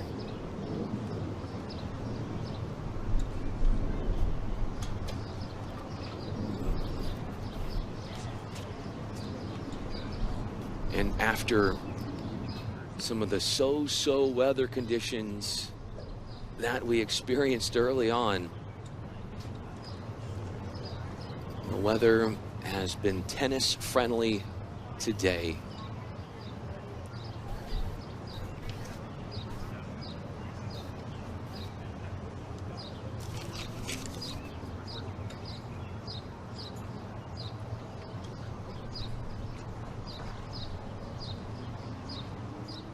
So just to keep you all apprised at home who are interested in watching the doubles final, 3:15 is going to be the start time of that. So we'll have all of that for you. But before that, we've got some hardware to hand out. RPI's duo, Andy Zhu, Aiden Drover Mettinen, taking home some trophies. They had to win.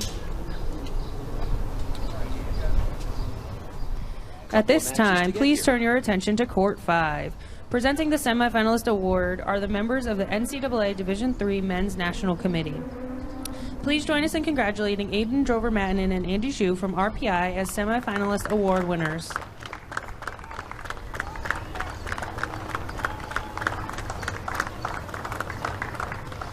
Congratulations on a wonderful season and performance in the 2024 NCAA Division III Men's Doubles Tennis Championship.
80-degree temperatures. We are in St. Louis, the Dwight Davis Tennis Center for our NCAA Division III men's double final. Cannot wait to get this one underway. Final warm-ups, and we'll be set to go here in a best-of-3 setter with Swanee and Jordan Theron and Quinn Wicklund of the Tigers, the 12th ranked team in doubles in the nation. They're on the far side of your screen. They're wearing purple.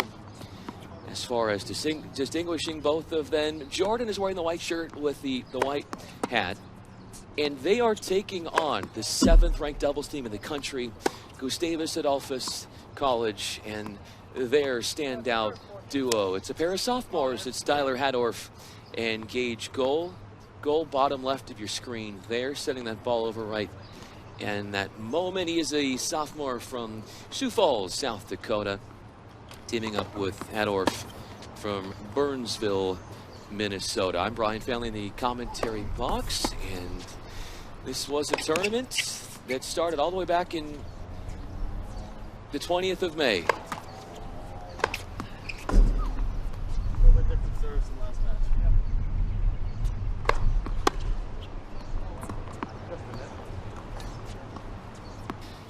It's 2 minutes. A tournament that started out with team competition all the way back in May the 20th. So first few days, team competition. We crowned our team champs. Now into the individual section of the D3 championship. And these are both the second match of the day for these respective duos.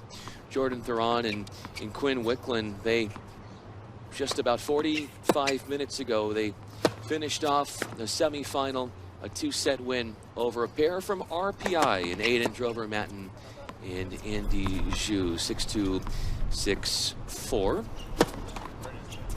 in an hour and 11 minutes.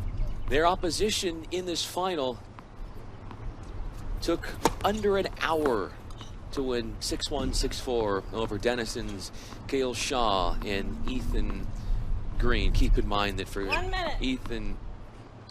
for Cale Shaw, that was his second match of the day. He played an over 2-hour singles final, forced a third set. The sophomore came up short. Will be the best of 3 tiebreak sets using no ad scoring. To the left of the chair from Swanee, Jordan Huron and Quinn Wicklund. To the right of the chair from Gustavus, Tyler Hadorf and Gage Gold. Swanee won the toss and chose to receive. No perp. Swanee, they have never won an NCAA doubles title before.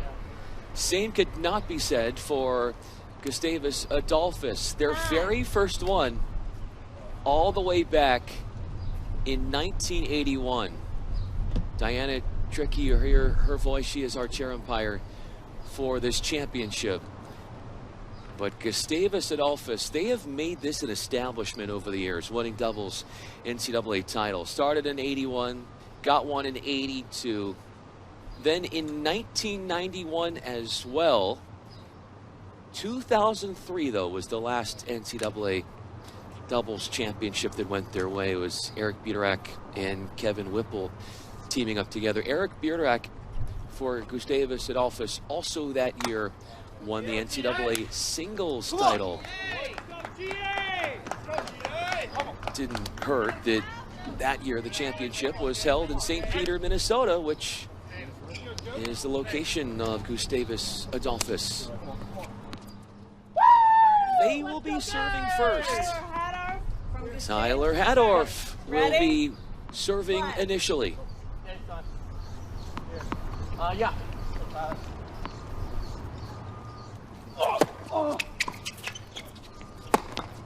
Not sure he needed to jump there, but it certainly adds to the flair and the flashiness of the shot if he is able to pull that off. Yeah. Hadorf and Goal are 22-4 together. Yeah. since the dual season. Love 30.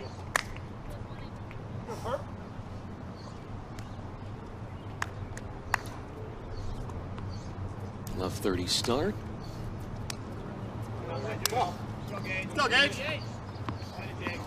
Both miscues. I don't think it's 15 all. There we go.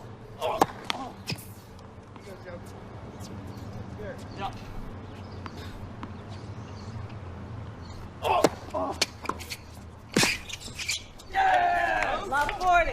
Love 40. So discount the scoring there for the moment.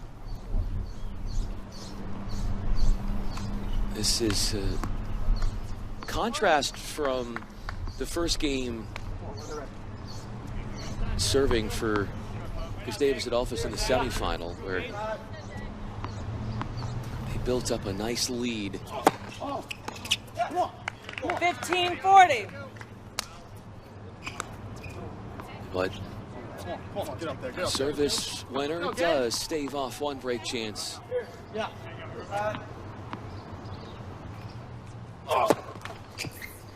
They faced 7 break points in the semifinal, defended 6 of them. Game. Forehand just inside the line. That's Theron delivering off a return winner. Felix Mann, their head coach for Swanee, year number 6 for him. And the team competition, the level that Swanee possesses is also very high. They reached the 3rd round of the NCAA tournament before they got picked off by Emory. 21-5, yeah, that team record. And this is back-to-back seasons where Swanee, this duo of Theron and Wicklund, made the NCAA doubles bracket. Wicklund wearing the darker shirt. He's got the tennis balls in hand, looking to serve first. Hoping to fulfill the task. Quinn Wicklund from Swanee. In the form of picking up a hold. It's 1-love with Wicklund serving. 15-love. Junior from Georgia is Wicklund. When you consider what he's done in the team component, normally this season has been creating headway in that 3 singles position.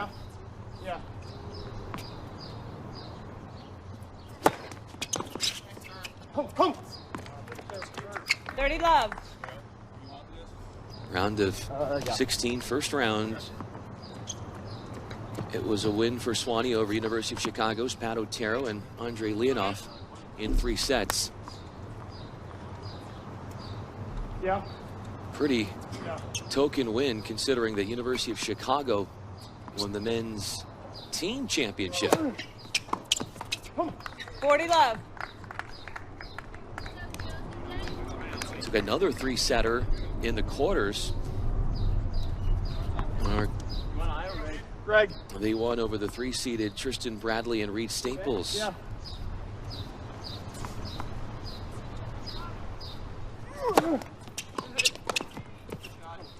Game Took the Swanee. pace away, and Swanee that leads 2 games to love. is an all Swanee second game. They broke in the semifinals 5 times. They created 10 break chances against their opponent. And the key for them was they were Gage only goal broken from once Gustavus to serve. on 4 tries in that semifinal.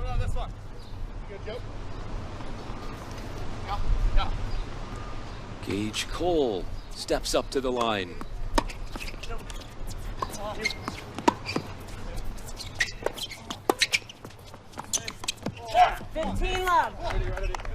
Knifes the backhand volley.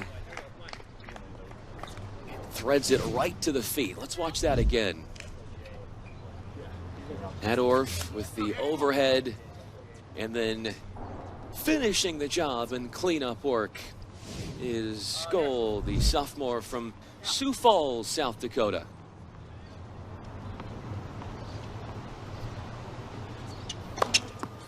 Oh, 15 all. Perfect placement on the return as that throws off the rhythm, drawing an air off Skoll's forehand, having to move right away off the baseline.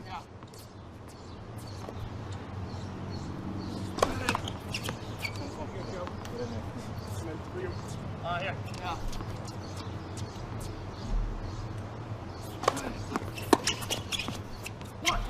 30-15. Slightly out. That quarterfinal win, as mentioned, for Swanee over the 3-seeded Tristan Bradley, Reed Staples. Reed Staples didn't make it all too far when it comes to what he's known for singles-wise, but Tristan Bradley certainly. Bradley, earlier today, won the NCAA singles title as a fifth-year senior from Bowdoin College.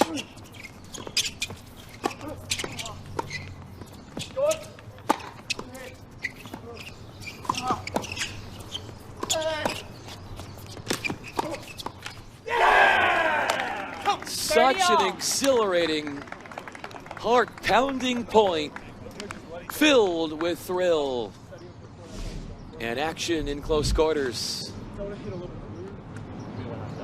But what's really been a catalyst for this Tiger team has been their savory play at the net.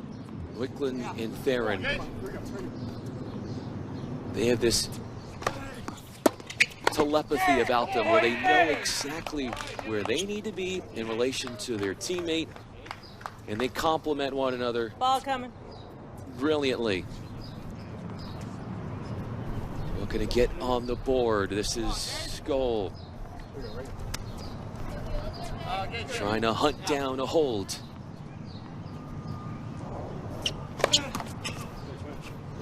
Here. Yeah.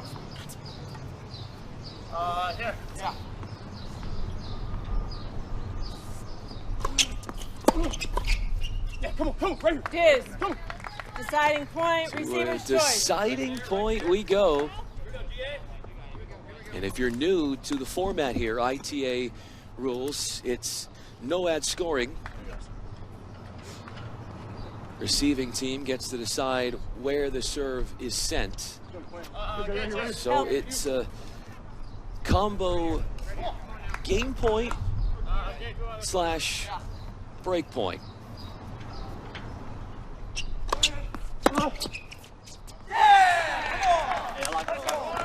Game Gustavus.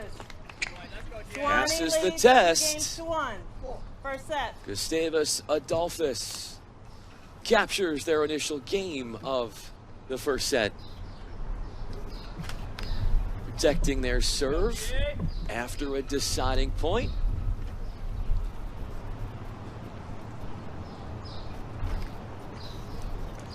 Our first deciding point of this NCAA doubles championship.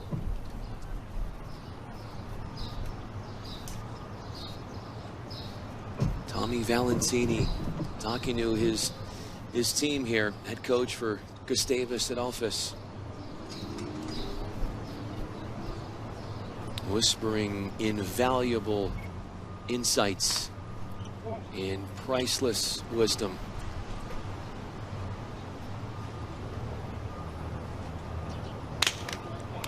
Taking that very hands-on approach, and we've seen a lot of the coaches here. Some of them that respect the players who want a little bit of distance. They want to be able to figure things out on their own. Others are much more reliant Jordan on Huron from communication with serve. coaches between points.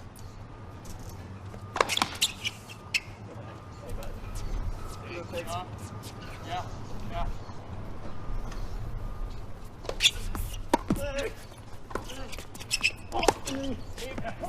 15 love. Smart to not go for the screamer, although as tempting as it might be.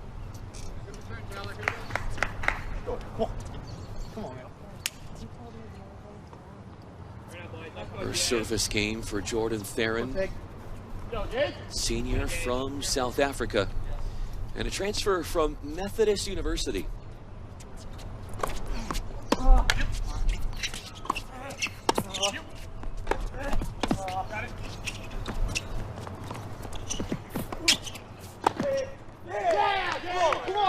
Let's go.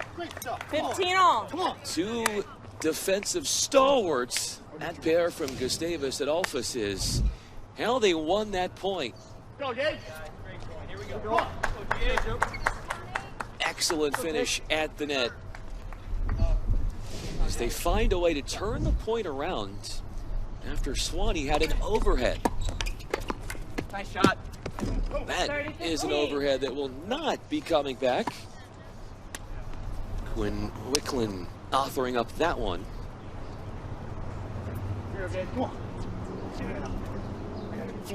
They have been such a tough team to beat. Swanee, they had a 13-match winning streak taken into the postseason. 40-15. Let's go. Ready to take. Ready to Gage. Go, GA. One to take. ITA doubles All-American was our server last year. He did play in the singles draw himself. No, team. Upper back. Help. Yeah.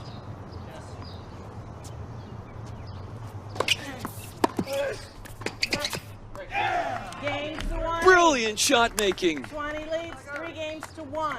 A debonair little finish, unsuspecting down the line.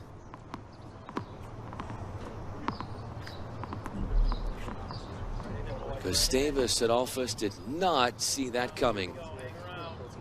As Theron collars the hold. Let's go, GA. Go, Tyler. He'll be the first to receive, with Tyler Adorf serving now.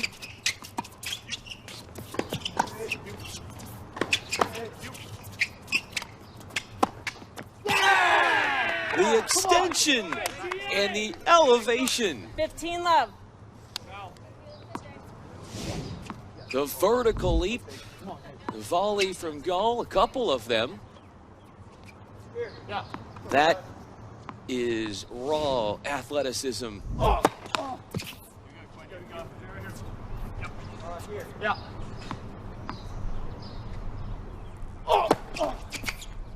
15 all. Go, Perp. Here we go. Here we go. Go, GA. Here we go. One to take. Good boy. Let her rip, boys. Go, take. Go, Gage. Here. Yeah. Here we go.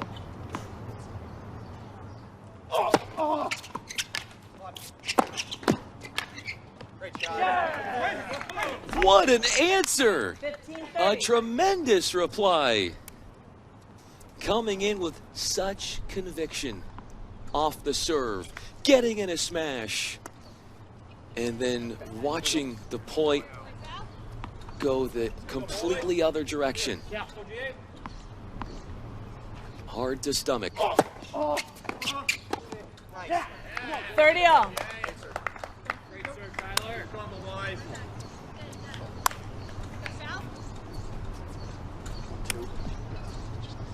Wind gusts just under 20 miles per hour, and for Swanee, they're hitting a bit into a headwind. So the wind is blowing from the near side. When you look at the straight on baseline cam from above, yeah, it's going to be from the near side to the far side, the direction of the wind. Yeah.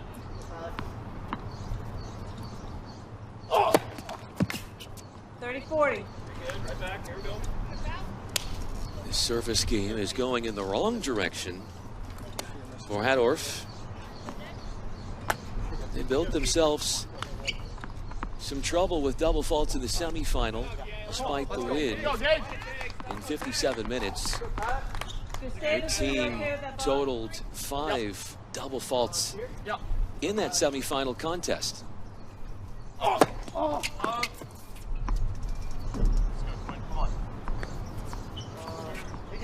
Yeah.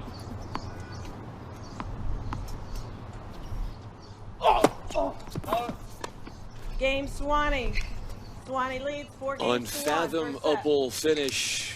Swanee gifted another game after a lack of sturdiness with the serve from Tyler Hadorf. As the gap widens, 4 games to 1 for Swanee.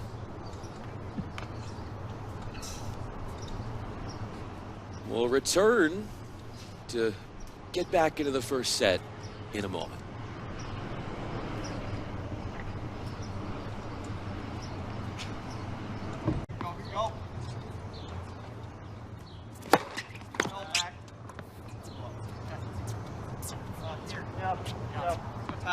We pick it up on a second serve attempt. Swanee. 15 love. Quinn Wicklund is serving. So the last 2 service games for Gustavus Adolphus have gone in the wrong direction for them. Broken in their last 2 games. Game 5 was a break of serve at 30, and then prior to that, it was losing service on a deciding point.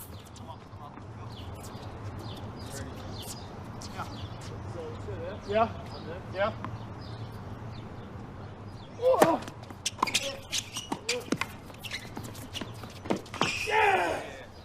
Intelligent tennis. Such cerebral play.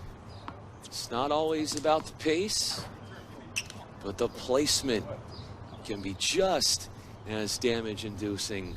Seeing where the duo from Adolphus Gustavus was, put them under duress. Oh. 30-15. Let's go, GA.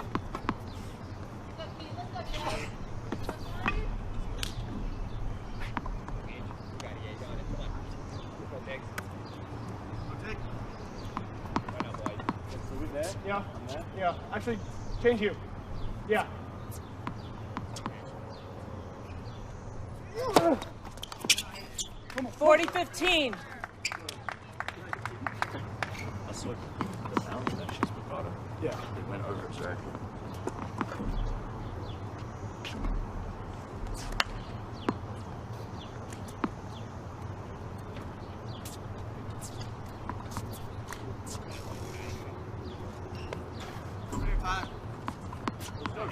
Yeah. Game points.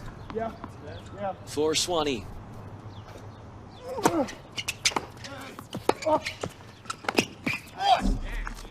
40-30. Aggressive off the return. Took matters into his own hands, did Tyler Hadorf. Great movement. Yeah. Skates into the forecourt. And sees the point through. Game Swanee. 5 Swanee games to leads 1. 5 games to 1. First set. Great stuff. That continues to be the run. At one point, Here we go. it was 2-1. Swanee now up 5-1. Goal at the line. Looking to do everything he can to prolong, extend this opening set.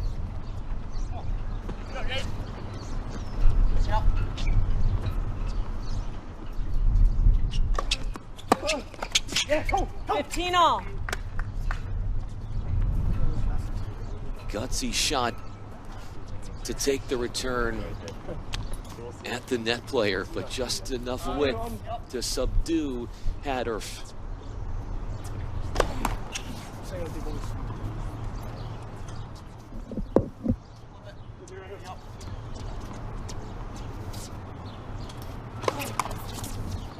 15-30. Yeah. That is Gustavus Adolphus's 4th double fault. They had 5 in the semifinals, and that was over 2 sets. No.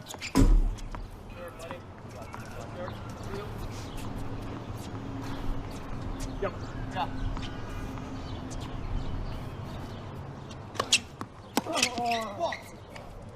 Let's go. Winding 30 up all. and missing that one egregiously. Step into it. Come on. Quinn Wicklund could not get the timing down and get that return to a strike zone. 30 all in a must-hold situation for Gage goal.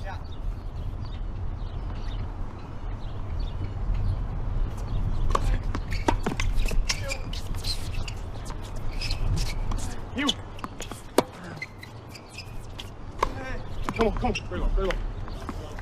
30-40. An overhead that needs to find the court. Frustrating and a confounding result for Gage goal, who those two were up on the point, but could not hang on in the end. It was a set point.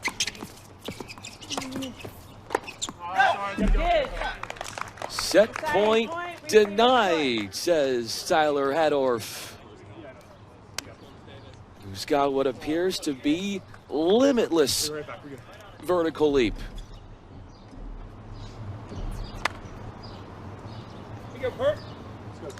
Deciding point shows itself for the 2nd time in the first set.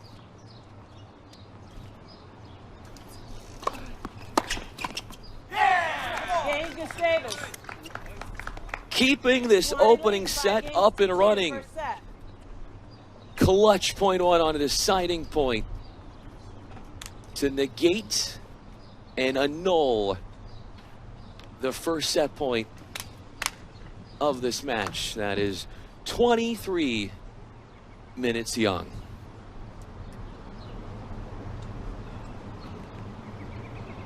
Everything coming down to this one. These are two institutions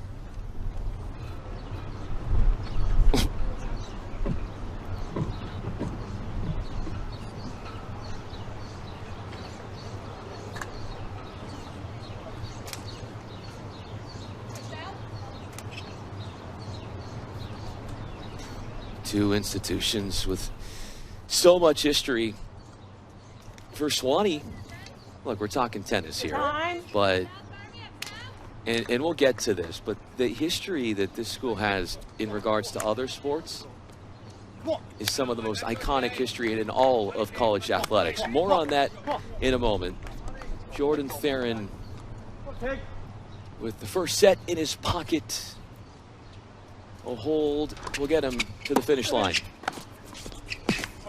15 left. He's been such a reliable and dependable player. Plays so intelligently, rarely makes mental mistakes, knows his strengths, knows what he can't do, and is an excellent communicator out there on the court.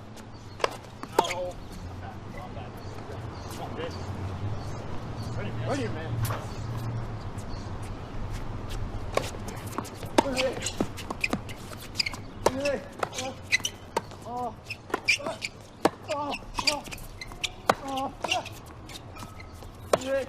Yeah! Come on! Let's go. Slowly wearing down the defenses with mighty blasts from the back from both Adorf and Gall. And their power ultimately rules out. That's Gall neutralizing the pair of Tigers swarming at the net.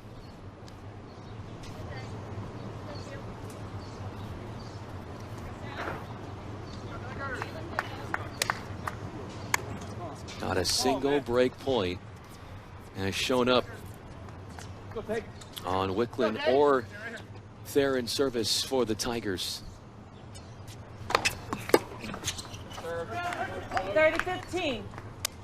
6 have been created on the other side. 2 for 6 on the conversion ratio.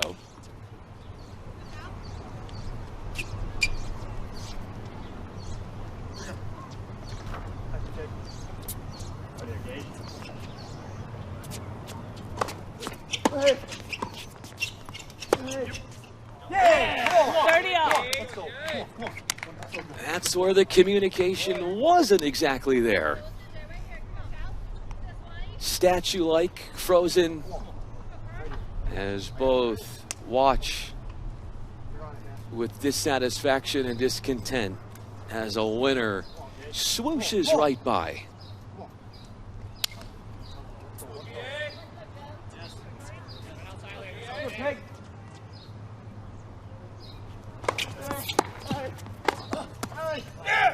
That's a big one. 40-30. Tilts the game back in Swanee's favor. And they've got a second set point. First one was lost on a deciding point a game ago. Here is number 2.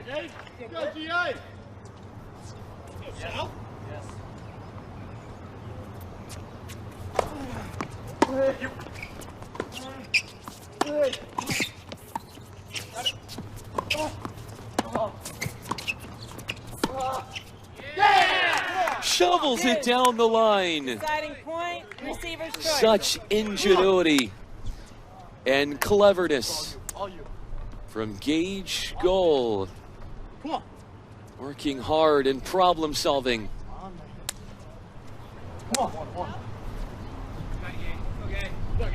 A third set point also is met with the first break chance against Swanee's serve in this first set.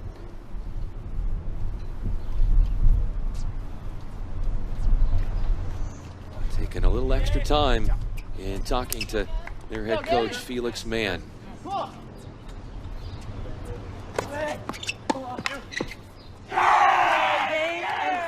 The out wide serve achieved its purpose.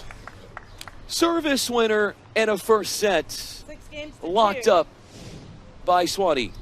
Second set forthcoming.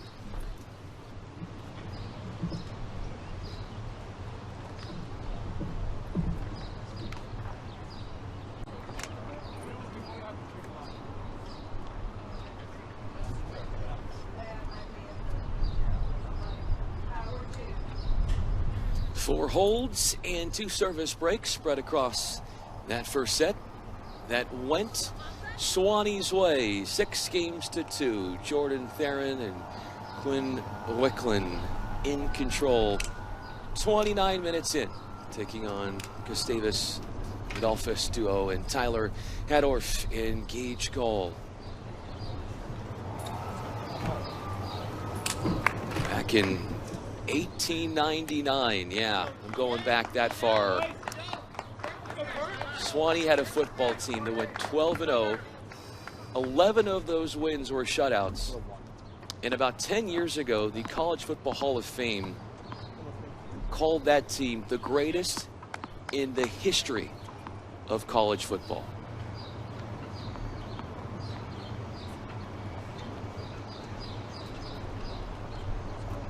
Second set, Gage Gold, serve. Gage Gold looking to make history. Come on, Gage. Come on, Gage. Go, and trying to enact and activate a strong start after the disappointment of the first set.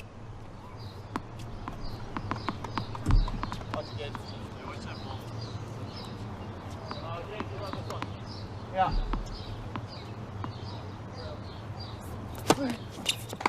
Yeah, come on. 15 love. Yeah, Gage. Yeah, come on.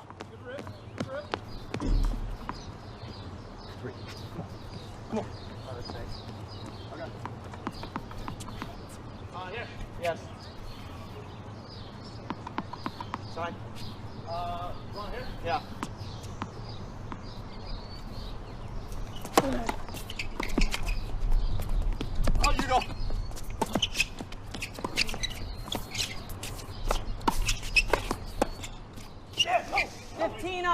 gave it a try. But some swift thinking and improvising from Swanee wins out. 15 all.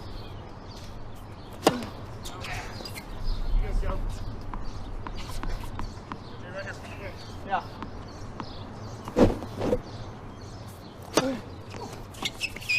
Watch. Come on.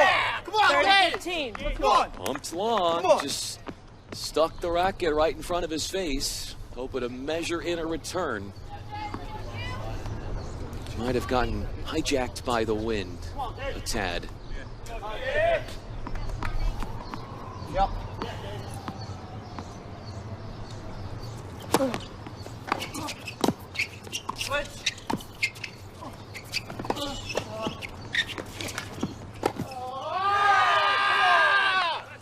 A scintillating finish. 40-15. So good, Gabe. So good. They had Swanee under duress in a very compromised position. And it's a loud roar and a thump of a finish from Tyler Hadorf. As the headband-wearing pair trying to take charge in this first game of the second. No. Yeah.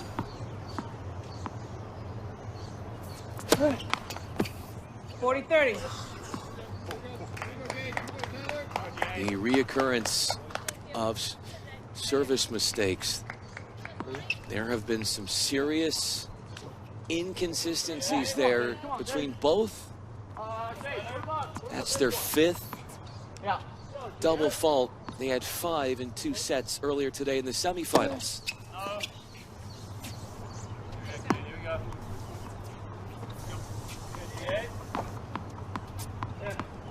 Yeah.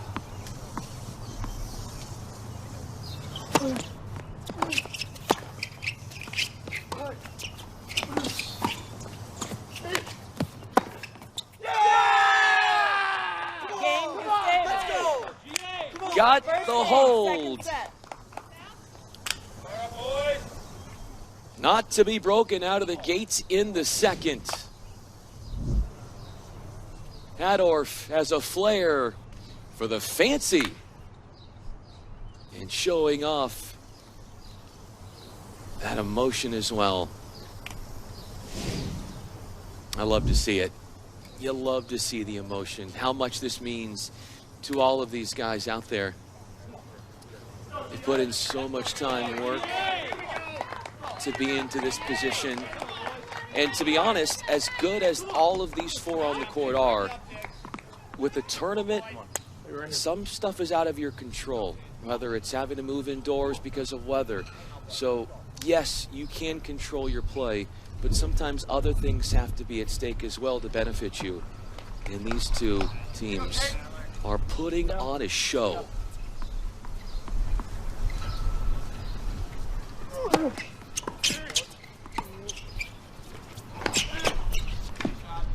Drop volley. Pace absorption with a full extension forehand from Theron. Took all the luster out of that groundie hit by Gustavus Adolphus. Yeah. Yeah.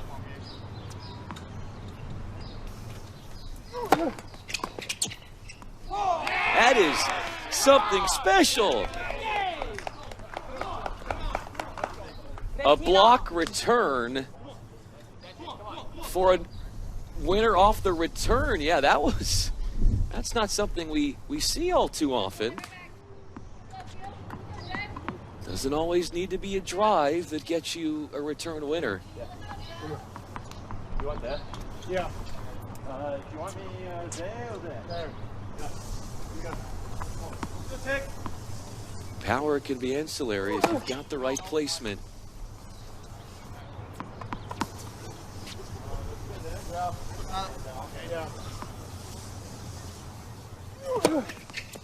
Correction, the ball's good. Thank you. 30-15. Nothing's going to change the mind of what the call was. Called in by our chair umpire, Diana Tricky. She is our chair umpire. Top the ladder for this NCAA doubles championship.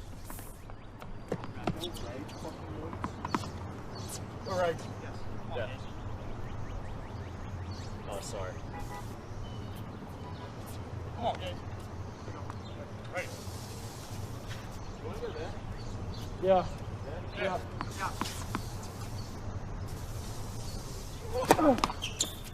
30 off.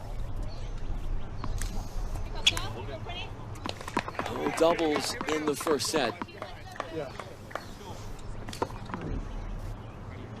First one coming for the Swansea pair.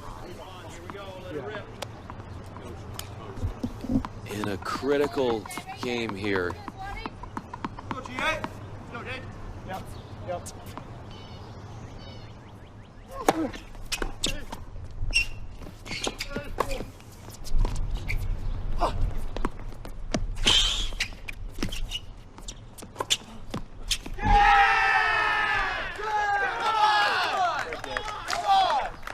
Pure spectacle. Yeah. Escaping with the point. Gustavus Adolphus. No, I thought it was going to. Somehow Quinn Wicklund ran that ball down. I have no idea how he had the motor to do that.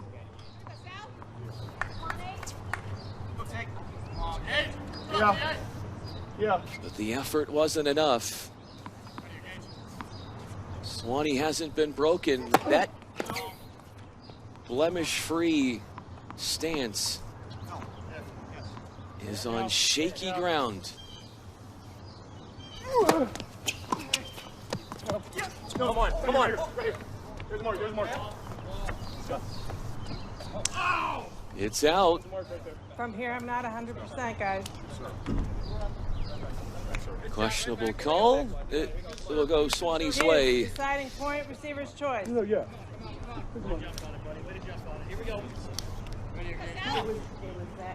Who wants it?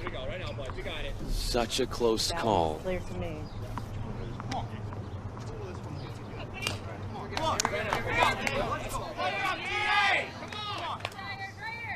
Oh, Reg.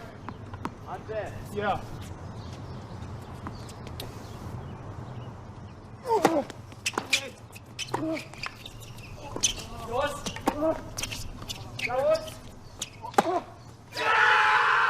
Long it goes. Quinn Wicklund can't keep that overhead in play, and upon second thought, and in hindsight, that ball might have been going long over his head. But he played it. And a big breakthrough with the first service break for Gustavus Adolphus.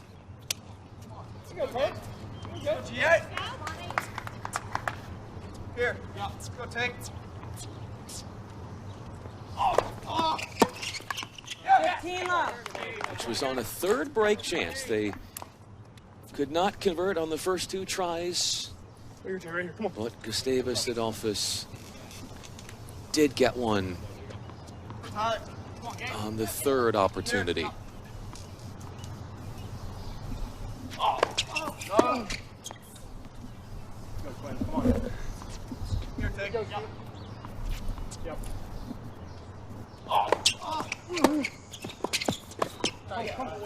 Body shot, stepping through, lunging in was Theron. And he made sure, without a doubt, that that one was not going to be coming back.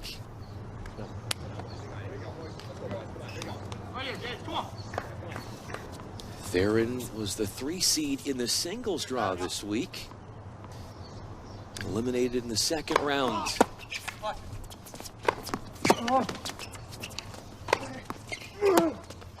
Excellent defensive shot to push back Gall, reset the point some. Gustavus Adolphus, they were atop the net attacking, and somehow they got disarmed. Right play. With some recovery defensive shots that were textbook. Here. Yeah. Let's go, Tyler.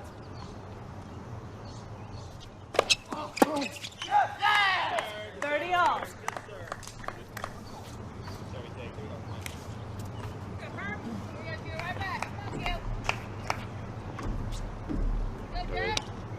Come on, we got this. Come on, right now. You go, Joe. Here. Yeah.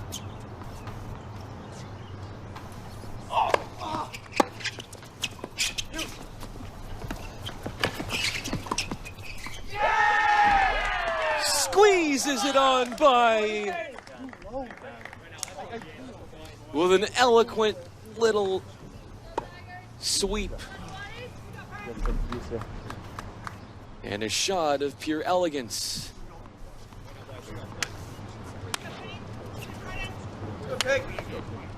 Hoping to commandeer an even larger lead. With Hadorf serving. Here. Yeah. Let's go, take. Right now, Quinn. Here. Yeah.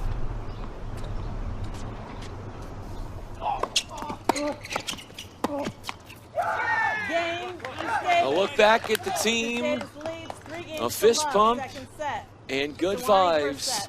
And endorphins firing. Gustavus Adolphus has turned the corner in this NCAA doubles final.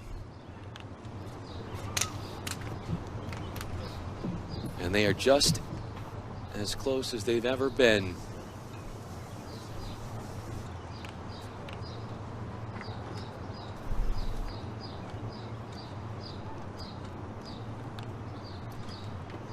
Swanee, based out of Swanee, Tennessee, and it's a college that was established all the way back in 1857, and they are about 93 miles southeast of Nashville. Gustavus Adolphus, based in St. Peter, Minnesota. Time. And if you know your geography, then this is going to be redundant, but those in St. Peter are about 70 miles away from Minneapolis. The host, St. Peter, of the last time Gustavus Adolphus won an NCAA doubles title back in 2003.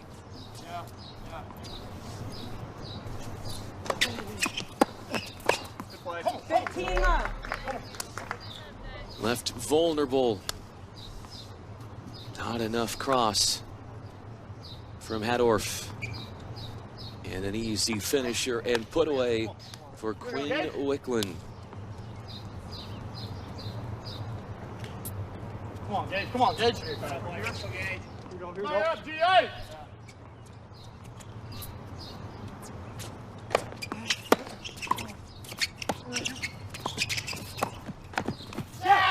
15 all. That communication that was so good from Swanee in set one, that's tapered off a little bit, and they've gotten themselves in trouble with not communicating at their best with shots through the middle of the court. Gustavus Adolphus has found that that's a winning proposition. 30-15. An exhalation from both Theron and Wicklund as they watch that lob roll long over the baseline. Here we go, GA. Here we go. Come on, Dave. Here we go. Come on. Here we go. Here we go, Joe. 40-15. Trying to get on the board. Swanee had 4 holds first set. And hoping to get their paw prints on a 5th here. Here we go.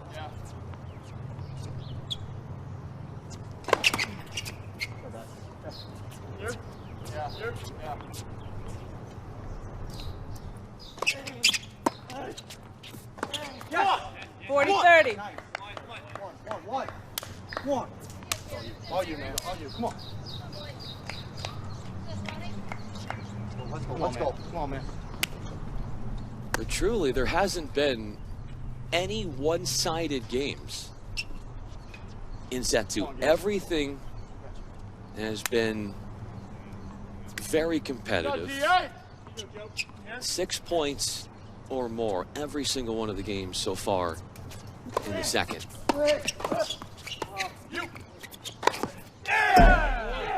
Must have felt good to lay into that one with such ferocity.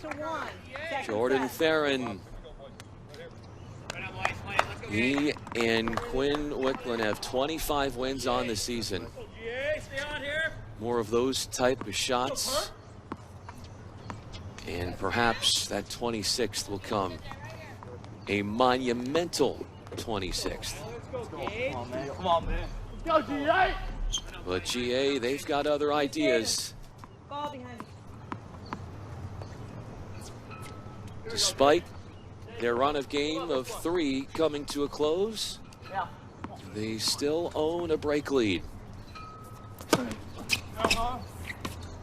you go, Joe. Right here, right now. Here. No. Yeah.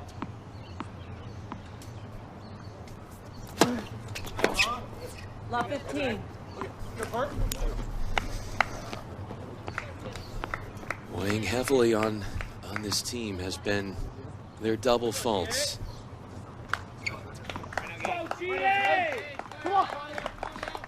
Love 15. Yeah.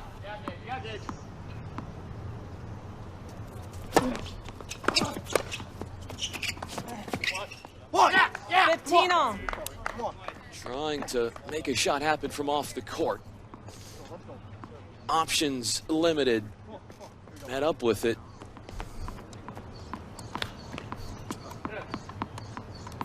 Yep.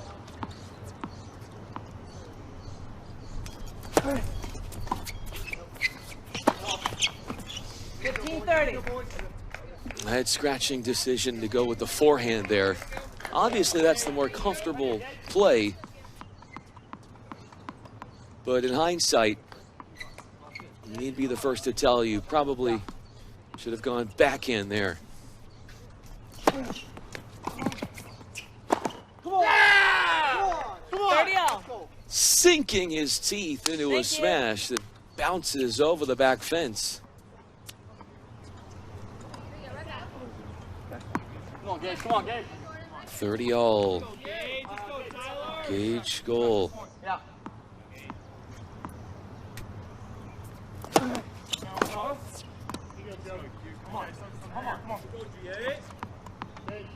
Yeah.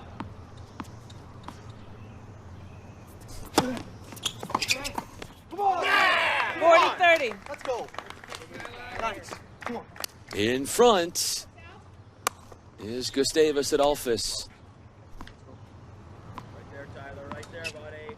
Eyeing service holds. Come on, Gage. 2-30 Yep. for goal. Game, Gustavus. Gustavus leads. Losing 4-1, touch. second set. Suwannee, first set. We'll step aside here. Gustavus Adolphus has shown great response.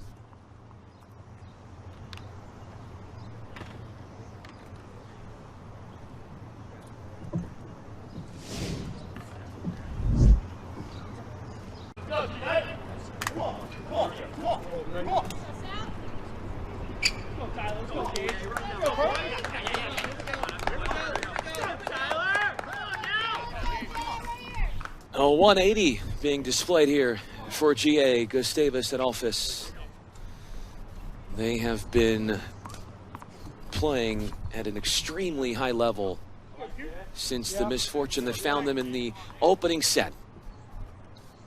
There's Quinn Wicklund for Suwannee. Yeah.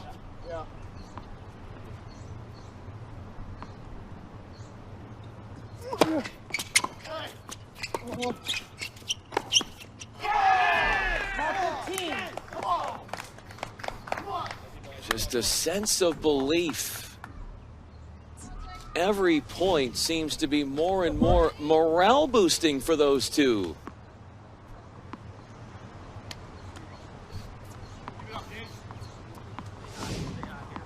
No shortage of emotion and passion.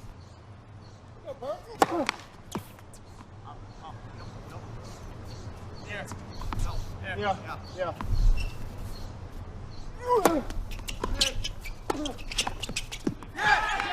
Everything is seemingly going their way. Solving the puzzle pieces that had been so hard to put together in the first set with synergy and connectivity and overall gumption. Gustavus Adolphus playing inspired tennis right now.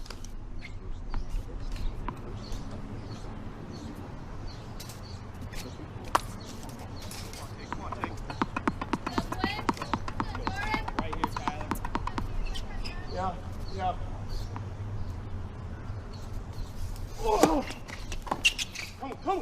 15-30. Up and all over the backhand return.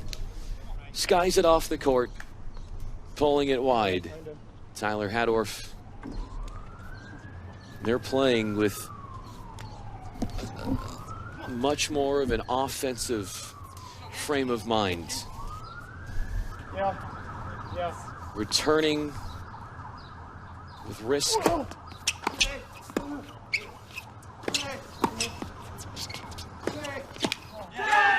And that's been pervasive.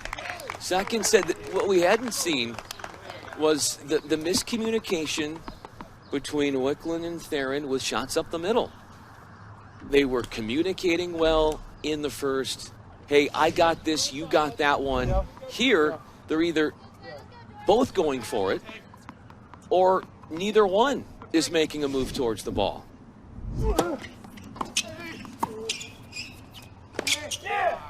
30-40. Come on. Nothing.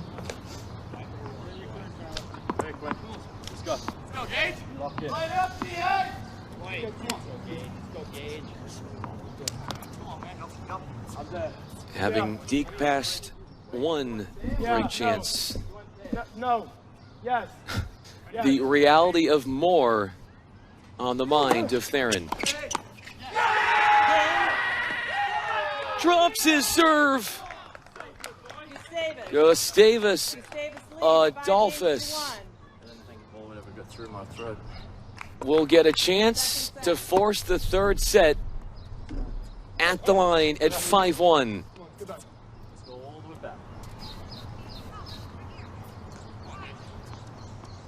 Their hallmark high energy play has been uplifting their spirits.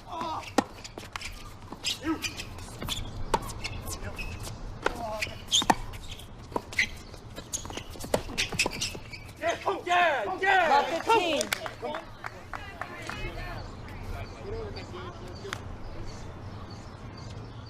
First three games, if you're just tuning in, of this second set went to GA. They're up 3-love. Then a hold finally for Swanee to make it 3-1.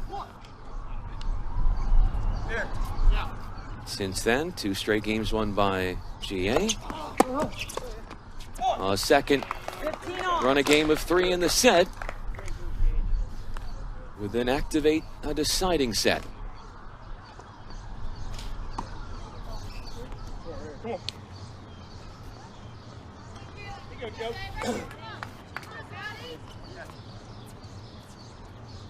Here.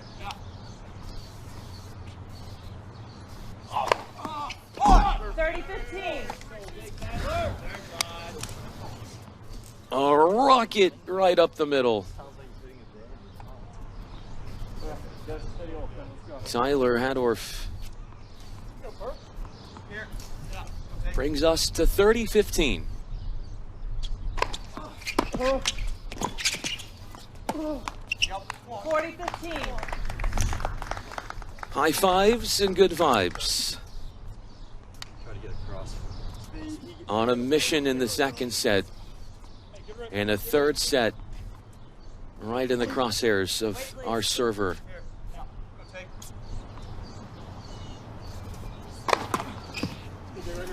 Good, Joe. Here, no.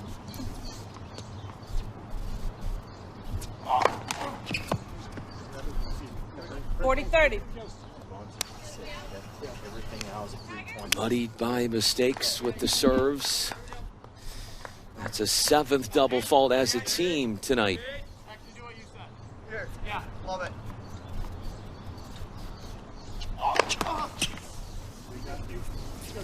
Let's go, Quinn, right now. Oh, yeah.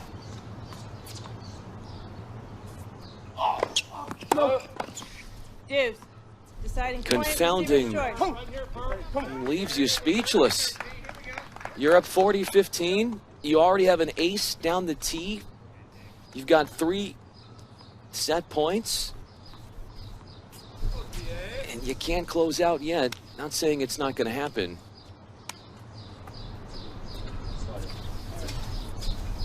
But double faulting 2 set points? Clearly warfare in the mind.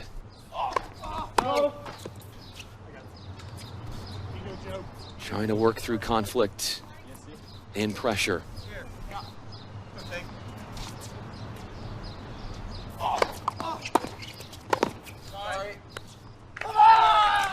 and second set. A little sorry, and then license to celebrate. 1. Swanee Got a little interesting there late with the 2 double faults, but left himself enough room for a 3rd set point, and a 3rd set is where we go next.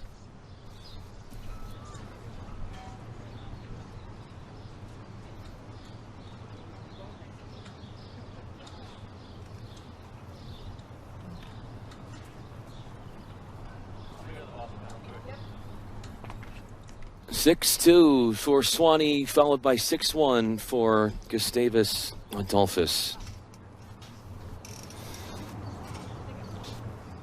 First set and second set could not be more of a juxtaposition of one another. We'll break down the first and second sets when we come back to the Dwight Davis Tennis Center.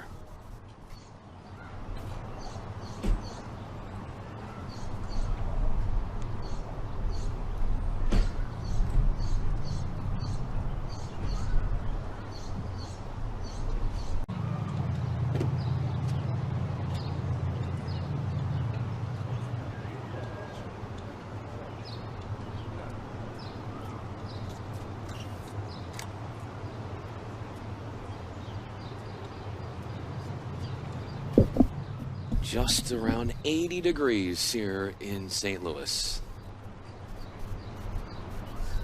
Scant clouds in the sky. Wind humming around. But such energy and might being showcased by these two in an NCAA doubles final. That's going to go the distance. Will it be Gustavus Adolphus capturing their first NCAA doubles title since 2003? Or will it be a very first for Swanee?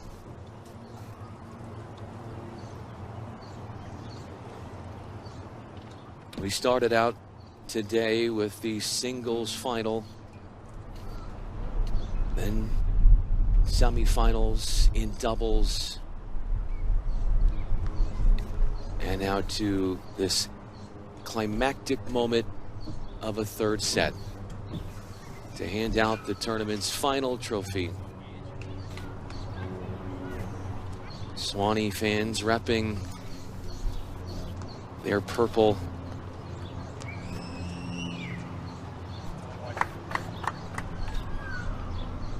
A school that's built a name for itself in the tennis ranks lately. Time. On court 5. The NCAA Division III tournament. It started back on May 20th. Come on, Dave. 3 days of doubles during that 8-day or so sequence. And we've got 1 set left in the tournament. That's 8 days young. Who is going to come out on top? It's Theron for Swansea to serve first. Swanee, excuse me. Come on it.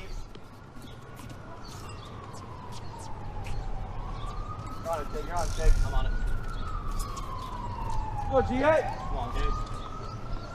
Yeah.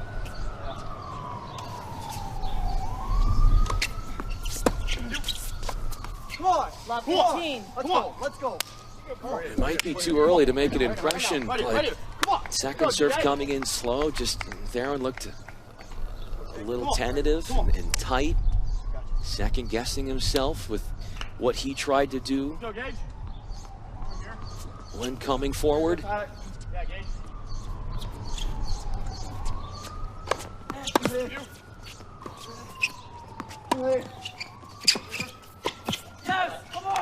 Up the middle, that's the shot for 15 all.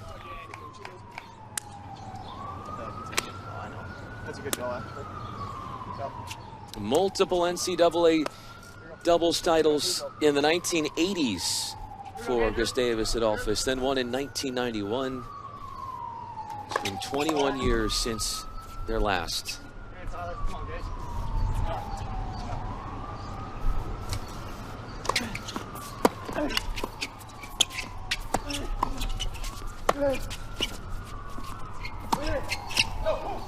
30-15. That time they were wise, not baited into going for that one up the middle, splitting the Swanee pair.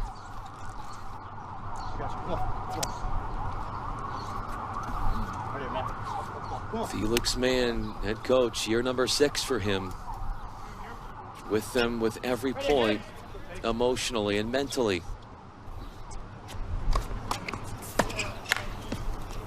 40-15.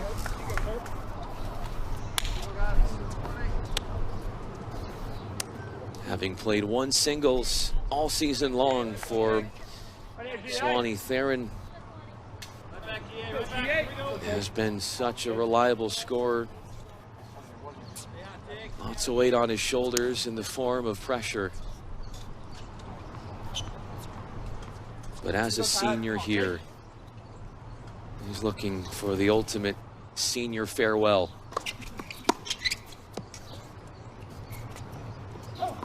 Game Swanee. First game, final Fends set. off GA as Theron grasps the hold. Getting that priceless pep talk from his coach. You know, some coaches, they're really hands-on. In by rule, you are allowed in between points as a coach to go right up to your players in doubles and say, hey, look, this is what we need to do. You do this, you do that. It might not necessarily be something tactically. It could be just be something emotionally that sets in. A pick-me-up, a come on, you can do this. Some slight little validation that can be morale boosting.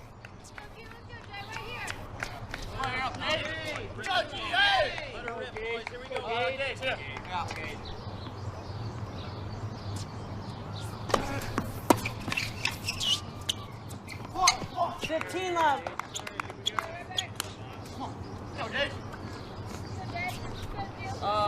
Gage, what about this one? Yeah.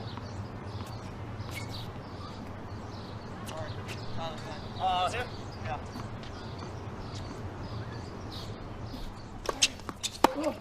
Yours? Switch. Up. Yep.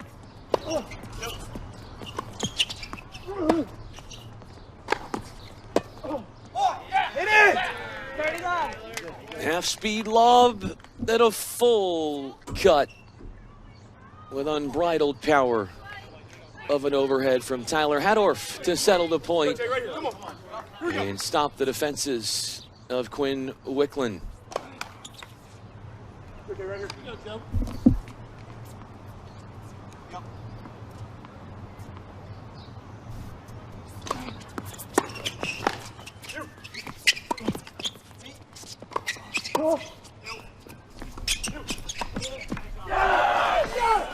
Great use of the angle.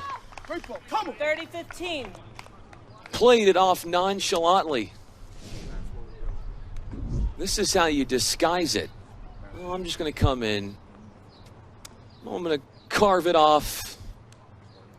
And there's nothing you can do about it. Come on. Go, Jen. You got it right here. Yeah. Okay, come on. Come on. You.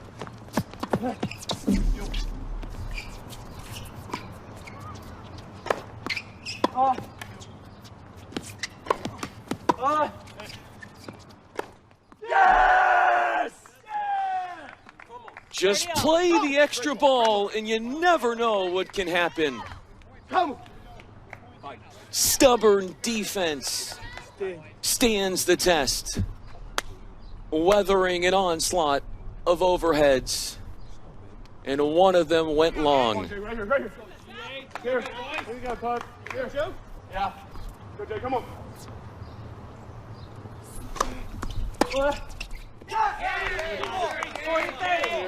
But the body serve to the backhand befuddles Theron.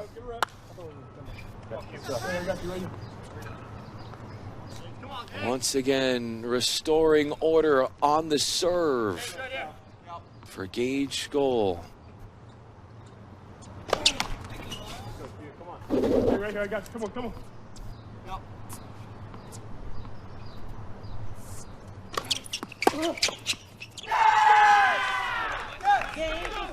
Trading holds.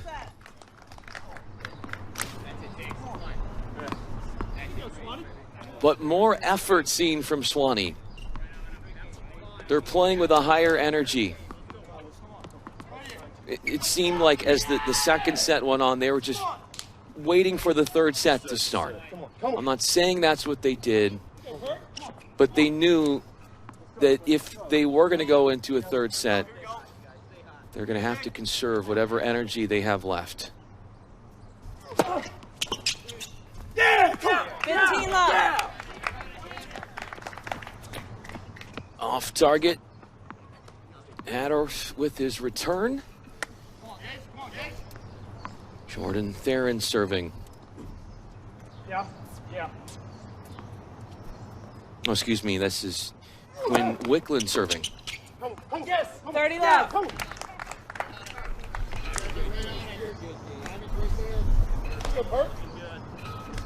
Semi-final victory for the pair from Swanee, 6-2, 6-4. Over an RPI pair of Aiden Drover, Mattinen, and Andy Zhu, who were ranked 23rd in the nation in doubles.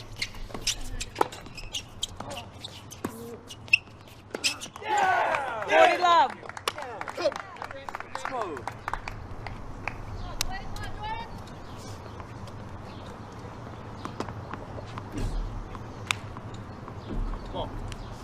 Slow Quinn. Haven't had a love hold or a love game at all in the match since game 2 of set 2. It's going to stay that way after Wicklund helicopters in and can't stick the landing.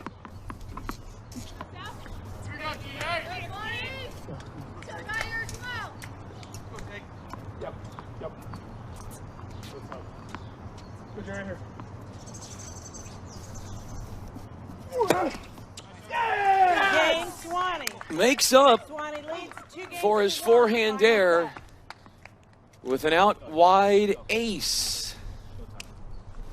2-1 our score in the third.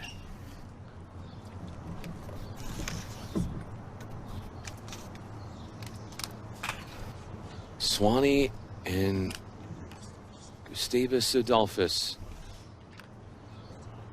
hadn't played in the regular season against one another this year. Felix Mann, head coach. Oh, excuse me, that's Tommy Valentini for Gustavus Adolphus, head coach. Keeping what he says very quiet.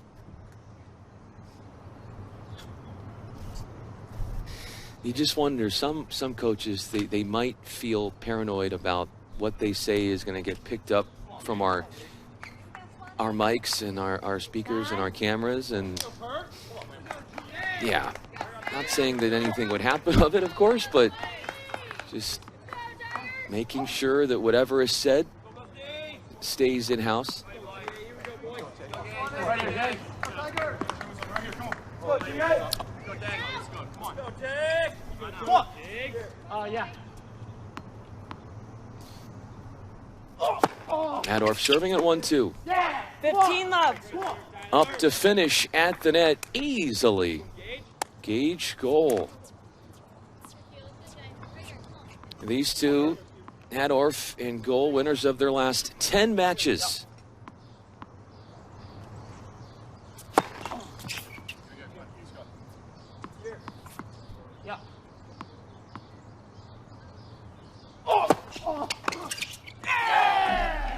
All over that serve. Wicklund did exactly what he wanted to do. Fires one up the line. Well diagnosed on the return. When you see that happen as a server, makes you think a little bit more about your placement.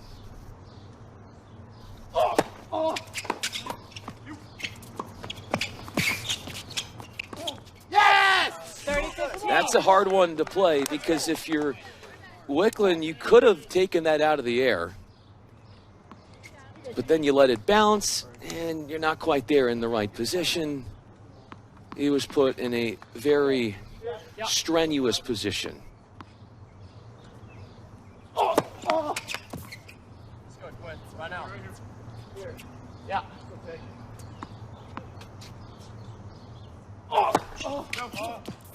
30 all.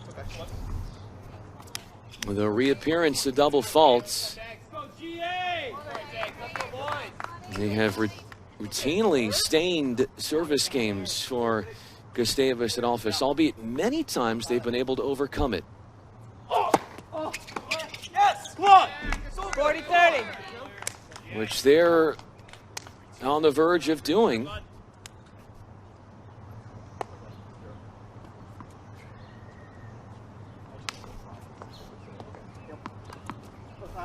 Come on, Gage.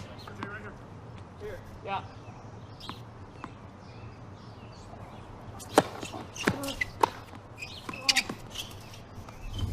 Game Gustavus. Gentle 2 games all. Final set.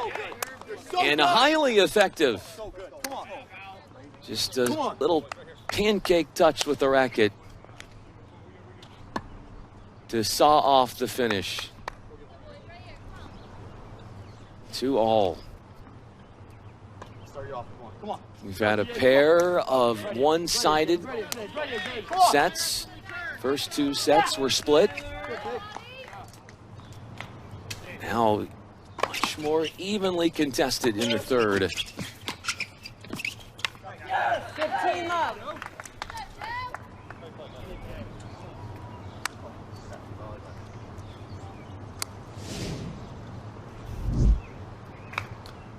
A little awkward play, but rather effective for Theron on his sojourn forward into the forecourt.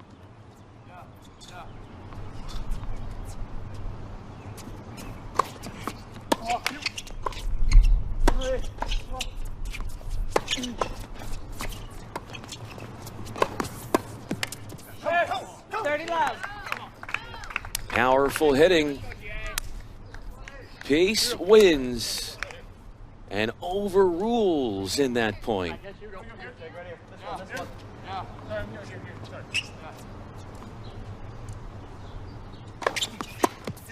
Yeah. 40 love. Dialed in with his serve. Come on, Gage. Narrowing his focus on a love hold. Game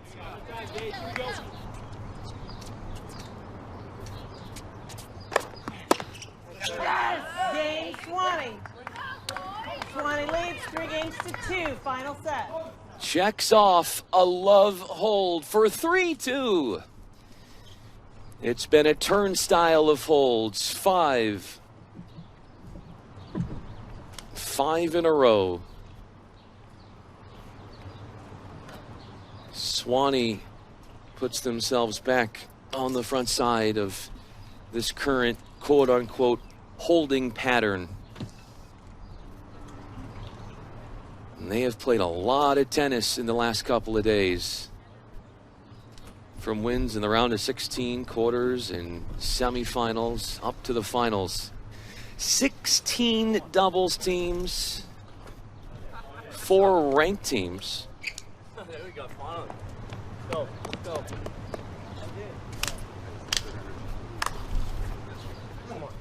And to get into this position for Swanee, Theron and Wicklund, they had to win against the 3-seeded Tristan Bradley and Reed Staples of Bowdoin College. So they knocked off a seeded team to get into this most regal and exclusive position of being one of the final 2. Gage, what about this one? Yeah. Here's goal for GA.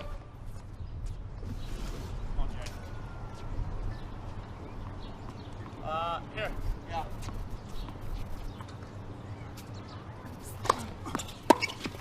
Nice. 15 love. Didn't hit it hard enough. Needed more pace to try to beat the net presence of Hadorf, and also probably more of a cross court. Yeah, Quinn, let's go. Okay, come here.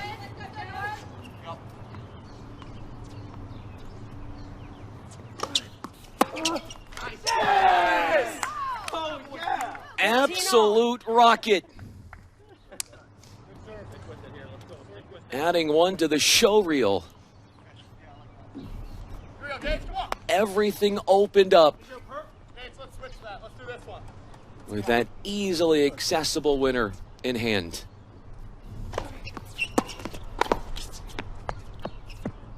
But these returns from Theron, and he'd be the first to tell you, he's gotten burned a couple times. Getting him back. But it's given Hadorf at the net a couple of chances to tee off on returns. No, it was you. I called it. I saw it. I called it.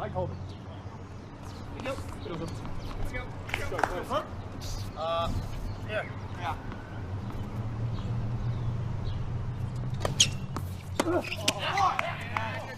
Great kicker. Take it to the back hand return on that backside. Here, Jay, just come right here. Good, Joe. Let's go. Good way, let's go, do it right here, come on. Good. Right here, Gage. Come on. Gage, what about this one? Neither team has encountered a break chance in the third set. Game Gustavus. Gustavus Final set. catches up for 3-all.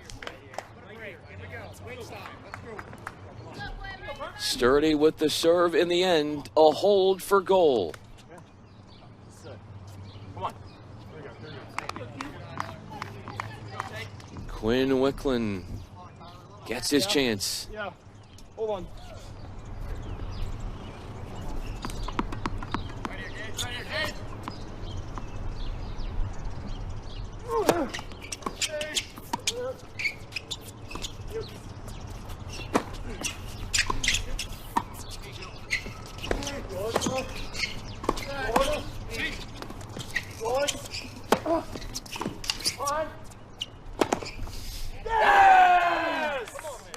to court one. That overhead went off the bounce. That's Theron sinking his teeth into one lavish, gratifying finish. Thank you. Right atop the net. Thunders it home with authority.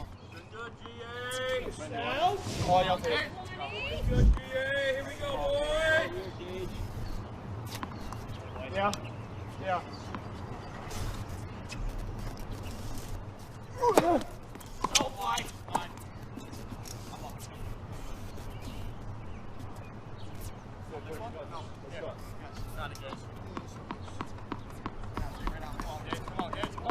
Hurry up, GA. Yep. Yep.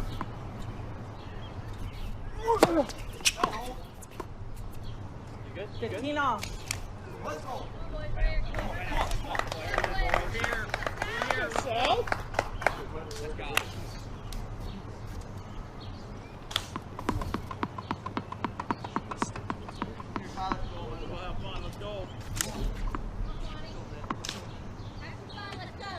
Joe, let's go, Pop.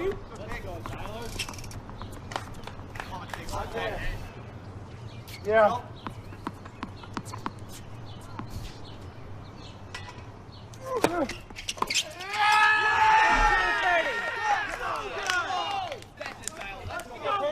We are here for it.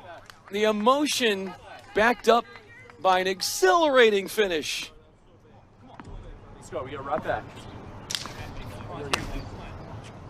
GA turning this service game into something that's a bit topsy-turvy with how much pressure they're putting on Wicklund. 30 all. But a credible response immediately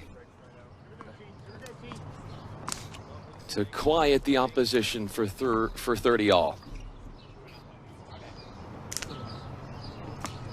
Let's go, Quinn. We're in this. We're in this. Let's go. Come on.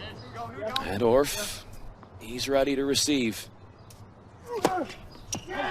40-30. Burned on the ace.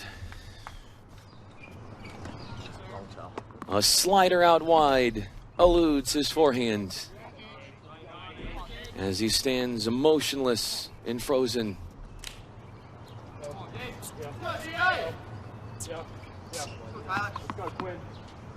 In rush game points.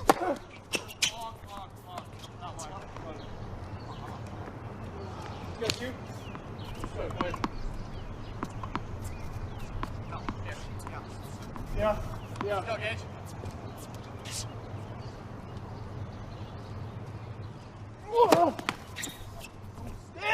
Deuce. You good? You good? Deciding point, receiver's choice.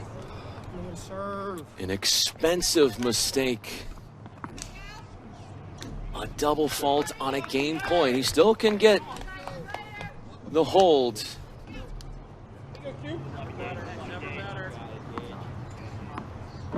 But the stakes rise with how pressure-packed this point is going to turn out to be. Yeah. Yeah.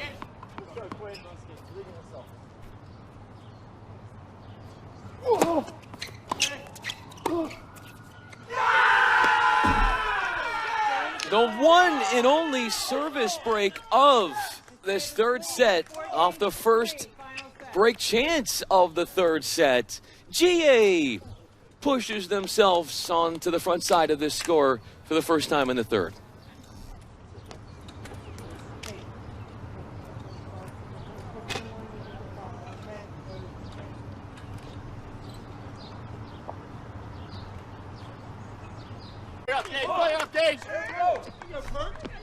Come on, come on.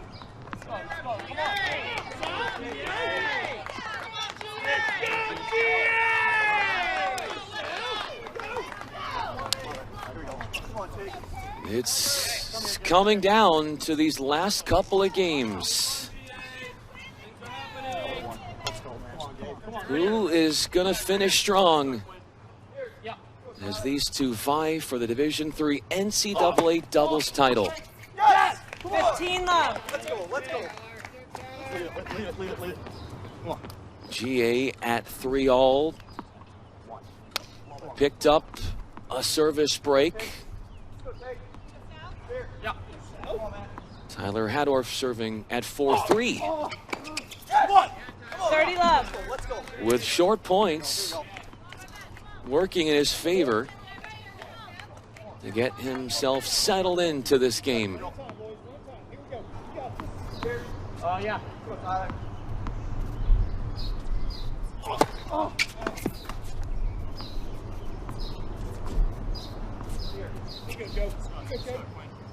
Yeah.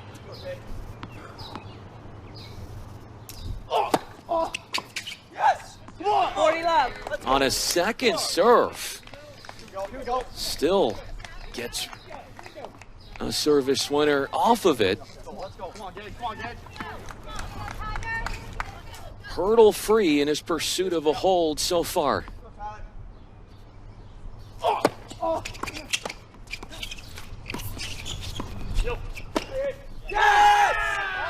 Game Gustavus. One game away 3, final set. from winning it all. Right here. Come on. A hold for Hadorf. Goal had that most satisfying finisher. Come on, Tig. Come on! Let's go. Their energy has percolated, and now serving to stay in the match is Swanee.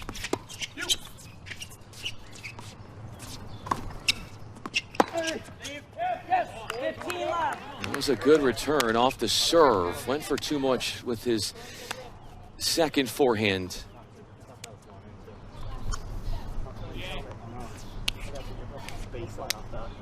Come on, Gage, right here. Trust it, Gage. Trust it, Gage. Come on. No. I'm up, Gage. You good, Bert?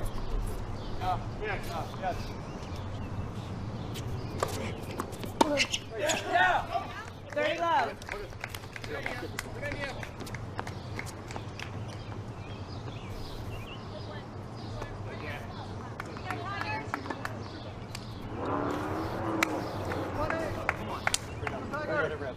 Let's go, GA! Let's go, Tyler.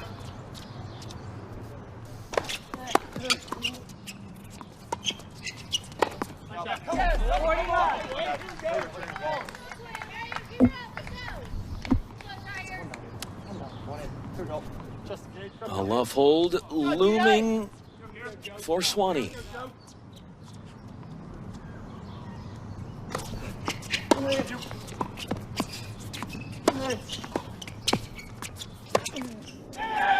Game Swanee. 5-4, so Swanee takes any drama out of the serve to stay in the match game for Theron.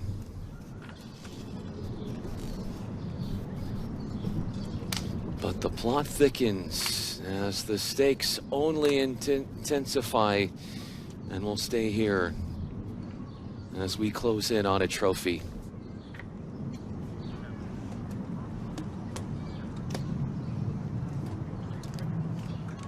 Swanee started out so strong. They had 4 holds and 2 service breaks in the first set. Everything was going their way. Fell behind, love 3 in set 2. Came up with a hold to make it 1-3, and then another run a game of 3 to close it out for GA in the second.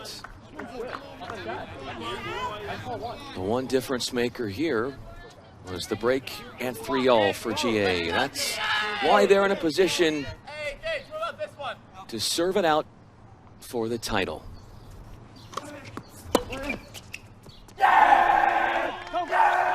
Caught the line. Let's go. Not the smoothest of strikes, but the backhand delivered at an opportune time.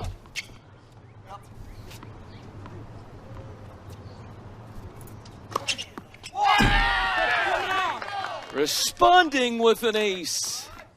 You wonder about the nerves.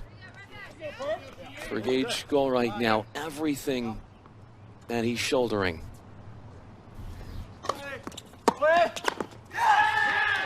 But he's getting instant help at the net from Tyler Hadorf.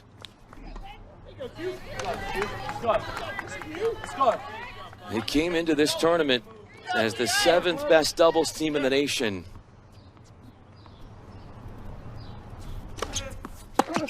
Yes! 30 all after Hadorf can't pull it off right atop the net.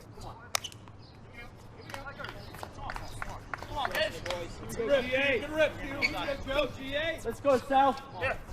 Come on.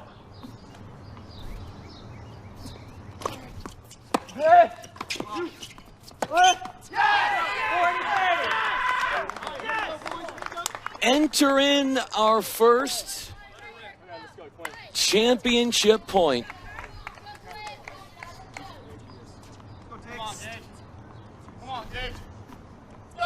A 21-year drought without an NCAA doubles title for GA.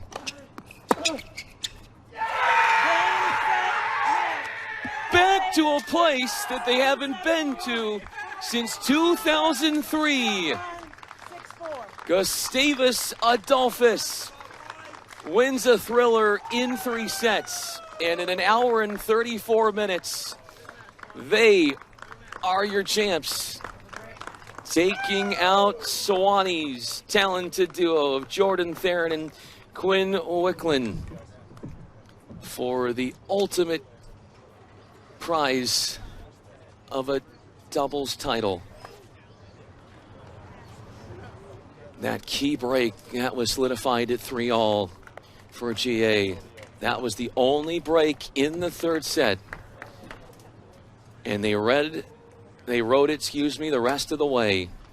And you wondered, with the pressure on Gage Goal's shoulders in a serve-it-out situation at 5-4. And that is one special embrace. How he was going to handle Goal, the emotions of the match and the championship being on his racket. Up to the task as the emotions run unfiltered and reality and the bliss and the euphoria starts to settle in.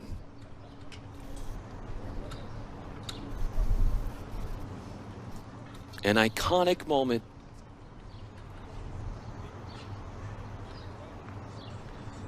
One special achievement that will be remembered for a lifetime. 7th ranked doubles team in the nation. That is underselling them, to say the least. What a run. 2 matches today. Played 5 sets. Won 4 of 5 sets. And there's something about wearing headbands in tennis where you just take the competitor a little bit more seriously.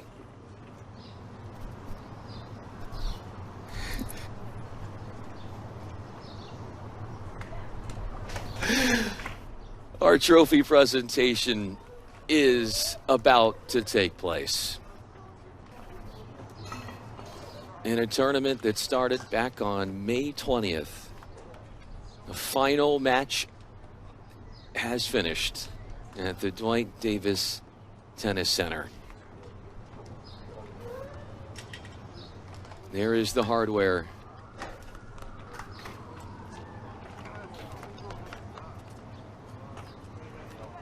From 16 teams in the bracket down to our final 2. And Swanee still actively searching for their first NCAA doubles title. They were so close. Up a set. But a quantum change going into set 2. A focus and a fight And they totally changed the complexion of that championship.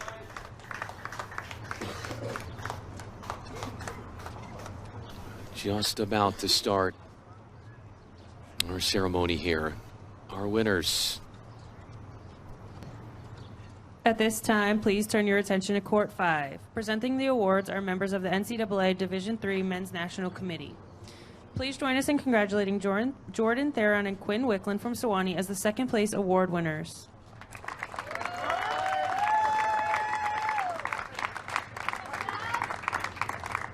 Congratulations on a wonderful season and performance in the 2024 Division III Men's Doubles Tennis Championships.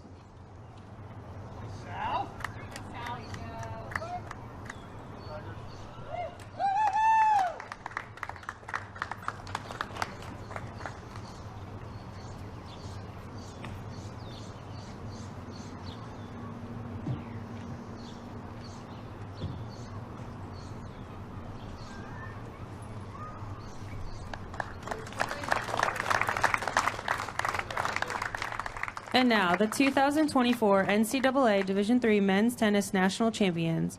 Please join us in congratulating Tyler Hadorf and Gage Gold from Gustavus Adolphus as the national champions for doubles. Congratulations on a wonderful season and for winning the 2024 NCAA Division III Men's Doubles Tennis Championship.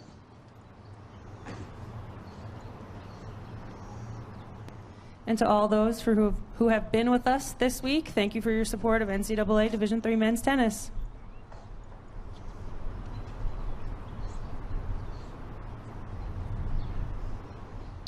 Well, that's going to conclude our coverage for the week. Could not have done it without so many talented and awesome people behind the scenes, from Melissa Rhines and Jeff Keithley, Jarrett Keithley, Mike Molina, Chris, and the rest of our Tupelo Honey and Live Sports staff. I'm Brian Fenley. It's an NCAA doubles title for Gustavus Adolphus as they do it for the first time since 2003.